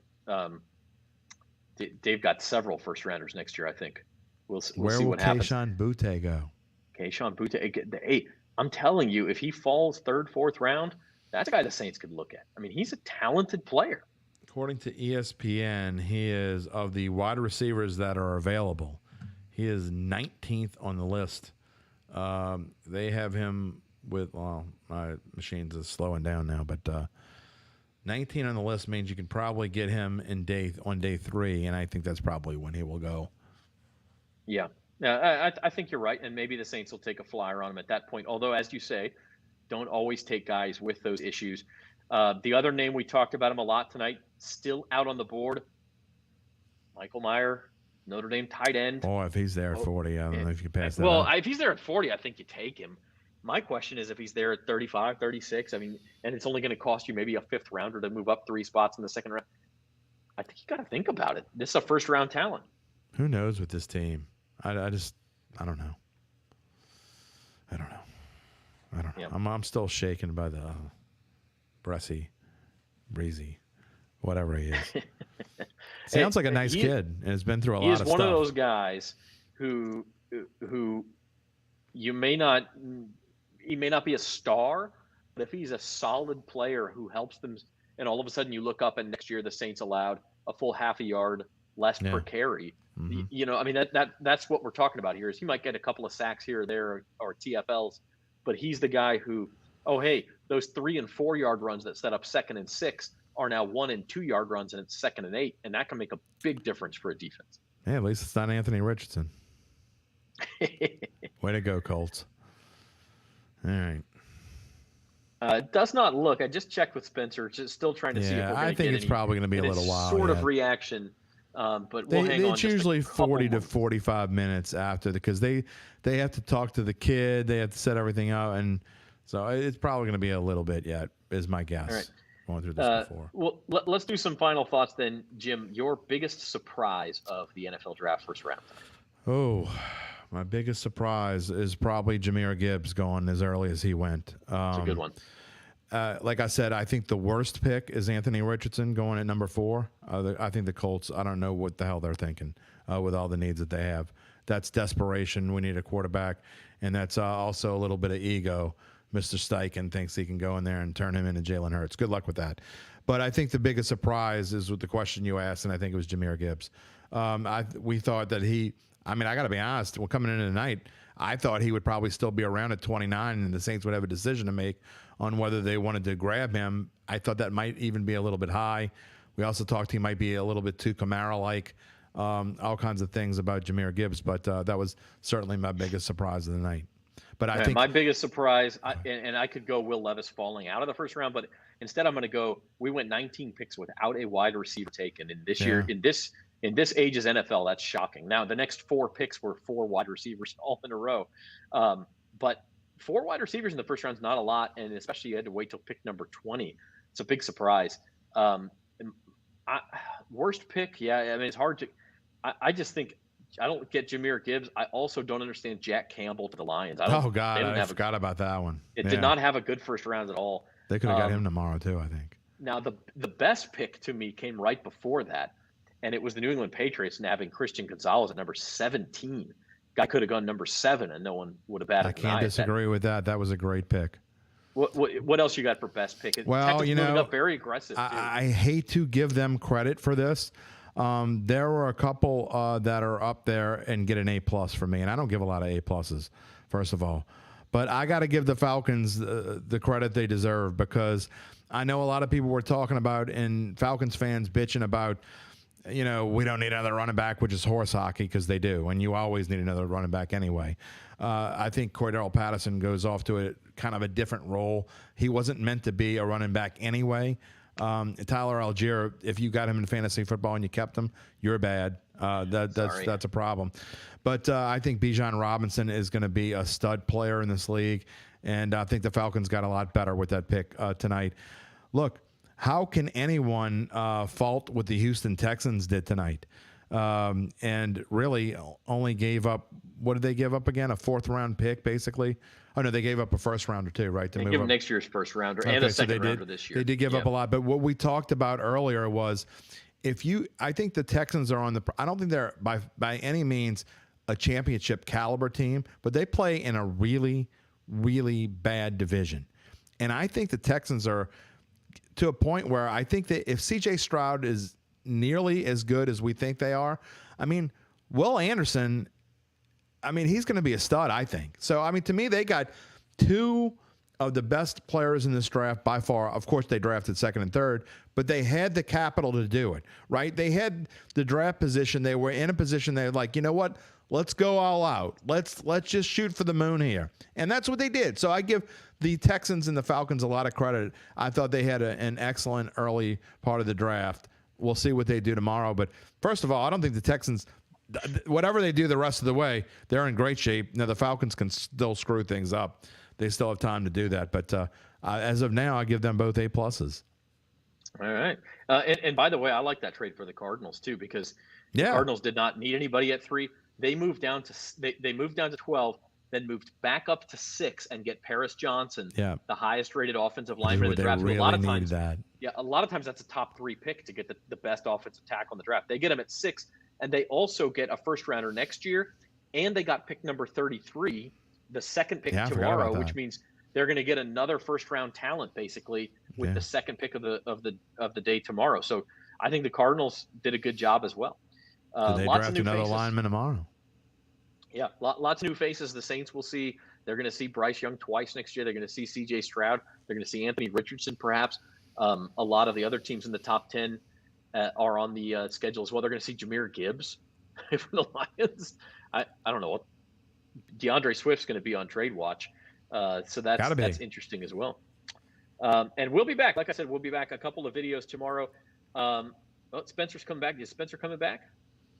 Maybe have something here. I don't know. Either that or he's just cleaning up his desk. Yeah, we'll hang on just for a minute. But we do want to let you know as well that we will be back tomorrow, and then our regularly scheduled 4 p.m. Monday, every Monday and Thursday at 4 p.m. every week of the year, all the way through the summer, talking NFL futures odds. Even when we're on vacation. Yeah, NFL schedule release in a couple of weeks. We're going to have week 1 point spreads for you. We're going to talk about that. So if you're not a regular here on Bayou Bets, subscribe to the channel, get yourself entered into that sweepstakes for the NFL jersey, and stick around. We're glad to have you whenever you can stop by. We are on demand or live, whichever one works. The only thing is when Zach and I are both on vacation in the same week, you get a blank screen and dead air, and no one talks, and all you see is the background. But you can imagine what we would say. So that happens. Okay, I got a blank face. See, I think Zach froze up. He made it 4 hours and 14 minutes, freezing up. Zoe, get ready to roll us out of this. All right, he's back. He's back. You made it 4 hours. It took 4 hours, but I made it. You made it through. Why don't you take us to bye-bye land? All right. It looks like we are not going to get. We will. Hold on. Luke Johnson is saying we might get Bressy. Oh. Do we want to stay on for that?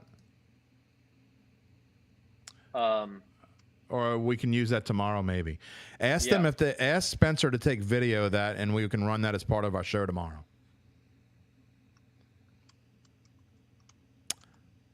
We're on live air, Zach. Yeah, we'll see. We're checking to see if we can get one of these Saints reporters just for 5 minutes. If they're about to get Bressy, they're going to have to do that. Yeah, they're going to have to run to us. I think the best bet is probably to get Spencer to get video of that, and I think we can run that whole thing, because I would like to. You know how you look at the news stations and they run little clips of it. I'd like to hear the whole thing. So if they can get Bressy and Mickey Loomis's comments, we can come on maybe a half an hour early tomorrow and run the whole thing. I think that would be pretty cool to do. There is action at Spencer's computer, and I don't know exactly what's going on. There's someone with a coat and standing in front of it. That is not Spencer Urquhart. I'm just going to say that. No. We may. DA presser. The Dennis Allen presser just finished? Yeah. I'm not sure that was video, though. Okay. You guys are getting to. This is how the sausage is made here. Yeah, this is usually what we're doing when we're at commercial break, talking to one another, but we're actually doing it live on the air. We're trying to see, because we were planning on going off the air about 5 minutes ago, but if we can get something for you, we'd love to. I see. Why are there a bunch of people standing in front of Spencer's computer? That's like the spot to be is Spencer's computer now. Is that Spencer touching his computer? That looks like someone else. Are y'all watching us? You could say hi. Oh, yeah, really. I don't think they're watching us. Somebody's got a phone they're watching. I mean, by now, we've been on for 4 hours and 16 minutes. I'm telling you, it feels like the Jerry Lewis I know what Jerry Lewis kind of feels like. And imagine, he went 24 hours doing this. Isn't that amazing? I brought cough drops. I haven't actually had to use them yet. No. My Fresca and my one Kickstart has made me through the entire thing. I even ran in the kitchen in one of the breaks to get dinner. I don't know what we're looking at here. Are they must be listening to Brian Bressy. I think they probably are. Probably want to. Spencer's trying to get video of the latest Saint, I hear, which would be Brian Bressy.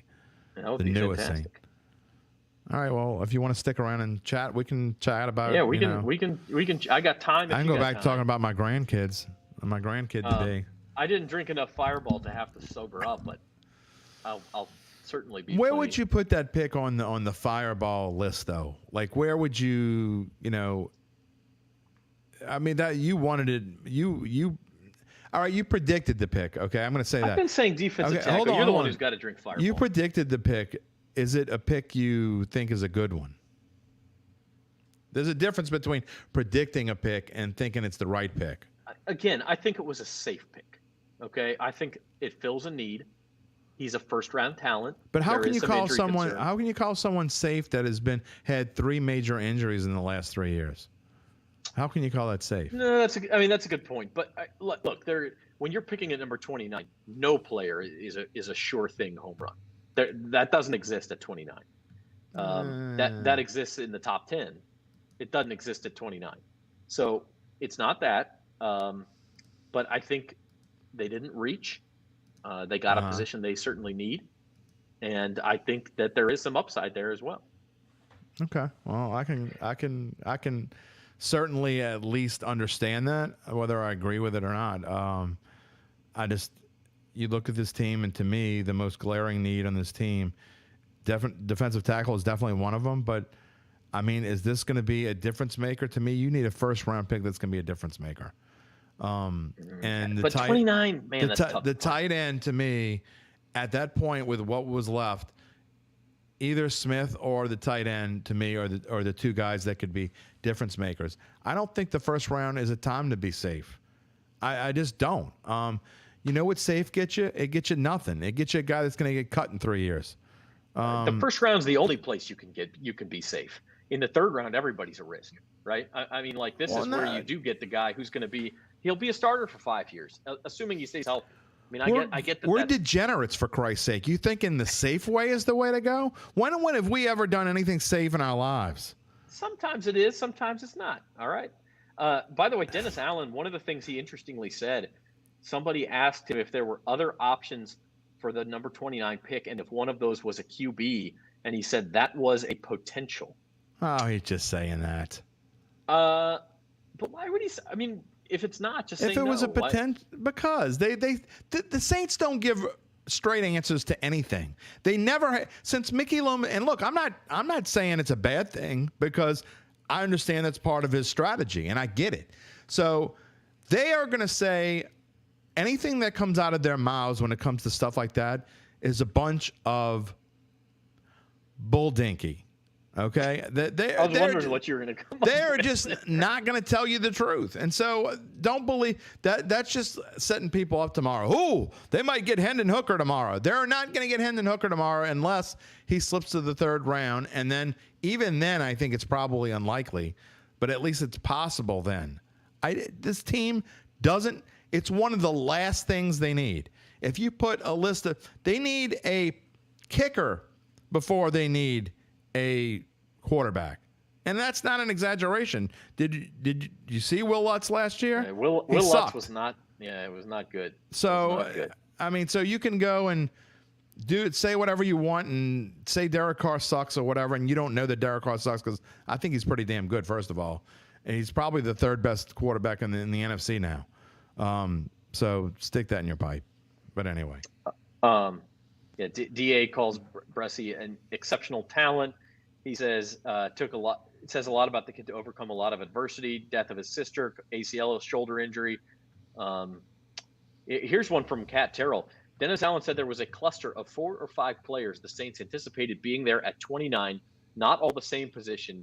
Quote, probably some y'all would have yelled at us for taking. Probably so. At least he knows. There's no question. Let me ask, and I know you're not supposed to do this, but I'm a sports writer and I don't give a damn. Zoe, who isn't even on the screen, is this Twitter link you sent, is this video? No, that's Taryn. It's it's just a quote about Brian's exceptional talent. I was like, if it's video, if there's a way we can share that, we should. Have any of our writers done any video? No, unfortunately, that we can I don't share? see any video. Okay. All right. Yeah, I'll tell you what we can do, though. Some of the comments I was just reading. Let's see if we can't share those from Luke Johnson's Twitter account. There's still a bunch of people hovering around Spence's computer, which I find hysterical, by the way. Yeah, that's where Spence can't get back to his computer. I'm not sure what happened there. All right, so here we go. Here's some of the reactions.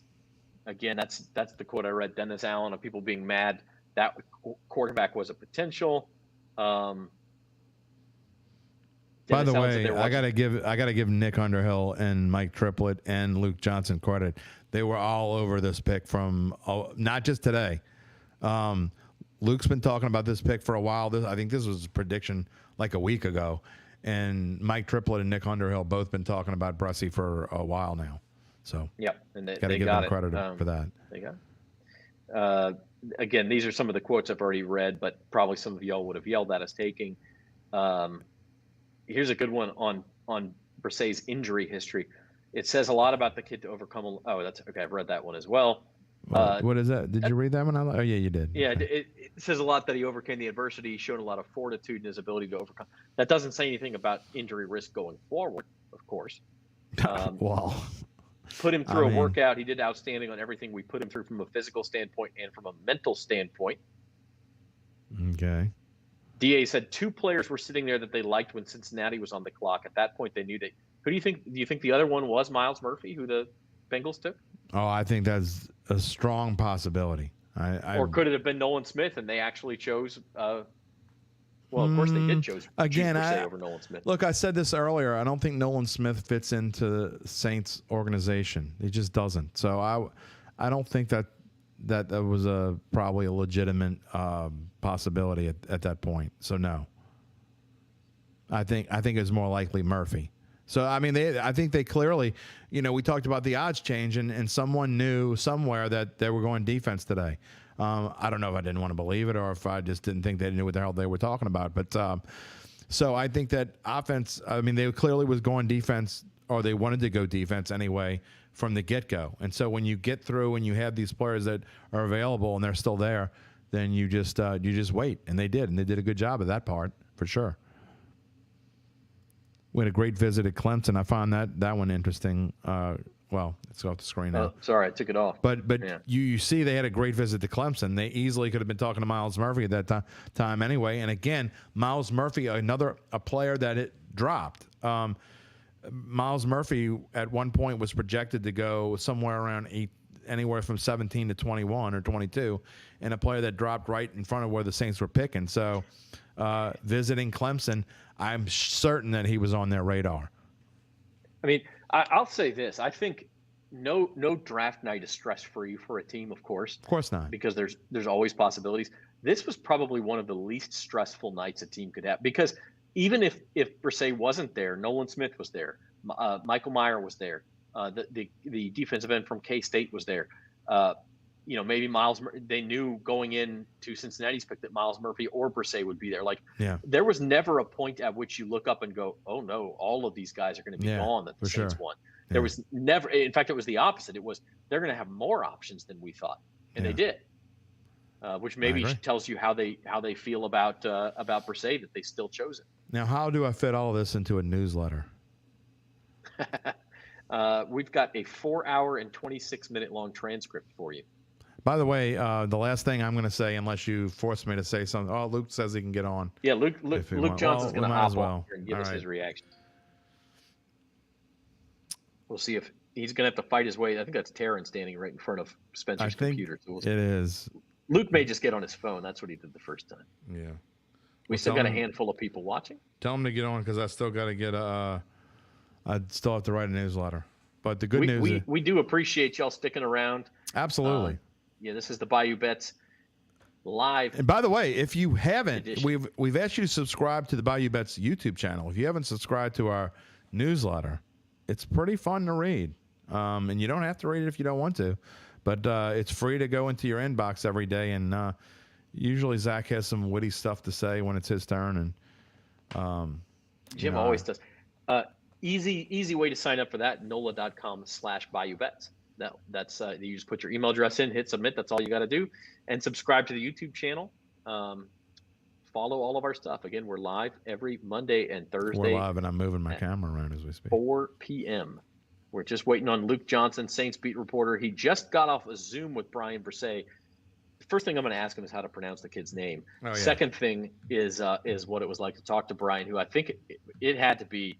Look, it's an emotional night for any draft pick. But after less than a year after he lost his sister to brain cancer. Yeah. Pretty special moment for that family. Absolutely. And, I found that interesting about the mental part of it. I mean, I think we're pretty sure the kid's okay mentally. If you can get through all that and still be sane, then the mental part of playing football, that's the easy part, right? So I think he's okay with that. All right. Here is Luke Johnson. He's just getting himself situated. And we'll bring him on. Take a bow, my friend. You were right. Hey, but you still owe me $4. You still owe me $4 because they didn't trade up. That's rough, man.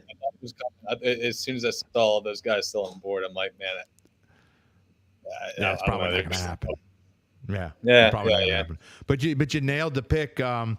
After you have talked to him now, what kind of things did he say that stuck out? We read some of your tweets on the air that we thought were interesting, but the one that I thought was the most interesting thing that he said, that DA said as well, is the fact that they went up there and they gave him all these physical tests and mental tests. Well, obviously, mentally, the kid's fine if he made it through all the things that he's gone through in the last 3 years of his life. I mean, football is the easy part, right?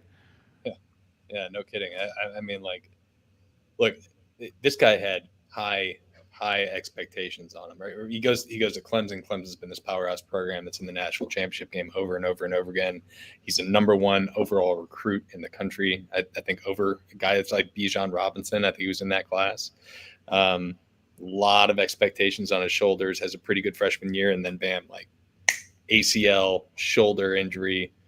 Next year, his younger sister dies after a battle with brain cancer.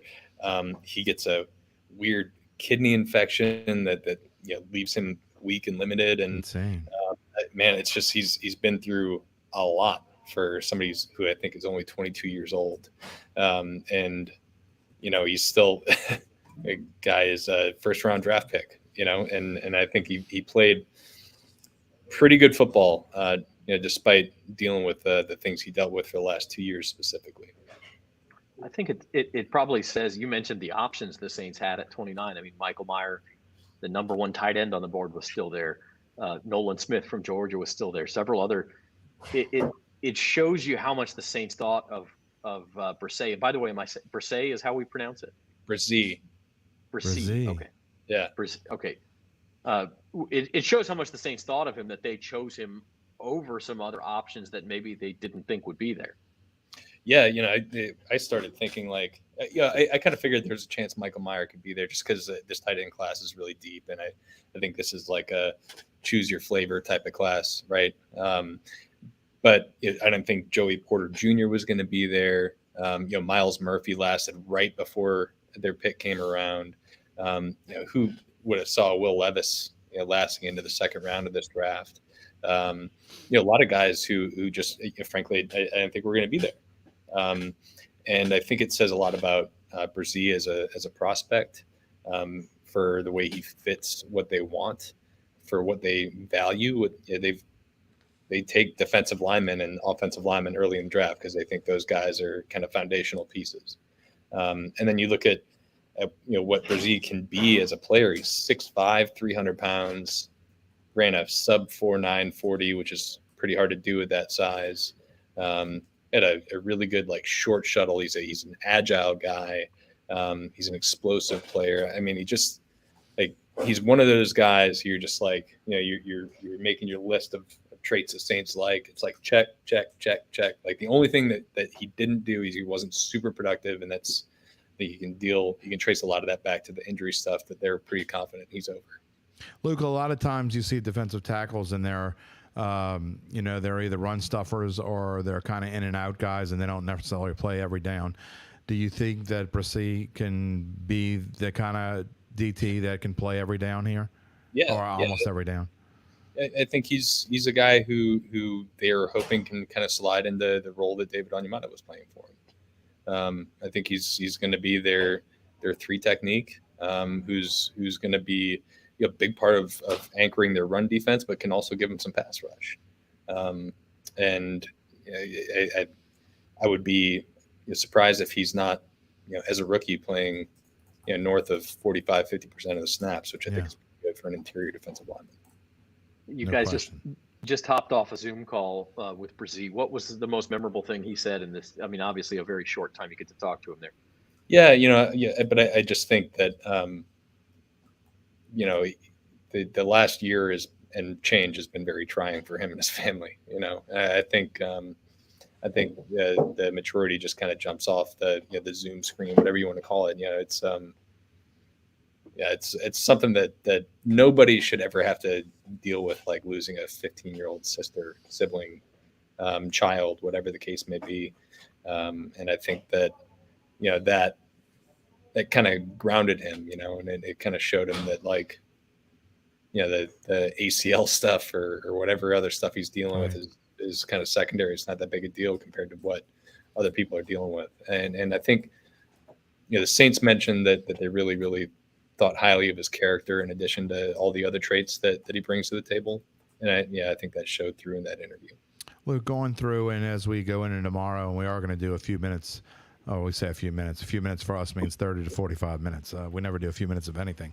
But tomorrow, as the Saints go into round 2, and obviously have a much earlier pick than they had today, and I think the 9th pick of the of the second round or the 10th pick, whatever it is. But the 40th pick overall, that I know. Just talk about what you think where they might be looking now. Do they go back to offense? Obviously, if you look at the running back list, there's a bunch of guys who are all maybe projected to go third round, so they might be waiting from that end. But do they look offensive lineman? Do they look wide receiver, or do they stick with the defense? It's a really interesting question. I think the Detroit Lions kind of blew up my second round strategy when they used their 2 first rounders on guys who I thought were going to be Insane. there. Insane. But yeah, I mean, Campbell. Yeah. But look, only one tight end went in the first round today. I think unless somebody else went off the board after I started talking to Brian.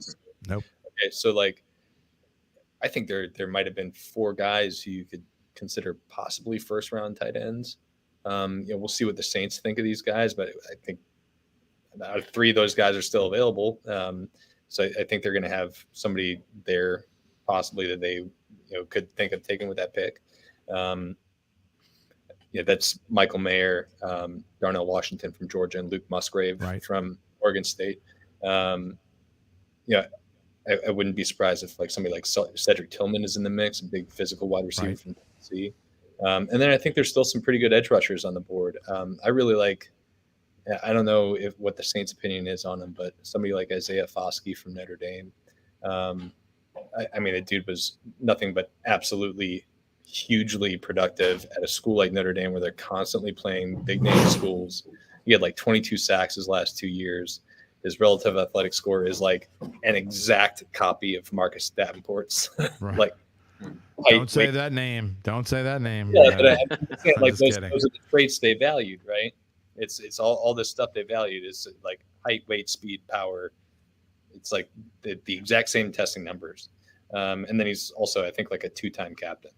But regardless, though, the Saints, I mean, picking so early, to me, all those names you mentioned, 1 or 2 or 3 of those names even is going to be there when they pick. They're going to have a nice selection. I thought tonight kind of went the way they wanted it to go, and I think you alluded to that. But tomorrow, to get a second-round pick, maybe of someone that almost first-round talent, I think they're going to have an excellent chance to do that. I think so too. But again, Dennis Allen made a good point of saying this. There's 32 scouting boards. Right. Everybody always has everybody has different opinions on who is what. And I make this point because I really, really respect Dane Brugler of The Athletic and all the work he puts into the draft. And I remember last year there being some outcry about the Saints using a second-round pick on Alontae Taylor because Dane Brugler had him as a 4th-round pick. A lot of other people had all right. 3 guy, and it was a great pick, right? And so I just once you get to this stage of the draft, there's much less of a consensus on people, and you might be thinking, well, that guy's a 1st-round guy, and the Saints see somebody like Alontae Taylor who other people might think is a day 3 guy, who's actually ends up being a really great player. So I think once you get past the 1st round, it's kind of a crapshoot. Luke, before we let you go, just one more question, because DA kind of alluded to it when saying what other players they were considering at 29, and somebody said, what about a quarterback? He said, well, that was potential. Really? Baloney. Yeah. Well, look, I think it's something that you have to consider, right? Of course, you considered it. If you're just being a smart NFL franchise and you're like, well, we did not think this guy was going to be there, right? And it could just be a very, very valuable pick, right? If Will Levis pans out and you just use a throwaway pick on him at the end of first rounders not throwaway picks, but you know what I'm saying? It's like a late 1st-round pick on 20 picks after he was expected to go. I think you have to at least consider that. I don't know how much homework they did on the guy, and maybe they didn't do a ton because they didn't expect him to be there, and maybe that kind of goes into the decision. But I think they would be crazy if they didn't at least consider it. I think they made a move and not taking him. But like if he's there 40 tomorrow, who knows? Like who knows? I considered eating chicken wings and jalapeno poppers at 1:00 in the morning, but I thought it probably wasn't a good idea, so I didn't do it. But so look, they didn't do it, so it's all good. There you go. Yeah. But hey, between him and Hendon Hooker, it's possible one of those guys is there at 40 also, and they've got to make that decision again. So anyway, speaking of 1:00 in the morning, we're pushing it here. So yeah, Luke, I still got work to do. Appreciate all your time tonight. Of course, guys. Talk to you soon. Thank you, Luke. Talk to you soon. Luke Johnson of the Times-Picayune Saints beat team joining us. And I think that's going to wrap it for us tonight because I think that's a good idea. Jim's an old man. He's got work left to do and all of that. So I got to drive home. I haven't driven home this late at night since I was on the desk. It's been a couple of years. So I got to do that. Listen, we really appreciate everybody for stopping by. Subscribe to the YouTube channel. Some special thanks also. Spencer the Guru, fantastic work out there being our point man at the Saints facility. Zoe Collins-Rath, our producer, she did yeoman's work tonight as well. Outstanding. And of course, to our sponsors, Two-Lane Doctors, but also the Kenner PD and the Build Strong Academy. We appreciate you all. And we'll be back tomorrow night. Look, we're going to do not the full night, but we will be doing just short little, we say short again, Jim and I, we say 10 minutes and it turns into 20, it turns into 30. We'll see what happens. We'll come on a few picks before the Saints are scheduled to pick, and then we'll stay on a little bit after and have some reaction. And we'll do that for their second-round pick and their third-round pick. Or if they make a trade, we'll, of course, come on. Check us out, Bayou Bets YouTube channel. And we'll be back, regularly scheduled show, 4 p.m. Monday, Jim. Absolutely, we will be. No Data 2 tomorrow. We had it this morning. You can go back and hear about how wrong I was on the show if you want to go listen to the podcast. But Dunk had some great insight on some of the things that we talked about. And Brussie's name was actually brought up during the podcast. So Dunk was all over it. And so were our beat reporters. And so were a couple other people, former TP guy, Mike Triplett and Nick Underhill. They were on it, and I was wrong. But it was fun, and we'll be back with that next Friday. We're going to be talking about not only with all the entire Saints draft, and I'm sure we'll be talking about it on Bayou Bets on Monday and Thursday, but we're also going to have a special. We all know Jeff Duncan loves the Kentucky Derby. So we'll be he'll be giving a few free picks out as well. I need some winners. Well, I need some winners and some placers and some showers. I make fun about Jeff Duncan, but that dude knows how to pick some horses. All right, we appreciate you all. Please have a good night, and we'll see you tomorrow here on Bayou Bet.